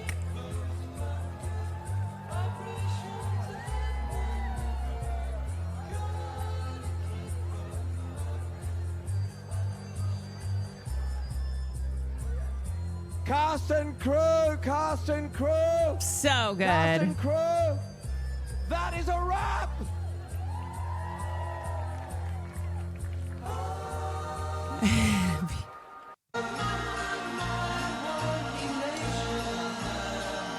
People think Baz Luhrmann is gay. Oh, yeah, no, he's been married for like 20 years. He's been married for 20 plus years to a woman. But they assume just based on his movies, based on his vibe, they're like, that's a gay man. He has the taste of a gay man, true. I thought he was a lesbian. Well, I can understand. At least I look back on that, I go, she tried. James, you know, I'm blaming that one on James. I'm blaming that one on James Marco. Or James Marco. James Franco. James Franco. Oh, God. Now I'm going to get canceled. Fuck James Marco, too. Now I'm going to get canceled by the James Marco stans. They're going to come for me.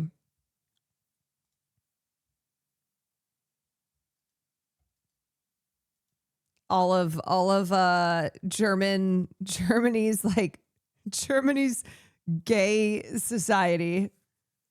They're coming after me. I gotta prep the notes app soon. Oh, God. Here we go.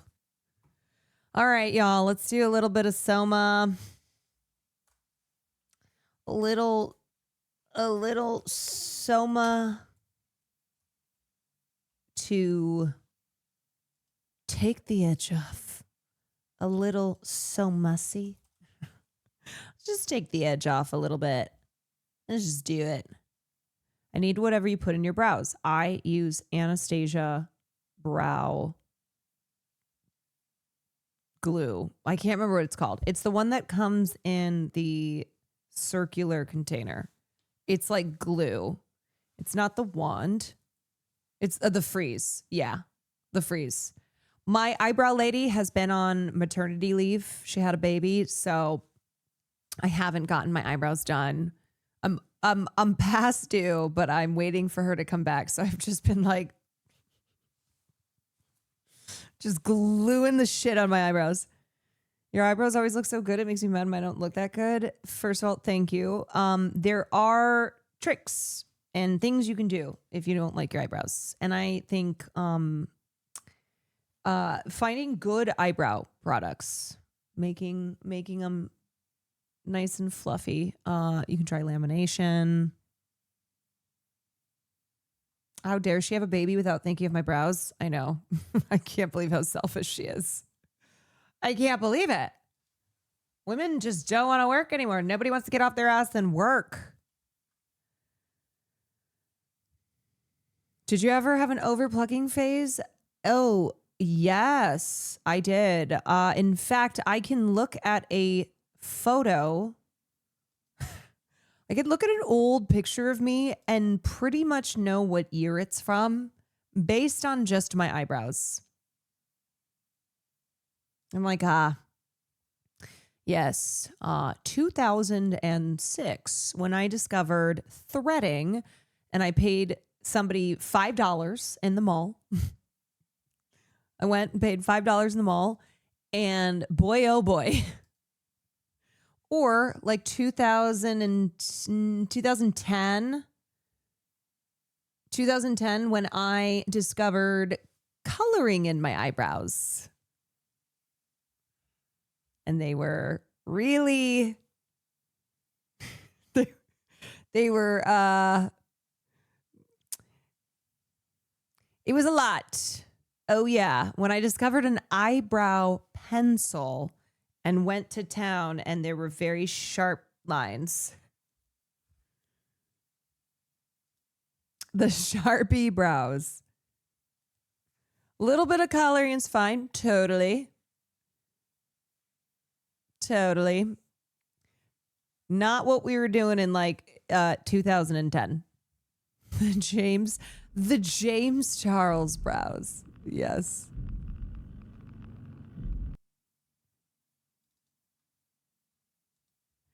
Do do do do do do do. Friction Games. Oh, it's not popping up. Oh, there it is. Okay, y'all. So if you're leaving, thank you for joining me tonight. Thank you for being here for this conversation. Let me turn this down a little bit. Thank you for being here for this conversation. I will be, so my schedule, oh, my phone is dead. My schedule is tomorrow. Tomorrow, I think, is going to be a normal stream. And then Wednesday or Thursday, we're trying to go to Halloween Horror Nights, Sam and I. We're trying to plan a stream there. And then Friday, I'm trying to decide my stream schedule. It is Halloween, and I am going to go to Escape this weekend. I'm continuing my live music run. So Escape is a festival, and it's Halloween themed. I don't freaking know, but I'm either gonna go Friday afternoon or Friday evening, and then Saturday I'll be gone. I'll be doing that. So kind of a rough idea. Same here. Oh, hells yeah. Oh, hells yeah. So yeah, just a rough idea of this idea of the sketch this week. So trying to throw a fun horror stream in there. Maybe I can force Will to carve some pumpkins or something. We haven't really done many fall or Halloween activities outside of watching scary movies and playing horror games. And also the horror of the internet. Oh, the endless horror of the internet. Endless horror of the internet. China were to still happen, do you have a timeline when it would be? Mid-November. Okay, why is this taking so fucking long? Turn my lid off.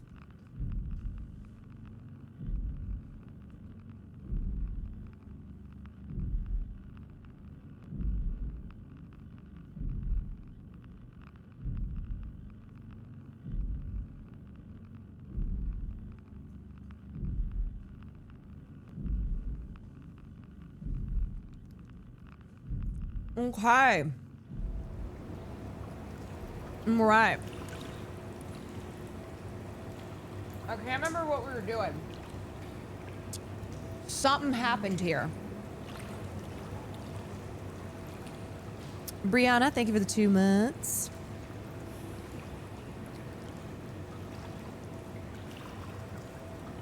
You were terrorizing a man? Yeah, I was terrorizing a man in order to stop systemic misogyny, because that's the way we handle it. Okay. Your ship crashed. That's true.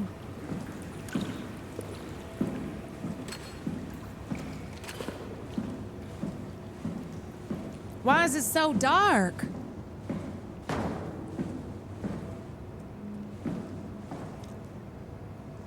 Why is it so dark? Catherine was being a bitch to us? Yes. She's very sussy.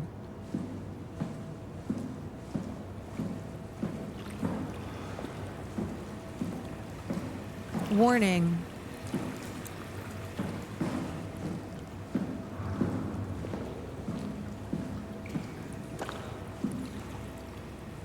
Alright, what the hell am I looking for here? Maybe I go up here?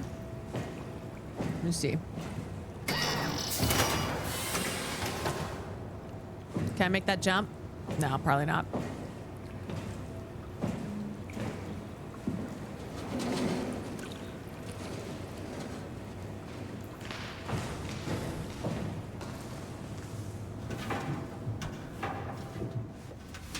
Fine, we're gonna go through this vent. We'll see what happens. Oh! What? Okay, that was a little bit dramatic.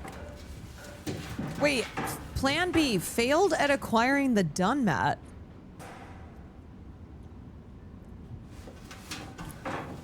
Failed at acquiring?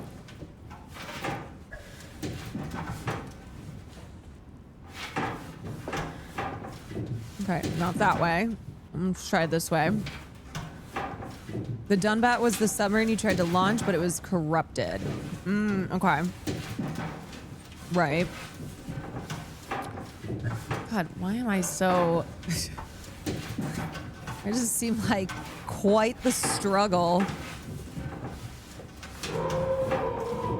Uh-oh. Who dat? So loud. I know. Is this right? I don't know. A lot of times with this game, I'm like...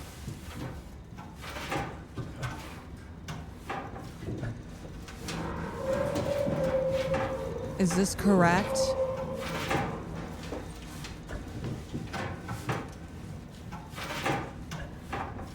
Just slowly ambling through this vent.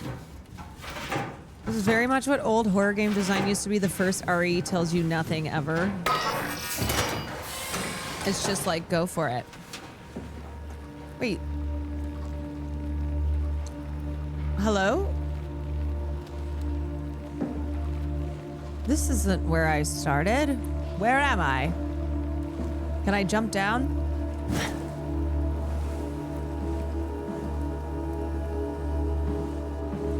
Oh, a hole! Oh, it's been so long. Oh, it's been so long. Thank God.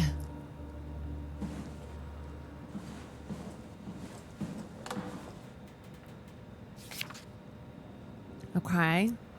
That looks like something important. That looks like an important thing. You want to unplug these? No.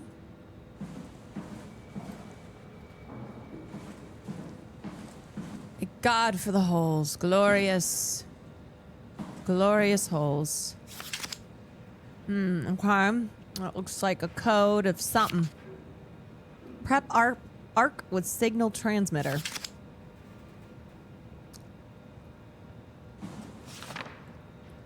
Power suit proper usage. See, this is one of those where you should read the instructions.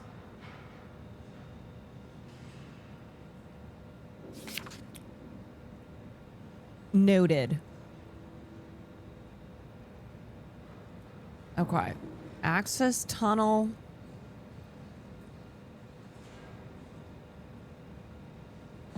Big J, thank you for the 4 months.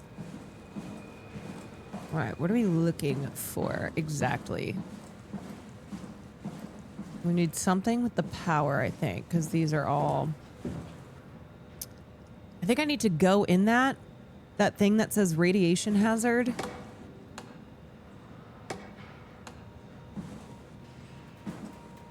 Is this kind of right? Am I in the right room? No. Okay. Yes. No or yes? Oh. Oh, wait. Huh? Wait, this isn't... Oh, no! WoW got to the Dunbat before we did, am I right? Well, it was talking. That's rarely a good sign. Damn it. The Dunbat was our best shot. I was really banking on this to work. Come on, we can't quit now. There's gotta be another way. How do you think you did it? How did the team get the Ark down the Abyss in the first place? If they didn't use the Dunbat, the only other way would be the climber at Omicron. It's like an elevator which supposedly reaches all the way down into the Abyss. Okay, so we do that. We go to Omicron and take the elevator. Yeah, okay. Sure. We'll just head over to Omicron and hope there's a power suit that fits you. You know, so you don't implode while in the Abyss. Oh. That does sound useful. Alright, let's go then. Wait, what is this place? Seems to be a lot of information on the Ark here. There's a prototype and everything. Okay. Let's start it up. I want to see how it works. Maybe we can figure out how to get on the Ark. Okay. You didn't know how to get us on? How difficult could it be? What, like it's hard? Start an Ark simulation. I want to see how it works. Okay. Computer.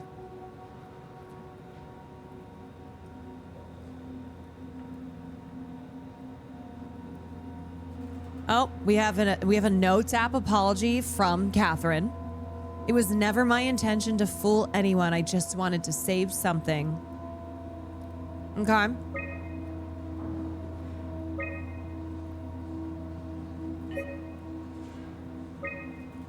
Double Skull Knight, thank you for the prime. My map. Okay. Arc Attitude Survey. Okay. Recently it was decided the ARC project would become Pathos 2's last official commitment. The staff has been urged to carry on with their duties despite Earth's catastrophic condition. I think the ARC project is the most logical step toward saving mankind and that we should spend as much time and resources as needed to complete it. Sure. To embark, every passenger needs to be flushed with electromagnetism using a pilot seat. These scanning sessions are known to cause nausea and headaches, sometimes lasting up to 3 days. I think temporary physical discomfort, no matter how severe, is a small price to save mankind. Strongly agree. The Ark is built to fit a Ranger MK7 probe, meaning it could be shot into space with the Omega space gun and technically survive for thousands of years, living off the light from our sun and distant stars. I think the Ark should leave Earth behind and be launched into space. Hell yeah.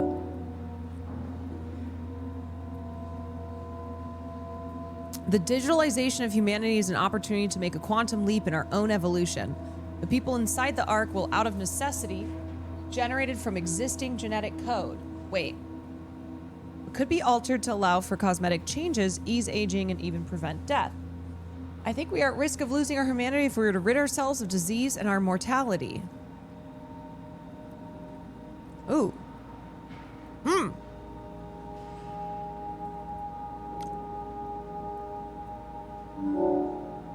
Agree. Death is a part of life. There are only 58 people left alive to be stored inside the Ark. A way to diversify and expand the population would be to introduce artificial intelligence that would appear in every way to be human, but with childlike and naive sensibilities. As we continue to explore the nature of intelligence, we may find a way to make them smarter in the future. I think even an inferior group of artificial people would benefit our society.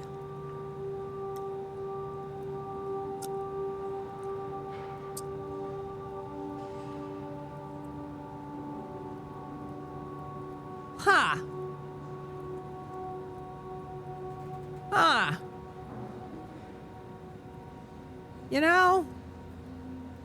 Okay. Inferior is a crazy word. Do you not have rewind active? Nah, I don't even know how to do that. Okay. Maybe I made the wrong choice. I don't know.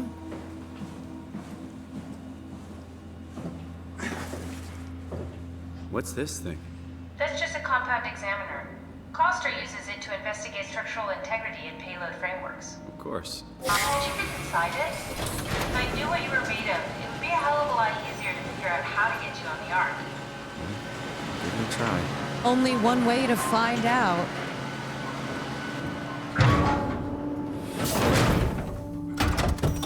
Bit of a tight fit. Can you reach the on switch? Let's see. Yes. Ooh. Should I be worried about radiation? I think we're beyond that. Interesting. You seem to be one with the diving suit you're wearing. Everything's meshed together. How's that gonna work with the suit we're picking up at Omicron? I think they're bigger. You should be able to wear them both. Imogen? Who's that? It looks like the basis for your body is one of my old colleagues. Oh. A standard Cortex chip for robots, including the data reader and the OcuTorch, has just been forced through the skull. What? Weird. Surgeon has fused the whole construction together. Amazing stuff. No. Hold on. Back up. I'm one of your old colleagues? Well, your body is. Imogen Reed. That's disgusting. Hey, don't say that. She was nice to me. Oh? Anyway, Catherine? the Cortex chip is good news. That means we can transfer your mind to the Ark with a pilot seat. Kath, I'm half a dead person. Yes, it makes sense. Think about it. All those simplistic minds we've run into. Hold on. Just reviving a dead person doesn't seem to work that well. Yeah, were they a robot roommates? body seems to make people a bit unreliable. You are the best of both worlds.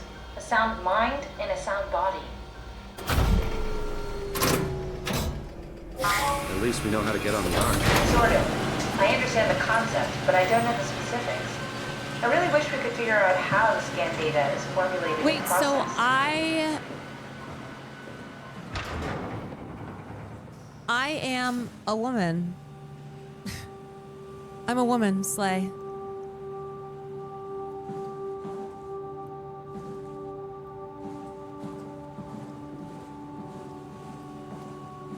Okay, where are we going? We're going over here. Swipe Omni tool. Get an Ark simulation going. Yeah, what? How the fuck do I do that? Little buttons over here.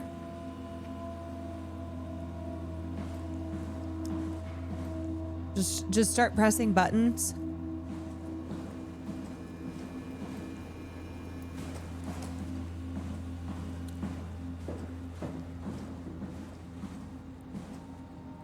Beep beep. Beep beep. Simulate. Swipe Omni tool, but I can't take it off. Yeah, wait a sec. Is this a woke game? Hold on. Do I go over there? Over here? How do I do this freaking simulation? Like that? I like that she tells me to do stuff, but then doesn't tell me how. She's like, just do it.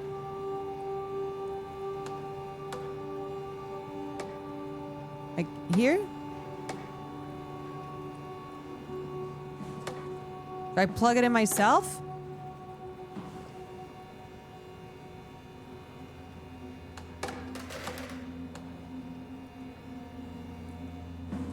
Go in the hole? That thing is just full. That thing is just flopping around. I like that this game really does not tell you how to do shit. No device connected. Okay. Wait. No device connected. So I need to connect. Okay. So I think I need to put floppy to doo-doo. This chair is actually so annoying in the way. Yeah, tech problems really do follow me in the game. I feel like it's supposed to go in here. But it's not doing that. No device connected. I understand. I'm trying to connect it up. I'm trying to connect a device. Okay. Well, what the hell? This guy?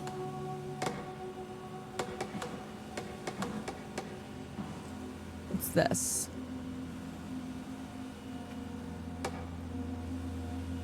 Bro, I know, it's giving, like, GPU cable all over again. Fuck. The arc doesn't even look that bulky. This is gonna be easy. Oh, okay, You thanks. haven't heard of the concept of jinxing, have you? Sorry, I forgot your people were superstitious. So I need that thing, but where is that?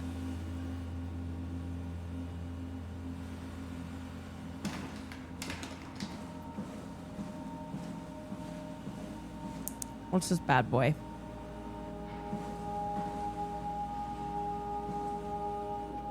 Okay, what about over here? What we got? Something like this? So I feel like she really hit that, you people.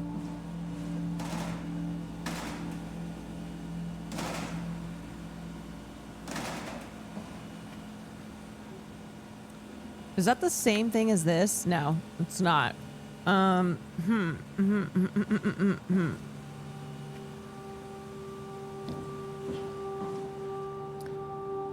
Oh, for the love of God.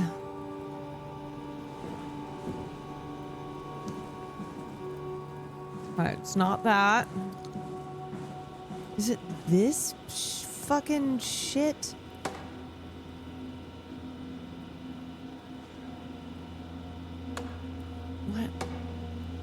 What the F? Plug the shit into the shit.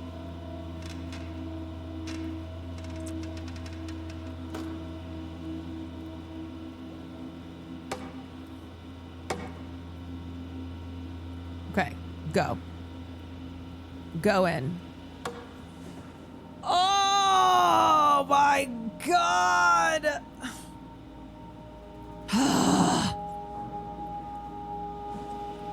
Right in front of you? It's like this little thingy? I tried to do that though. Oh.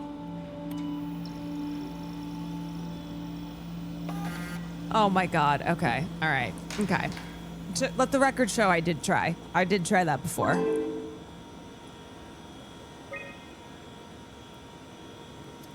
Please reduce memory footprint.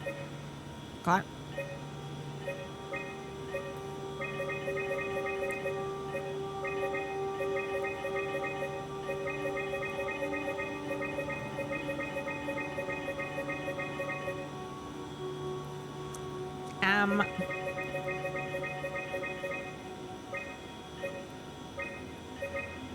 Is that right?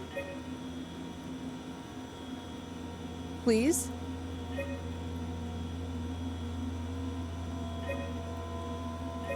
There we go.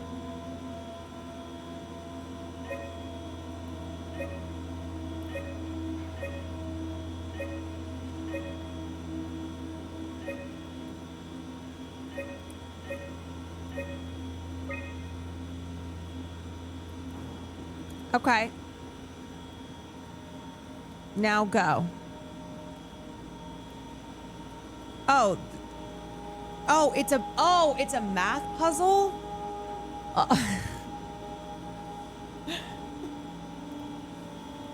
I'm just clicking.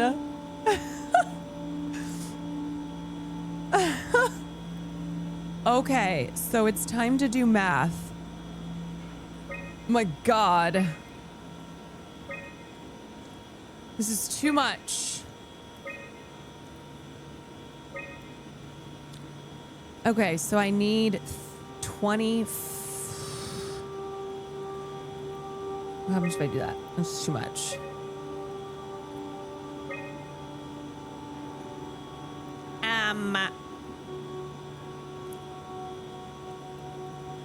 Okay. What if I do that? Now I'm 5 away. So I need to add in somewhere around here. Oh. Wait. Okay. 51.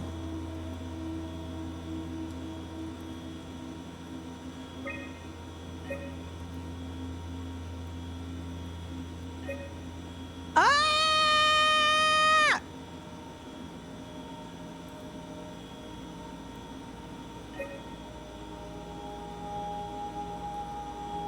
Oh, math.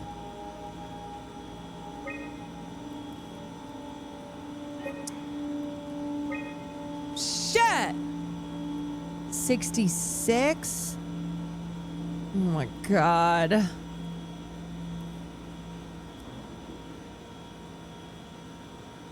Oh God. Okay, what if I do that? That's 69. Okay, minus 17. Do I have a 17 on here?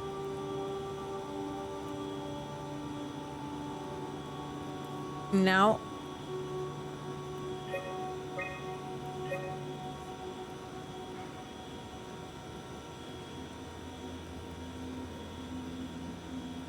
Okay.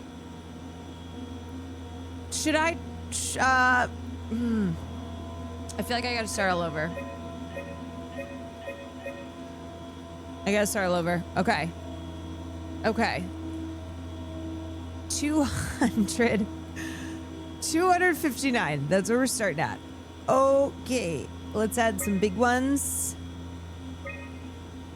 Let's add some big ones here.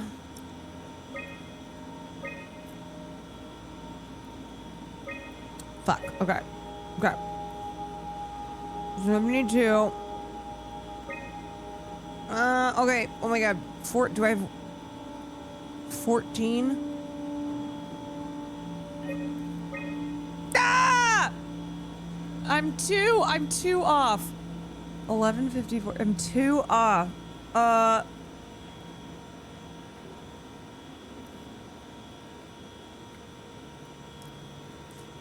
Oh, for the love of God. 2 off? That is absurd.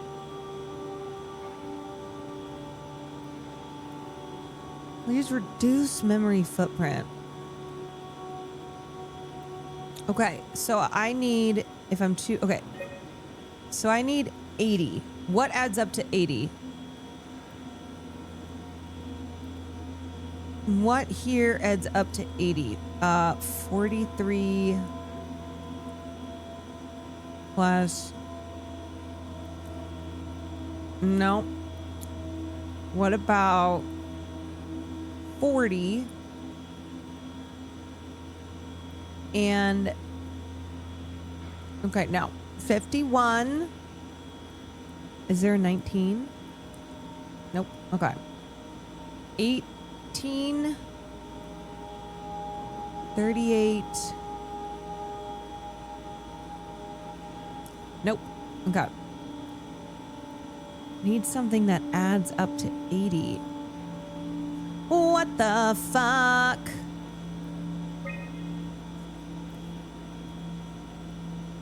Okay, so I need something that adds up to 40 now. Somebody do math. Are we sure there's a math problem? I think so, because I gotta get to 11:52. Right?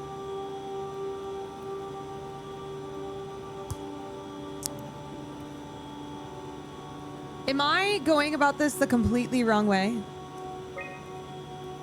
And now I need 20.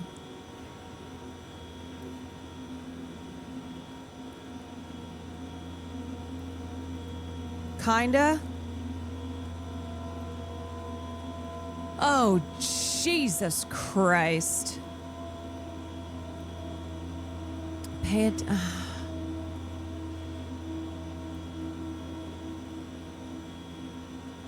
You're choosing modules to simulate the arc.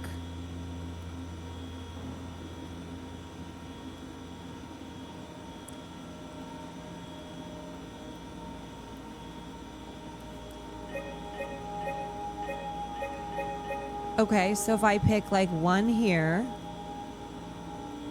SYS physics.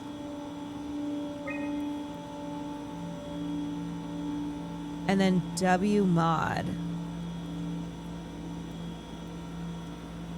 I guess I pick one of those.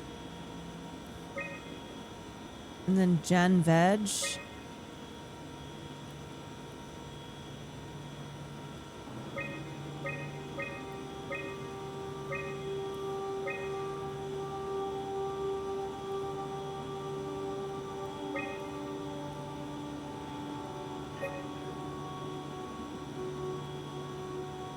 What the fuck?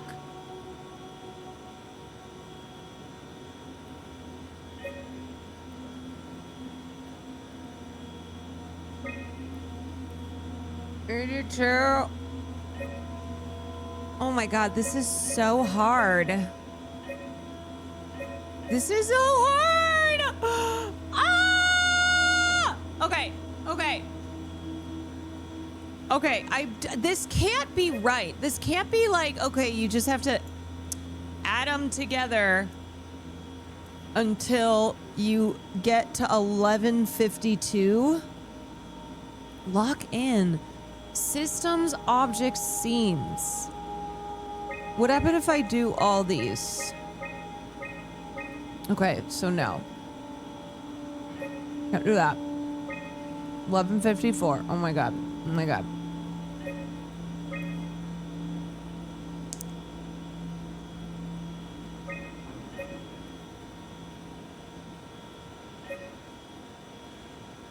This is impossible.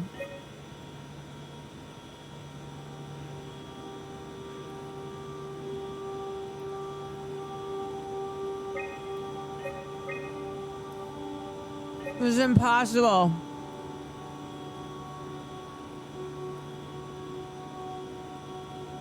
Think of it logically. What systems would you need to build the objects? Wait, but what? Oh. Okay.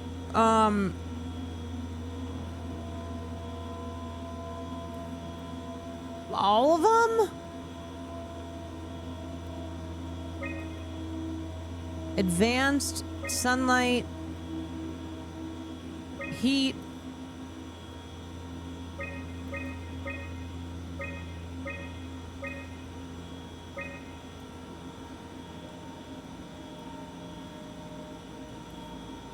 What? What?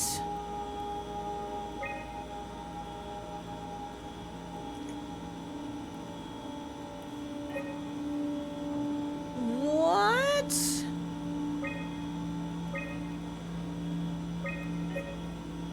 Oh my god, I can't do this.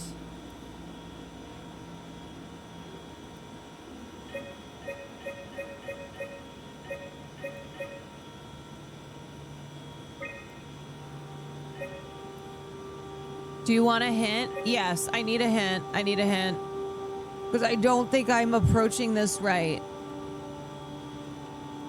Why do status messages light up sometimes? I don't know. Wait, what's lighting up?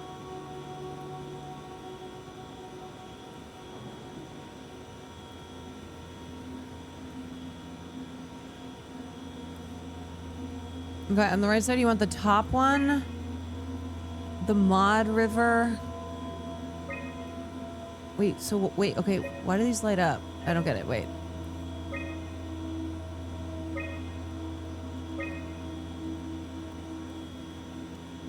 What does required mean? Required? Okay. Now I see. Gen Veg Advanced. W mod Atmo. Interface Scam. Physics Fluid. Physics Rigid.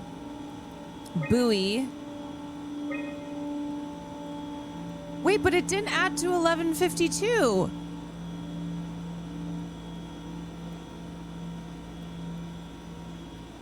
Wait. I don't get it. That's just the max memory available? Will's coming? What did I do? Why? Try loading a dummy scan. It shouldn't be that difficult. Yeah? I just want to make sure I understand how the scan data is formulated before we start messing around with. Wait, what? The World Series just tied the record for the longest World Series game ever played. They're in the 18th inning. Oh my gosh. Wait, is that why you came over here? Yeah. Like it's history. Oh my god. It's happening right now if you want to check it out. Are you checking it out? Oh, I've been watching it for the last 5 hours. You've been watching the game on stream? Well, I've just been commentating on it while I do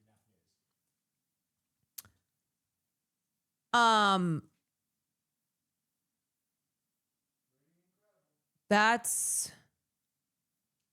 That's crazy. 18 innings? 18 innings? What's the score? I thought you were coming over here to yell at me about Soma. Who's in the game?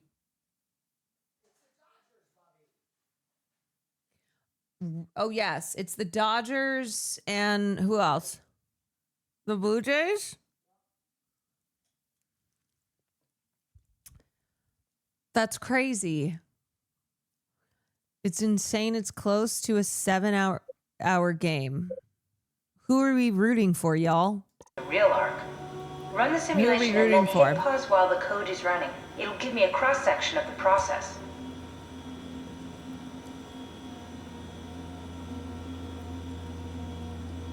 Okay, Blue Jays, unless you're evil. Will. Never mind. Wait, so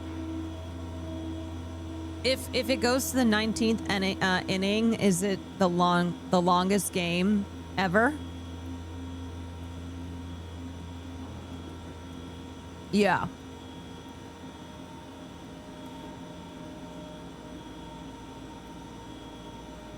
No, not ever. Oh, longest in the World Series. Okay. Well, let me just pull up on a side. World Series game. World Series game 3. So it's the top of, I mean, I guess this is pretty historic, huh? No one has scored since the 7th inning. That's crazy.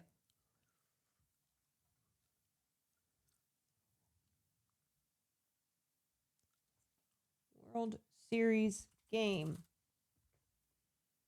Wait, this is Lily Pichu's first. This is the first game that she's ever been to. That's actually a crazy first game to go to.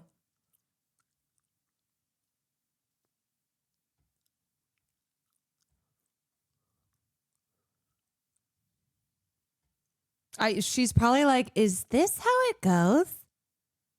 It's a hostage situation for her. She's like, wow, I didn't know that it was going to be this long. She's like, I'll probably never go see a game again. She's never going to go see a game ever again. Wait. Why does this? I'm looking at the updates. My guess is Bieber will only come in if it's a safe situation. We got Justin Bieber? They stopped selling food 5 hours ago. My God. Oh my God. So they don't even have beer or food? What are people doing? Watching the game?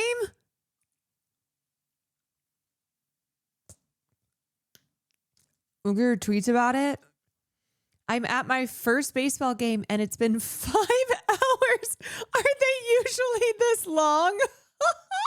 That's exactly what I thought she would say. 15th inning, Jesus. They made Shohei Ohtani walk 4 times. 16th inning. 17th inning. I've been here for 6 hours. I'm getting really hungry. 18th inning. It can't go any longer, right? Oh my God. I would start running a side business where I would just go get some snacks and some beer and I would sell it on the side. I'm like, get your cold beer, get your snacks. Holy moly. Oh my God. I can't believe wait, this game, both teams are basically out of pitchers. Bring me in, coach. I'm ready. Bring me in. Where's it going? Where's the game? It's in Canada.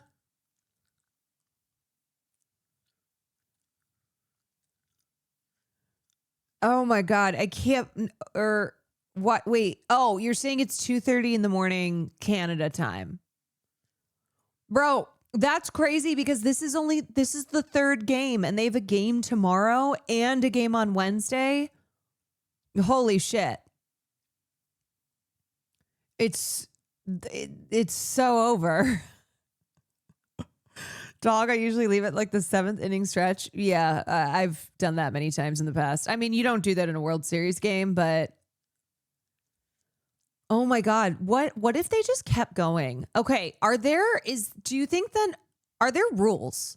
Is there like if some old rule somewhere that they've never had to implement because it's never happened, but it's like, okay, if you get to the 20th inning, then let's take a break. Let's just agree, maybe we call this a tie. Let's flip a coin, something like that. They are restarting a pitcher who already pitched. Oh my God, they must be so exhausted. You'd be like, hey, can we put a pin in this? Can we put a pin in this and maybe we pick it back up another time? What do we think?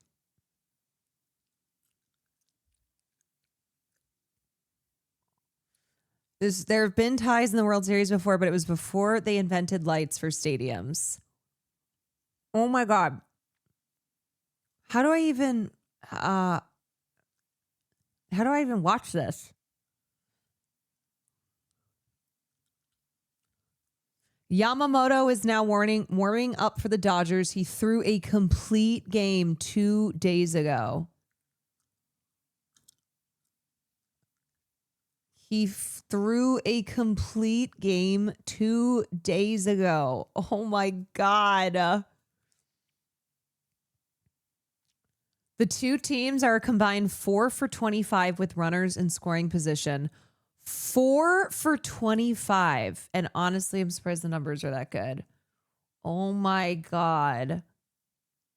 Okay, wait. Somebody post a link that I'm obviously not going to show live. But just like, if a link were posted or something.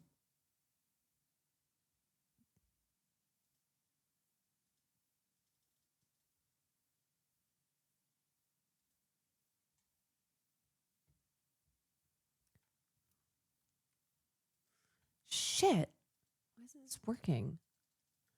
Are too many people watching?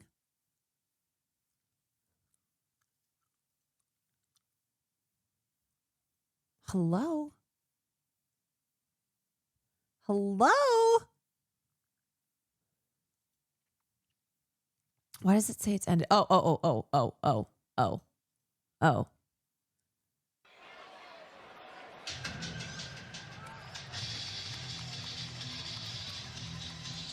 I would say this ballpark is probably still at least 80% full. I agree with you. Yep. And it was packed. Okay, let me just, how about this?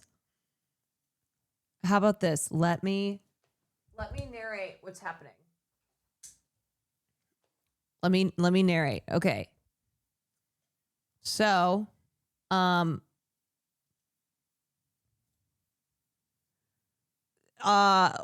there's a guy, he's throwing the ball to the other guy. So the Dodgers are pitching.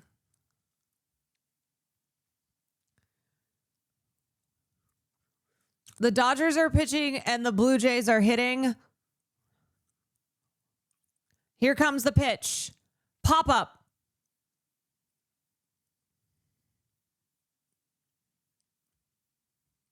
But it was out of play. You tell me who's winning? It's tied. That's the whole thing. It's tied. Holy shit. Okay, so now he's throwing the ball again. Here comes the pitch. It was low, and he fouled it.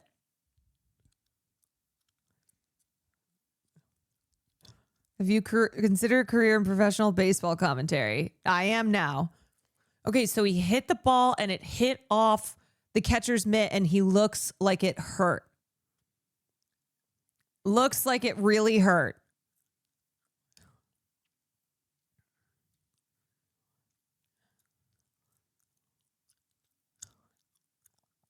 But he's still, okay, he's still catching.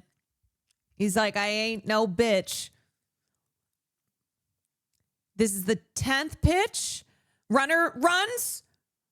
Oh, it was a strike. Ah! Wait. No, it wasn't.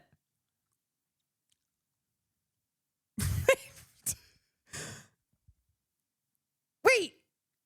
Okay, so there's a runner on first and second.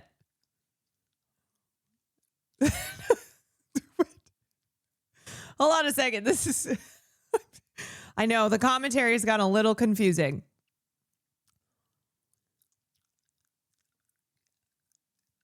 I could not tell what happened there. Wait, I think he walked him. Okay, that was ball 4. That was that was ball 4. He walked him.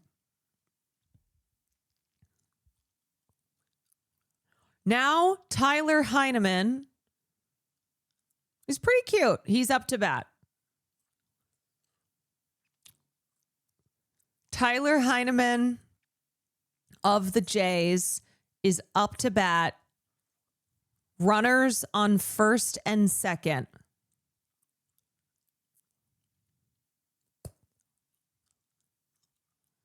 Two down. The pitch. Foul ball. Two down, two down. Play is at third. Play is at first, second, or third. 2 outs. Get the easy out. Okay, so that was a ball. So now it's a 1-1 count.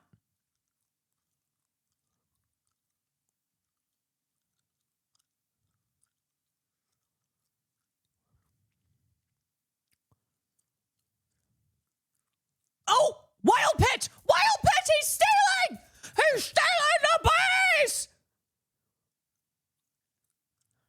Wild pitch. Runners have now advanced from second to third. Base is stolen. Huge, huge wild pitch.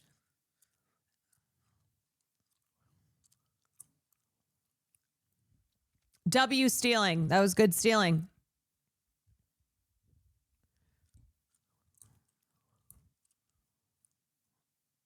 Uh-oh, we got some drama?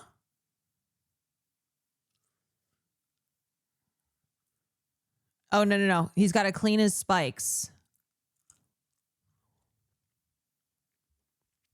He's cleaning his spikes. Okay, I thought maybe there was going to be a fight or something. A little bit of drama. There are children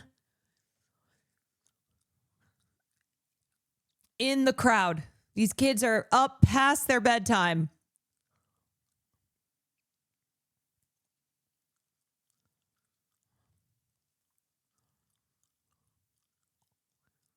Klein is cracking.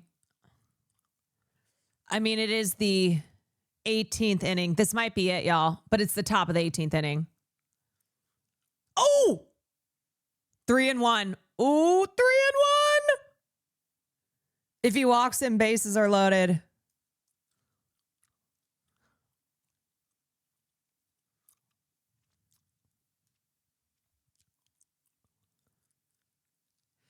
Steve Reich. It's a full count, folks. It's a full count. We got runners on second and third. We got 2 outs. This is a big moment. And the pitch. And a swing. And out. Whoo! I mean, I'm not cheering. I'm just... It's just crazy.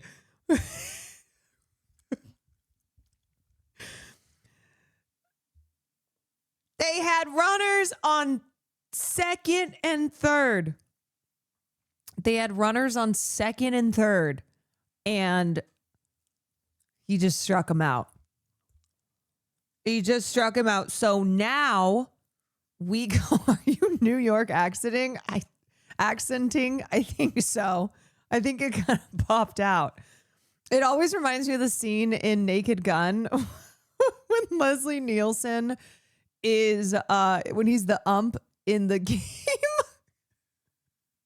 And he's like, Steve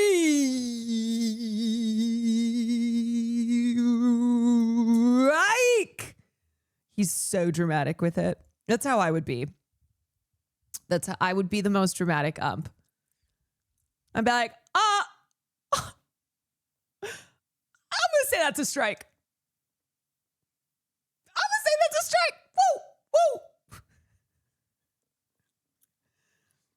It's looking like a full count up in here. You imagine if this was Toronto, it was almost 3 a.m. I mean, for people who are watching, they are up late. I need to see Lily's Instagram stories. Our games usually this long.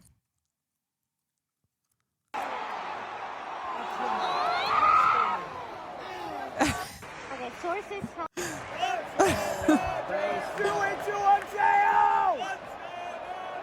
Let's go home.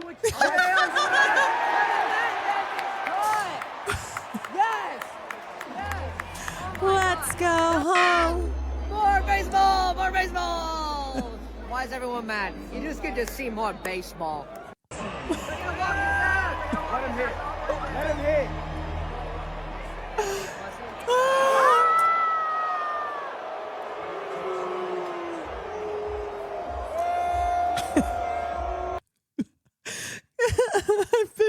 6 hours. 17th inning.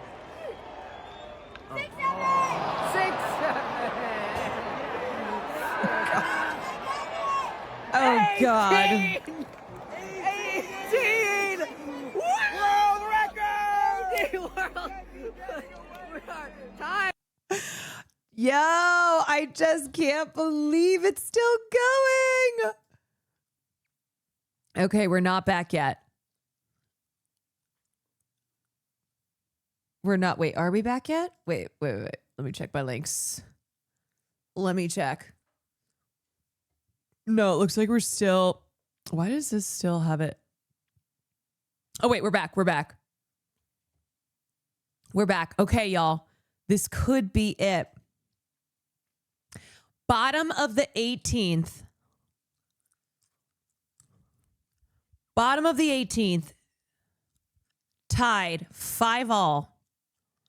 The Dodgers are up to bat.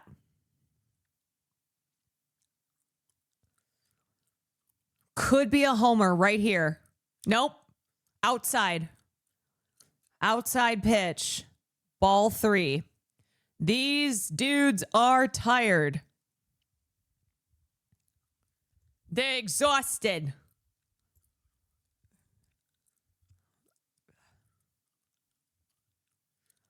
Oh. He squeezed that little strike in.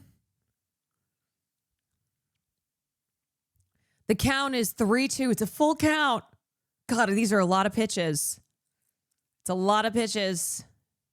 Do or die. Ooh! Oh, shit! Oh, shit! Oh, my God!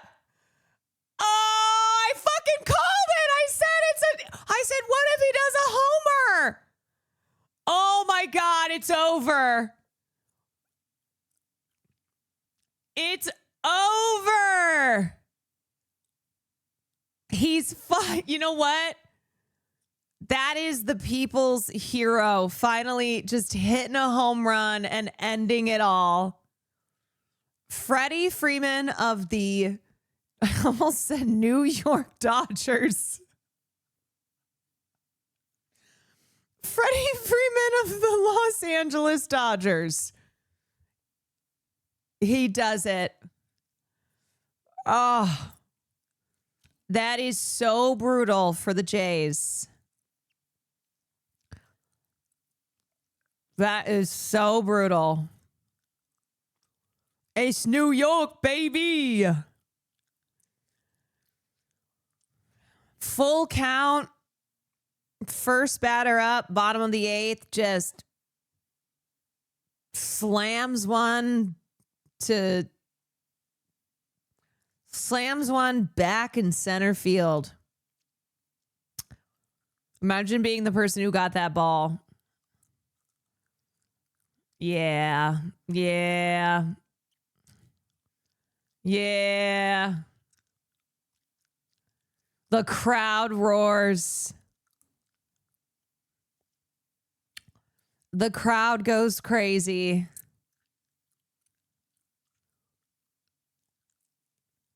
Woo!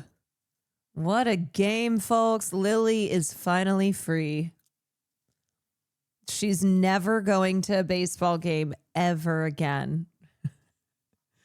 That is the last time. First and last baseball game. I'm sorry to Jays fans. I'm so sorry. That is brutal. You know what? She's had enough baseball to last her for a lifetime. That's true. She got two games for one.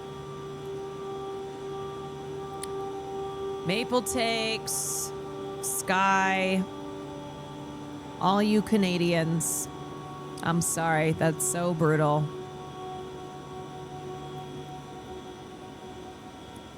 It's so brutal. All right, what the hell were we doing here? I do love that Will came all the way in here to tell me about the game. I can't believe they have 3 more games to go. Okay, so the Dodgers are up now 2-1 in the series. You know what? I'm getting back into baseball. This has made me realize that I'm getting back in.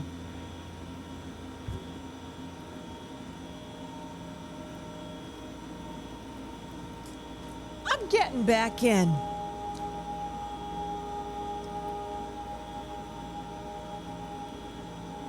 Okay. All right.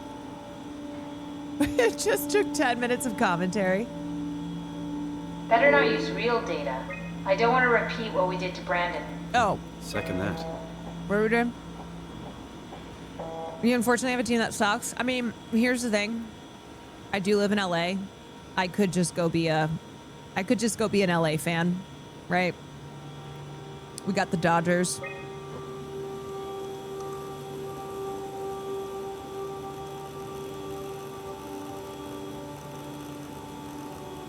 Disgusting.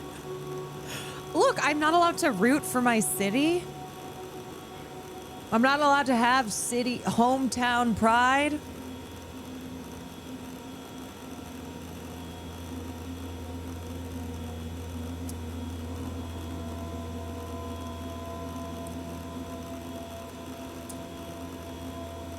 this right?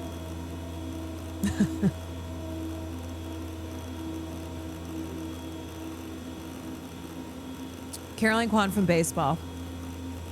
That's right, Caroline Kwan from baseball. This just still going? World time? You need to pause while the dummy is loaded, otherwise I can't know if it's working or not. Okay, well, the dummy is loaded. I'll load her up.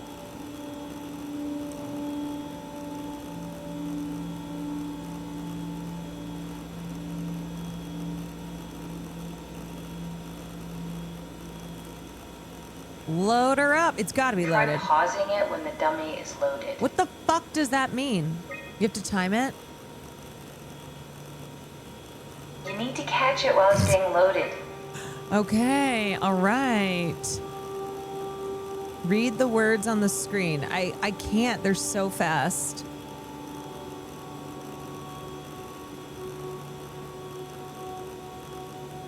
No, try again. The dummy needs to be loaded when you pause.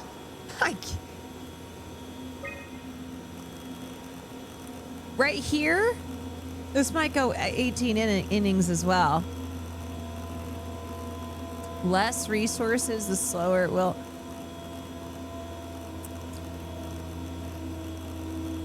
Okay, I don't know. I can't. I think she's just mad now. What if you turn the resource element? Oh. Oh, there we go. Oh, hi. Oh, okay. I know. Okay, come here. Okay. May the real Farley please stand up. Hi, mister. Are you scratching at Mama's?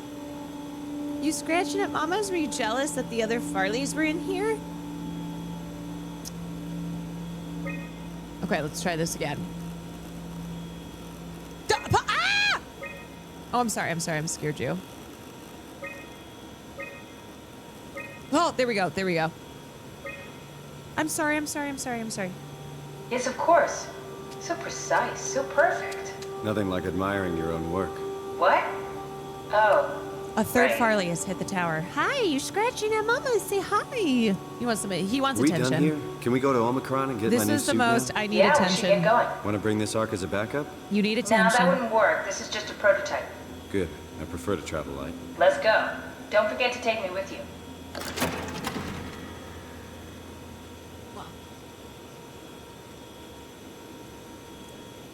Okay, did we do it? Did it happen? Farley. We did it. Farls. Oh, come here, Farls. Oh, you're so cute. Oh, you want attention. Farls Barkley. What breed is he? He is a Maltipoo.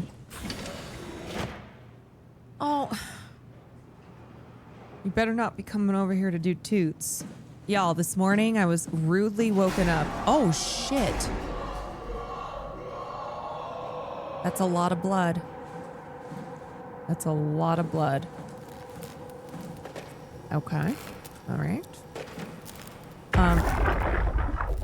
Stromer. Brandon, where are you? It got out of hand. I'm in sector RD4. Did you get everyone downstairs? Yeah, we're safe for now. But you need to get moving. They're gonna figure out where we are and come for us. Don't worry about it. The stairs are blocked and I killed the elevator. Pulled the connector chip from the lock. Right. That means you're stuck as well. Only way to keep you guys safe. Take the shuttle, go to Omicron. God damn it, Juan. You just had to be the hero, you bastard. Good luck, sir. Tell Alice I love her. Oh, yeah, T. Anyway, this morning I was rudely awoken because Will farted so loudly. It was like a cannon. Insert connector chip. Something's missing. Something is missing. There's something sweet.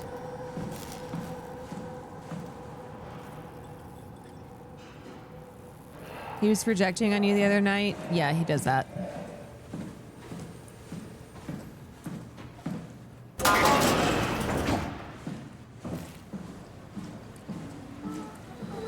Place is pretty fucked up, huh? Another hole!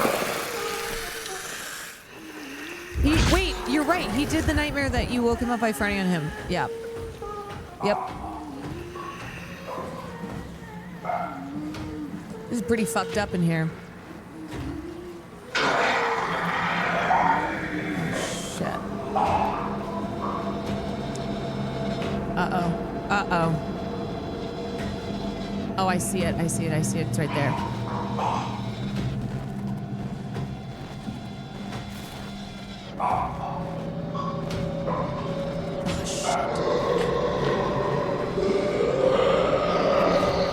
Shit. Is it coming in here? Oh, mother effer. No. Keep going. Keep going. Don't look at it. Don't look at it. Don't look at it.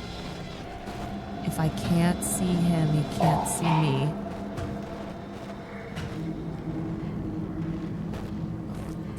Fucking fuck.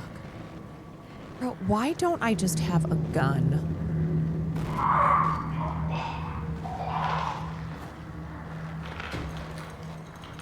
Why don't I just have a gun? He closed the door, but I need to get out of here. Okay, there he goes. There he goes.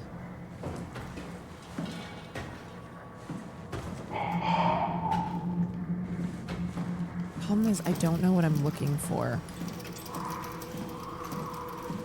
Need some type of chip. Yikes.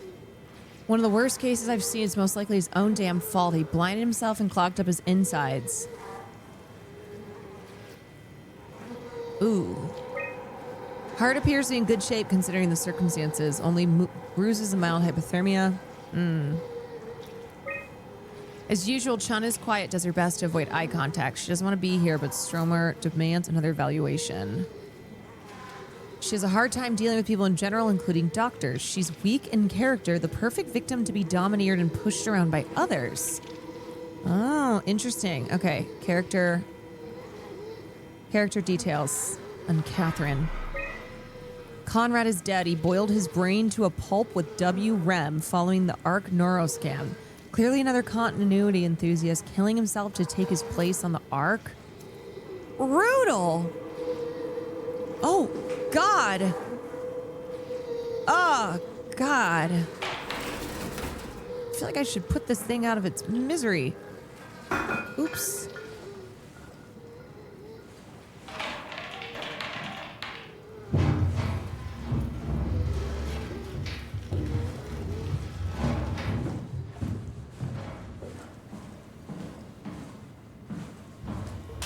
Hey! Hey!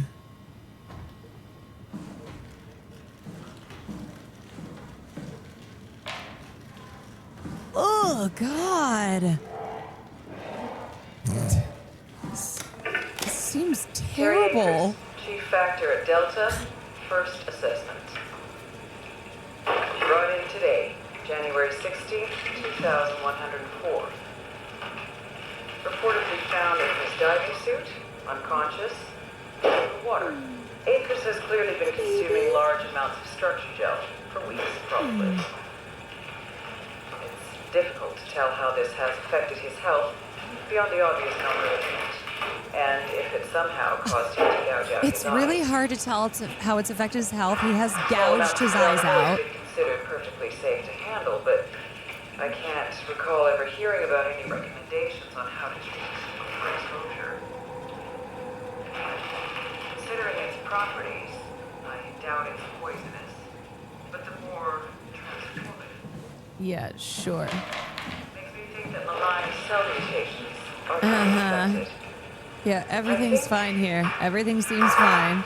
I think I will need to consult Dr. Eames at Omicron about this. Okay. Just a little experiment gone wrong. Okay, medical lab, medical lab. No, is the thing that I need in here.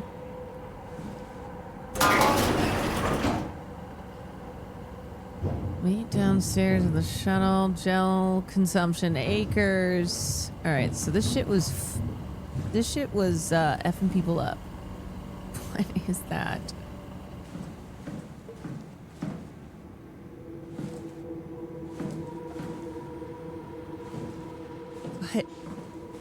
What happened here?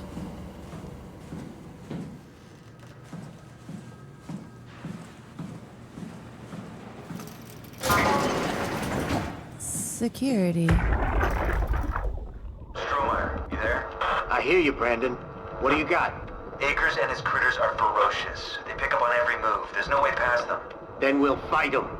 We got to get to the shuttle. And end up like Shank and Adams? No way.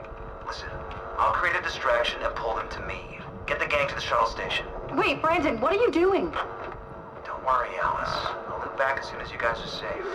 Just load up the shuttle and be ready to go. Are you sure about this?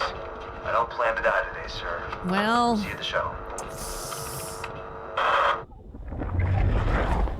Unfortunately, it's not really how it went down. Okay, what the... I can't remember what I'm looking for. I'm looking for a chip of some kind. Override door lock. Omega management. Lock limits active.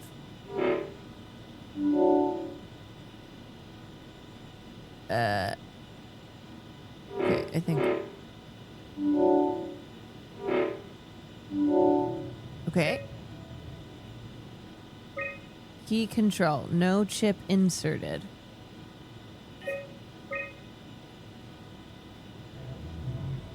Hey, Teeter. What's up, smart man? Okay, so I need some type of chip.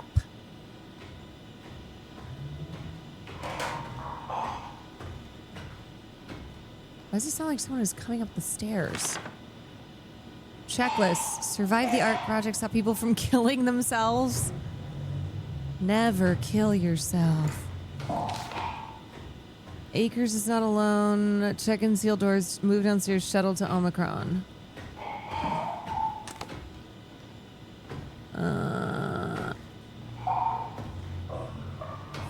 Fuck, that thing is like right there. Okay. Never kill yourself, then the fascists win. Is whoever that is walking around, is he one of these, one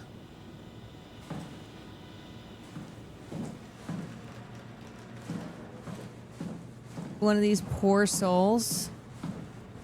Oh my god, you know what sounds good? Shit. Not shit. Chips. Chips sound really good.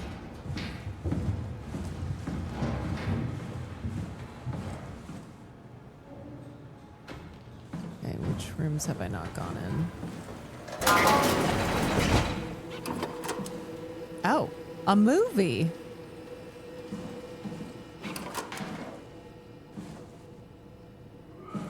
I guess I have time for a film. I wonder if I could trap that guy in one of these rooms. I bet I could.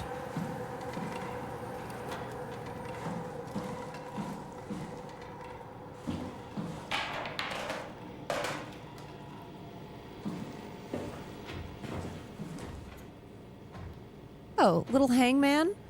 Quantum computing. That's the second one. The top one is Blade Runner. Blade Runner, quantum computing, and then Gollum. Gollum.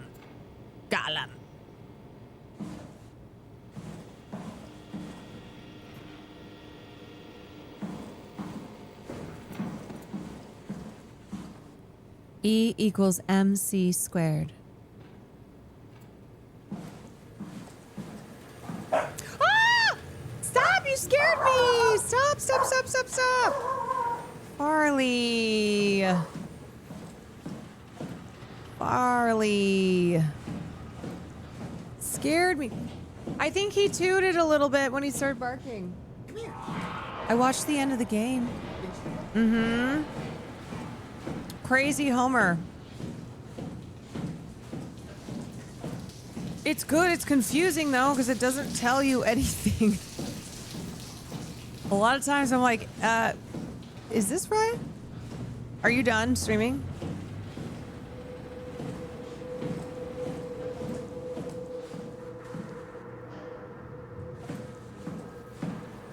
Like, I genuinely can't remember. I can't remember what I'm looking for. How the hell are we going to make sure the Ark makes it? Every launch is a crapshoot, you know that. I just wish these numbers looked better. What do you care? It's just a pack of data, right? Yeah, just a pack of data. Just a pack of data.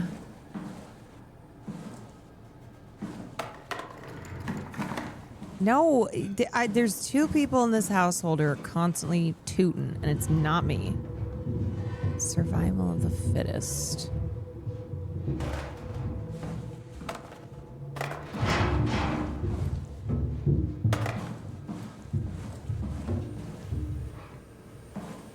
All right, nothing in there. Already went that way.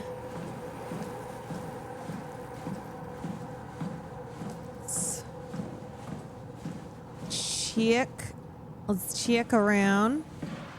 Okay, I was in there. What other doors haven't I opened? This one's locked. Storage, but I think I already... Okay. Okay.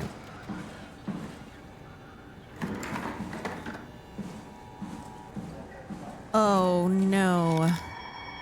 Oh, Brandon. He didn't make it out. But, oh, I need this.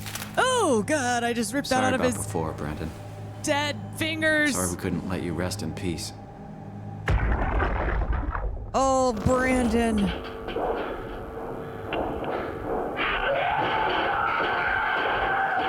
won't get me, motherfuckers! You hear me? Oh. Oh. Yeah, that's the guy that I tortured on accident. It was on accident. Please reboot. Oh. Oh, shit! Oh!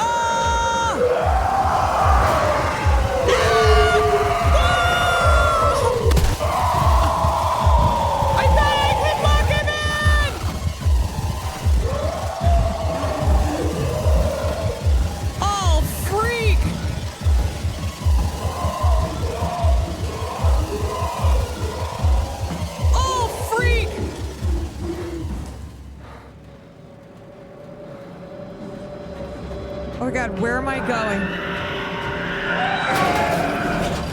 Oh my God.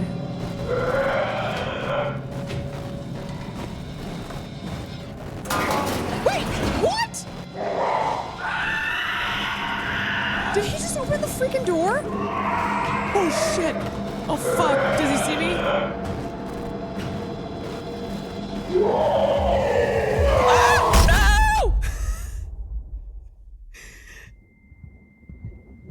What? It can open the door? That's crazy.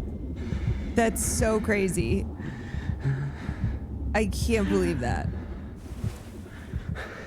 Okay. I gotta get out of here. I think I have to go back to the original place. Wait a sec, wait a sec, wait a sec. Fuck, what? What is happening? Why is it so dark?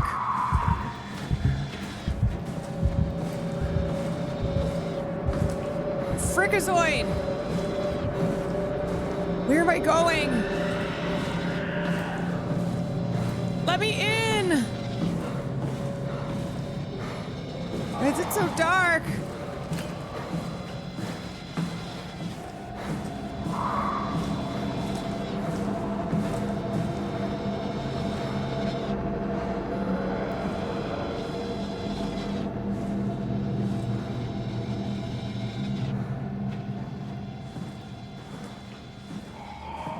Wait, I cannot remember which room I'm going into. I think I have to go back to where... Wait, I saw something somewhere. Fuck. This way? No. Right in here, right? Yes. There we go. Now what? I need to format... Format the chip? What does that mean? What does format the chip mean? Update chip? Fucker. Okay, so I know I have to go back there. Okay, where is the room to update the chip?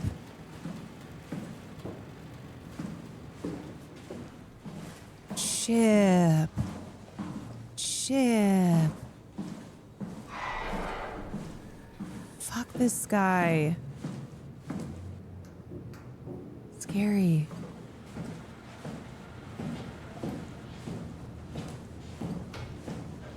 Really need a hole. You know what I'm saying?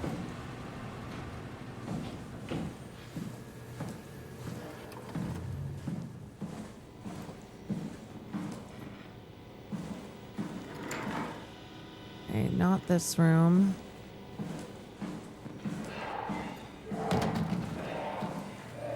Oh, this guy's really...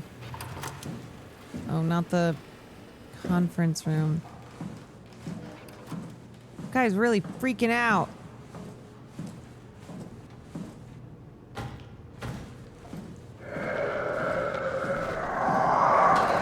Fuck. Where is he? Shit!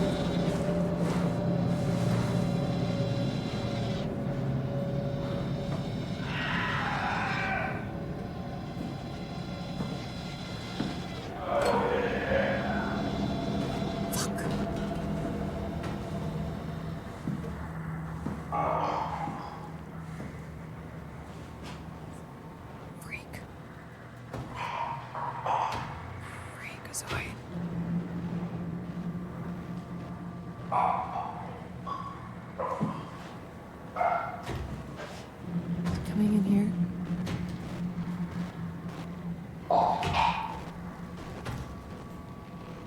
Where's... Oh, there he is. There he is, he's in there. Got to go, got to go. Got to go in here.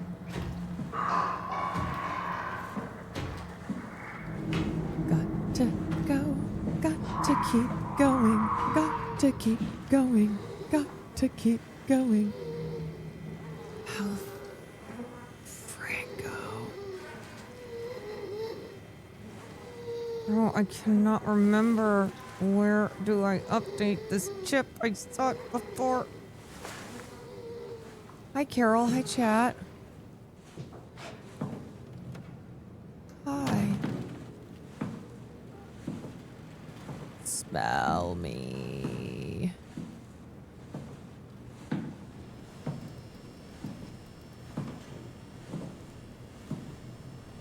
In here.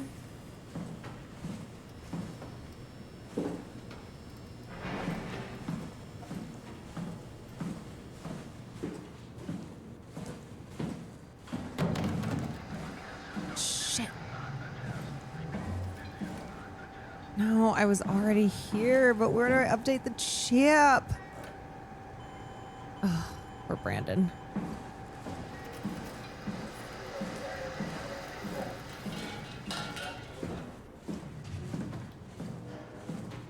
Oh my god, I'm so lost. I'm just wandering around. Oh boy, oh boy, oh boy. Dispatch. Oh boy. Oh, it's real dark. Oh, I'm in a corner. Oh, oh, oh, oh, oh, oh. Oh.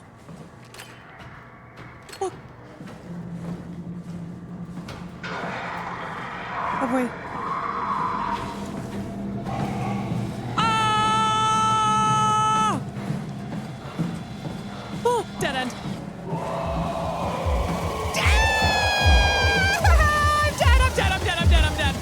I'm dead! I'm so dead! Please don't kill me!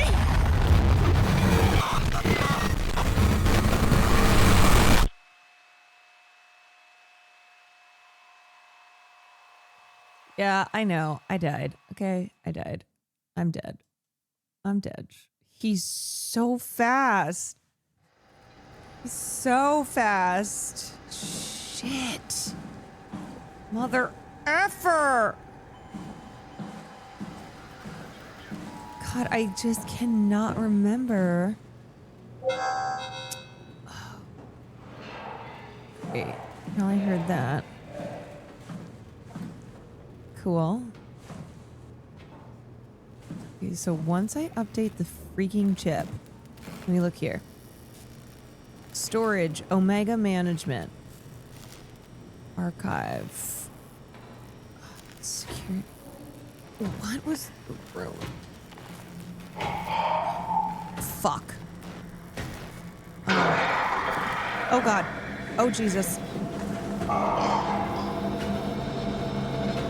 No, you bastard! No! No! No! No!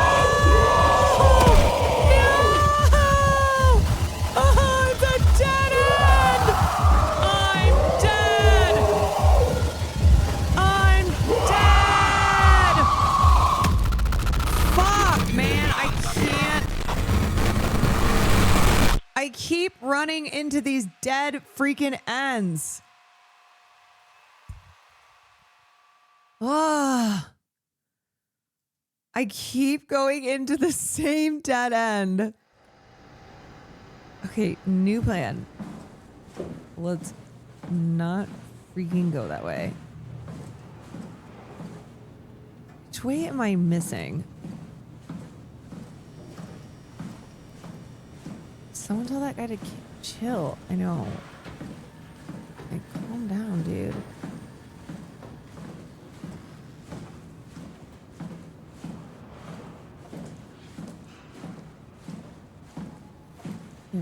Okay, okay, okay. This way. Check out the rooms that are this way. Fuck you, mother effer!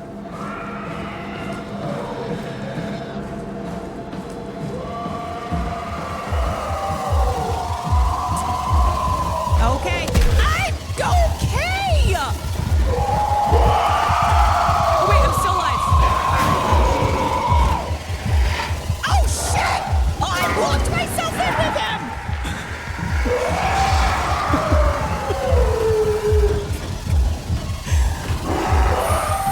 Fuck!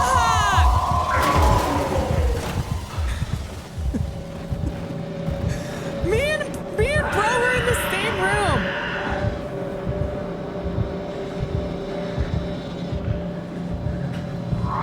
Wait, why did I take that out? Clearly I took that out because... Clearly? Wait, why did I just take that out? Hello?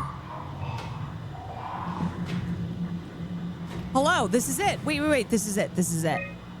This is it. Okay. Girl. Girl. Update. Update. Update. Okay. Okay. Oh my God. I can't believe I locked myself in with bro. That was crazy. Now, freak. How am I getting back to the elevator?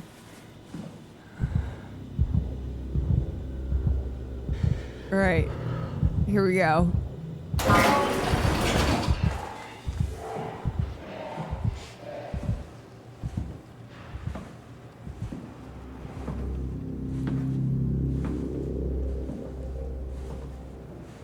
We're just gonna sneak. Just gonna sneak around. Stealth. It's called stealth mode. Okay, come on. It's gotta be around here. Yes! Yes! Yes! Yes! Yes! Okay. Close. There's something not hooked up right. Oh, frick. What?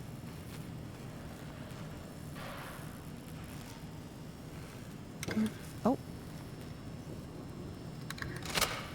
Okay, okay. Got it. Got it.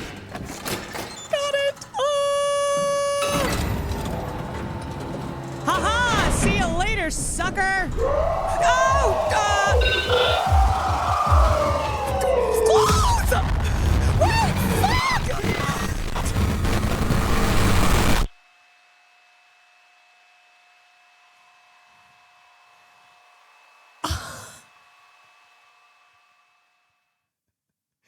I hit laboratory. No! Oh my God. Kill me!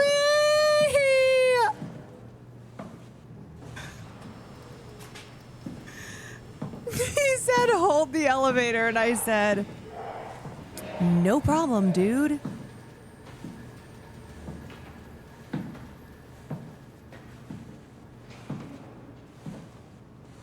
Gotcha. Okay, it's fine. All right, here we go. Here we go.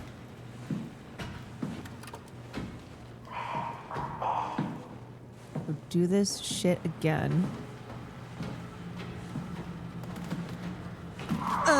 Check, please.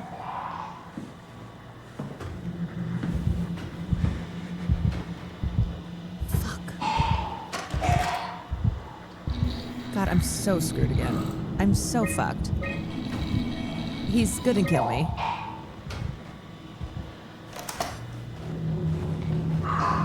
Fuck, he's right there, this motherfucker!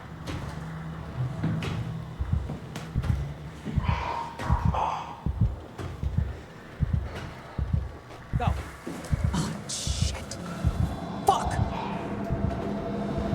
Freaking fuck you! Fuck you! No! Dead!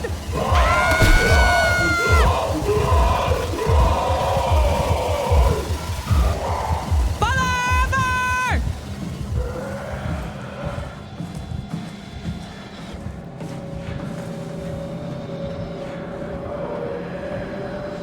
Where's this stupid elevator?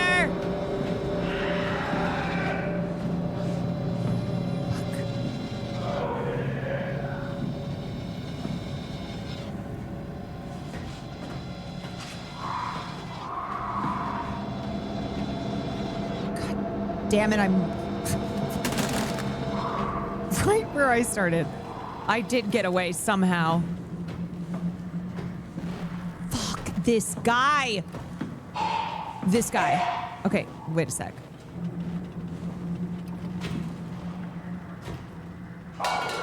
Go get it, stupid ass.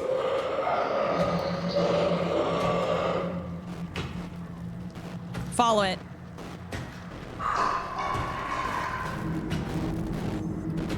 Stupid ass. Come on. Oh my God. No. No.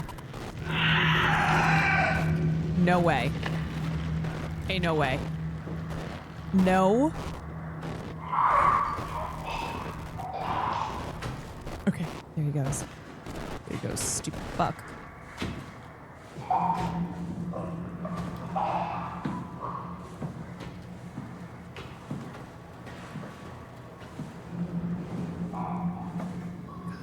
Love of God. Where is... Why do I keep getting lost? Why do I keep getting so lost? Please, please.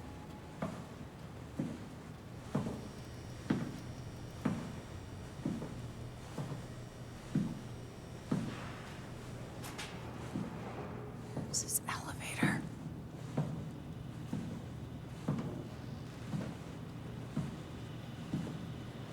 This is, this is,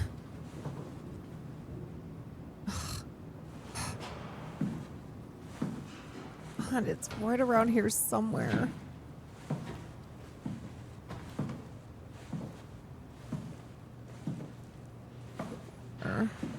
Dead end, dead end, dead end, dead end. Oh my God. Good night, concuss. Oh, just get me. There it is, there it is. Okay, okay, okay, okay. It's right across. It's for future reference. Let me just get my bearings. Let me get my bearings. Okay, here we go. Boom. Boom. Boom. Open up, open up, open up, open up, open up. He's coming, he's coming, he's coming, he's coming.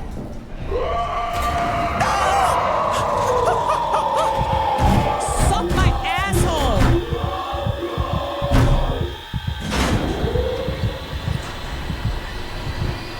Whew. See ya.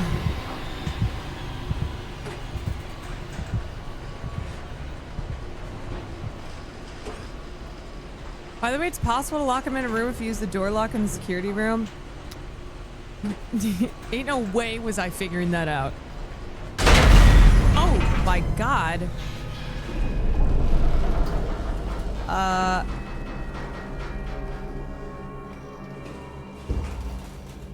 Hello?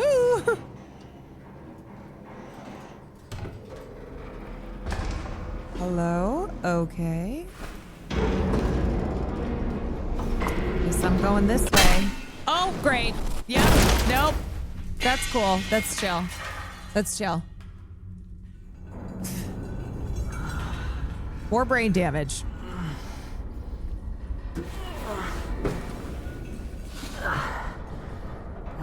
Yep. Yippity. Yippity. Yep.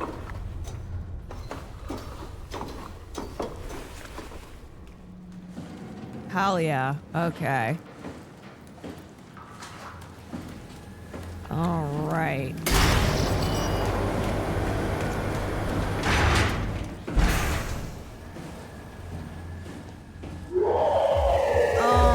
Oh, is he behind me? Oh my God! What?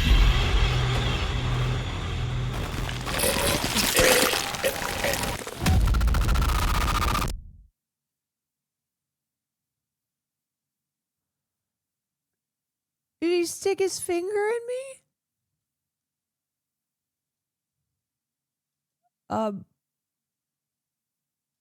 Hello? What happened? Oh. I did say the classic is he, hey guys, he's right behind me, isn't he? Don't move. It's okay. Guys? It's over now. What? Relax. Ashley? What are you doing here? Hanging out like couples do. We're not... You don't want me? Yes, of course, but... What happened? We fell in love.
It doesn't seem exactly clean around here. Just saying. Where's my thing?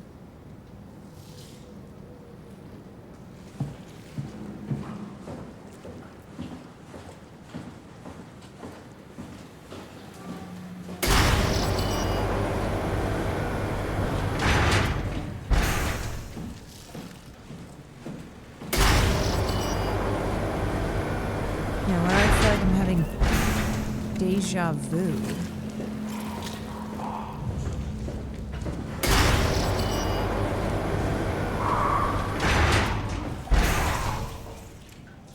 Where the frack am I? Oh. Hello.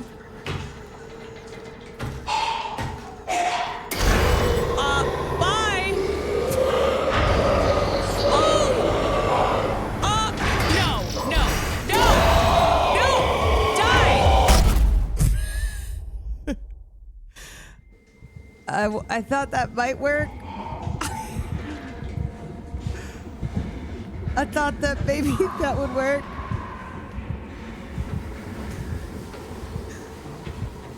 We playing a game of open closed.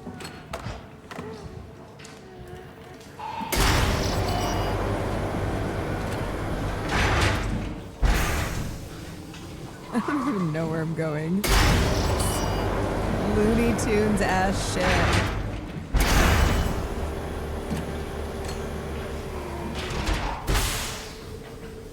Ugh. A hole, thank God. I literally was about to say, where's a hole when you need one? And I needed one. Boy, oh boy. Boy, oh boy. Not have come any sooner.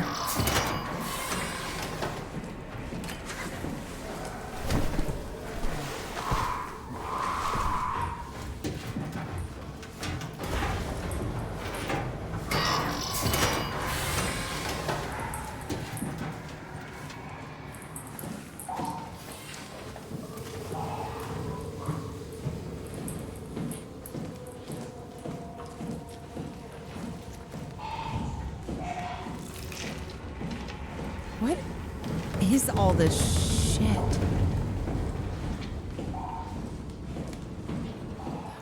Fuck.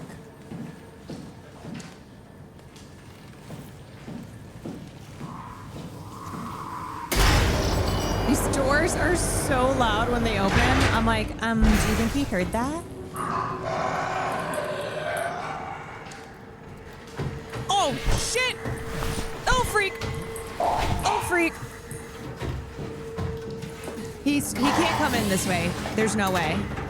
There's just no way.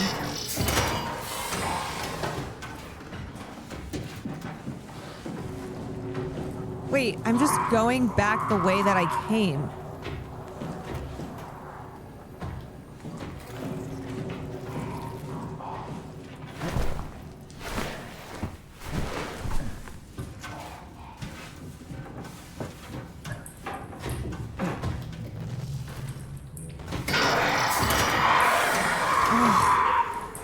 This guy, what do you want?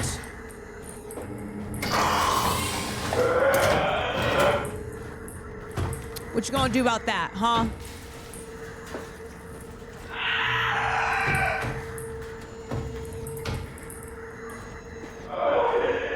Mm-hmm.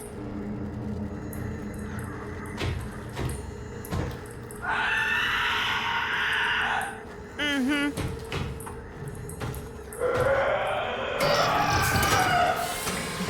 Now I go. Oh, this motherfucker is right there. Oh, he's right there. Oh, I thought he left. I thought he left. Oh, balls. Balls.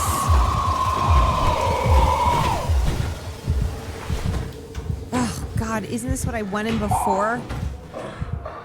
Where? He's truly spawn camping. He is. What the fuck? Come on. Just keep crawling through this thing.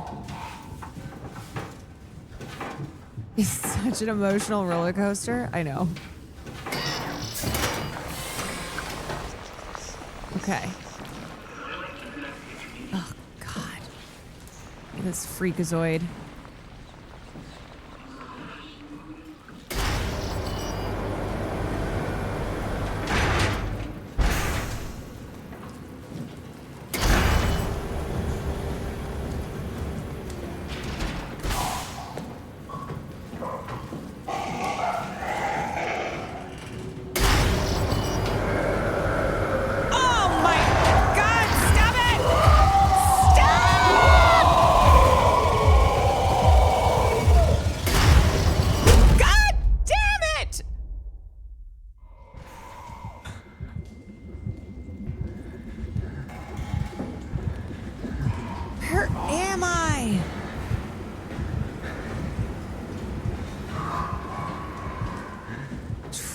Going in circles. Have I seen this dead guy before? I don't know. Recharge service battery. That's why I try to leave these doors open so I know when I've run through them. Okay, so I came through here. Oh God, this guy is just everywhere. I'm gonna draw him in here. Come on.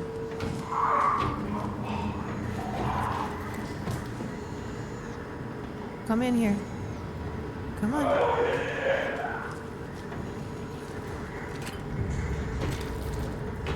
Come on. Wait, what's this door?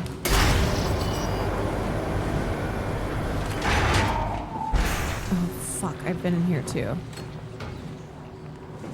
Come on. There he is. Watch this. Ready? Okay. Now, I go.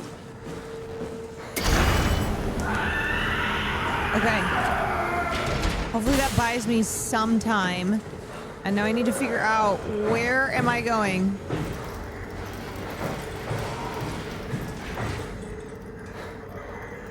God. Oh! Okay, that's something. Okay.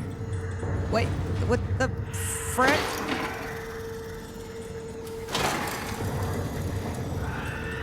Okay. How do I stupid ass pump it? I'm trying to pump.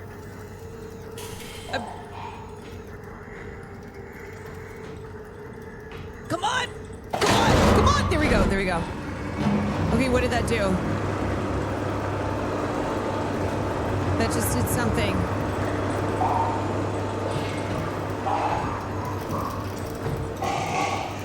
Fuck. Homie is inside.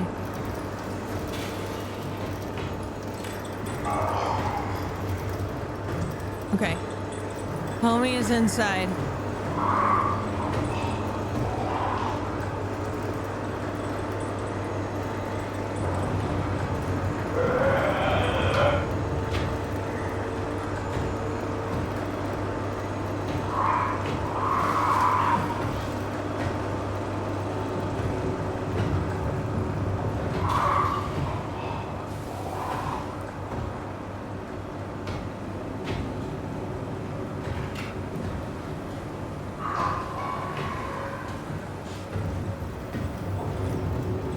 There was one door that showed a flashlight. Yeah, but I think he can see.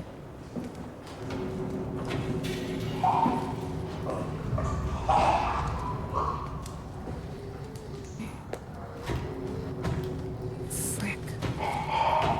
What is the what is the thing? What is the door that I'm looking for?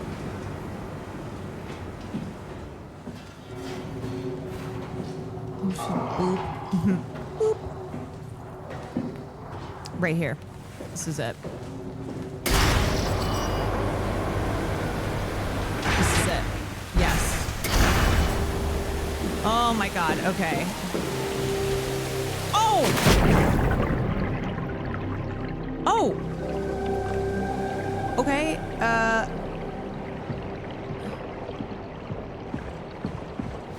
okay. Yeah, no hesitation, just full send. Is this right? I don't know. This is just one of those games where you never know. You never know.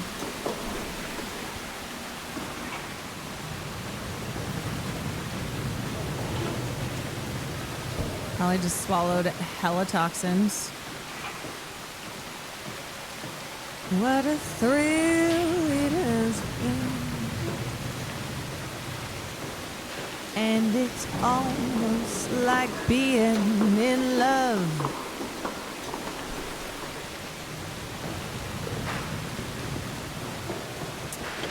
Truly raw dogging. I don't even know. I don't even know.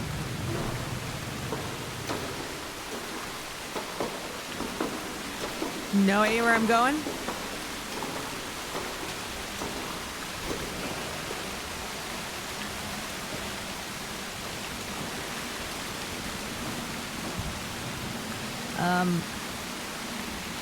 Jump? I don't know. Okay.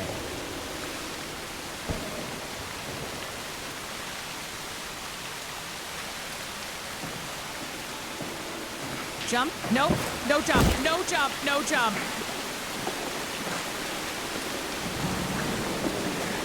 No jump. Okay, I'm stuck, I think.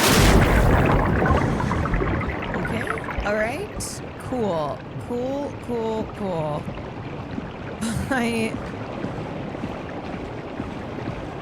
This is...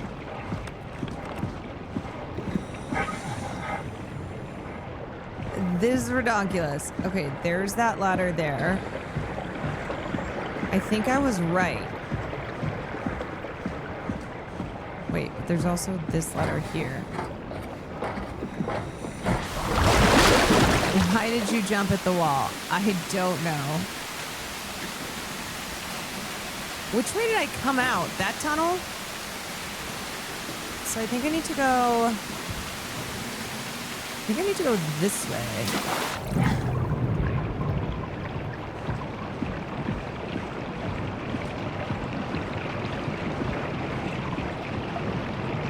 Is there a ladder around here?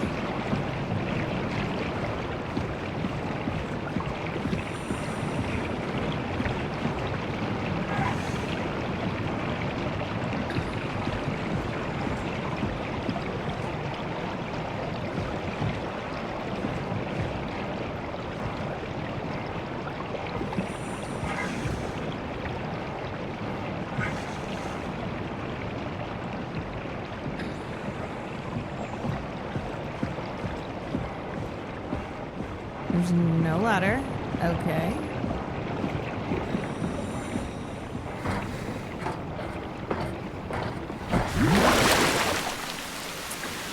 I need to get over there. Via how? There's a ladder right there. And then if I go that way. See, the problem is I came down there. There's gotta be...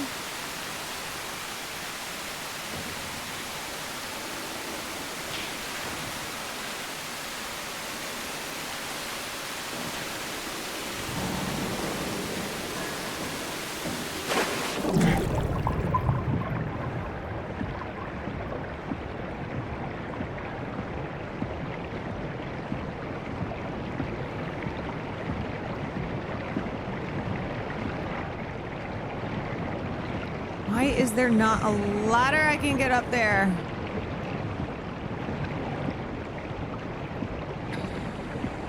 Ugh, okay. Let me figure this out.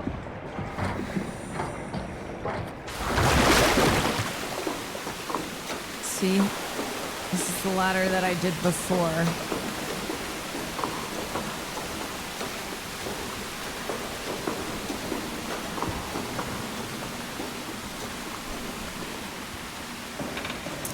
came over here. We came over here. We came over here.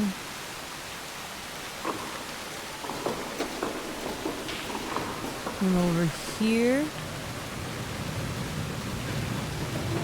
And came over here. It really is a game of shoots and ladders. We come down here. It's a little parkour. It's a little parkour. But then, see, this is where I got stuck last time.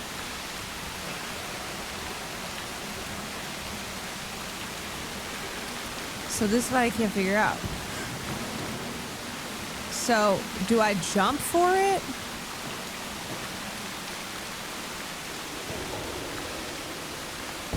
No. Like, I think maybe I jump here. Oh, wait, what's this? Can I squeeze? Hello?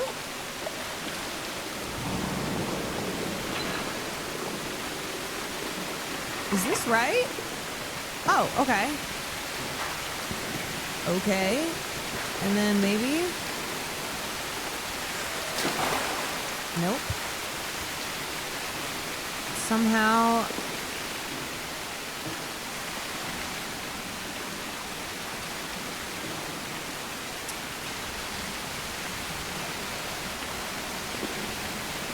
What?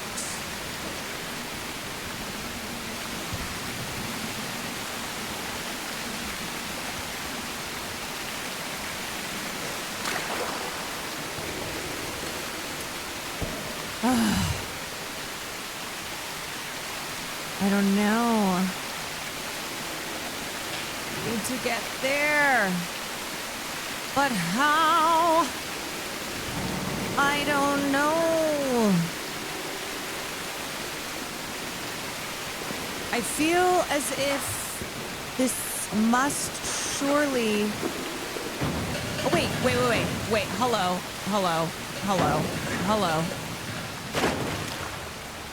Hello.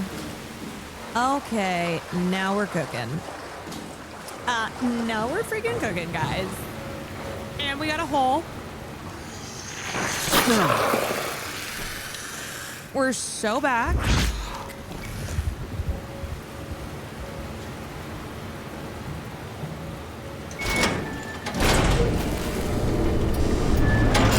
Emergency flush. Cool. Oh, this mofo!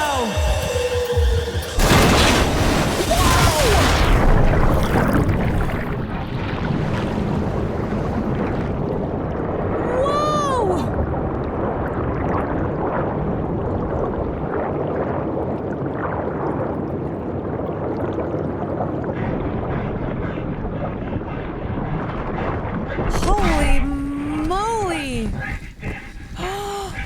Oh my god, am I out? Oh my god, I did it. Holy shit. What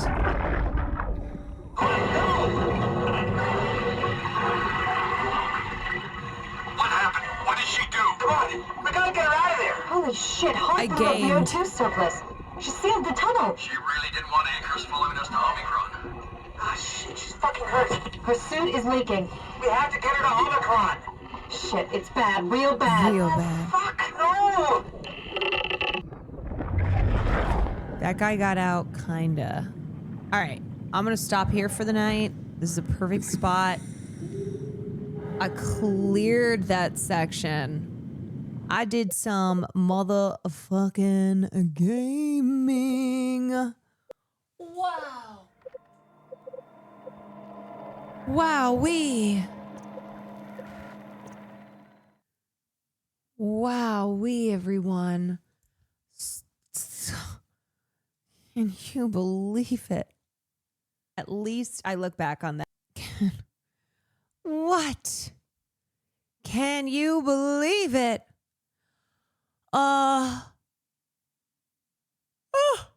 Okay. Okay. That's it for me. That's it. I'm going to send you to Haas. My breakout star. My streamer of the year. Thanks for the baseball commentary. Oh, hails. Yeah, you got it. Okay, y'all. I will see you tomorrow. Thank you for spending your evening with me.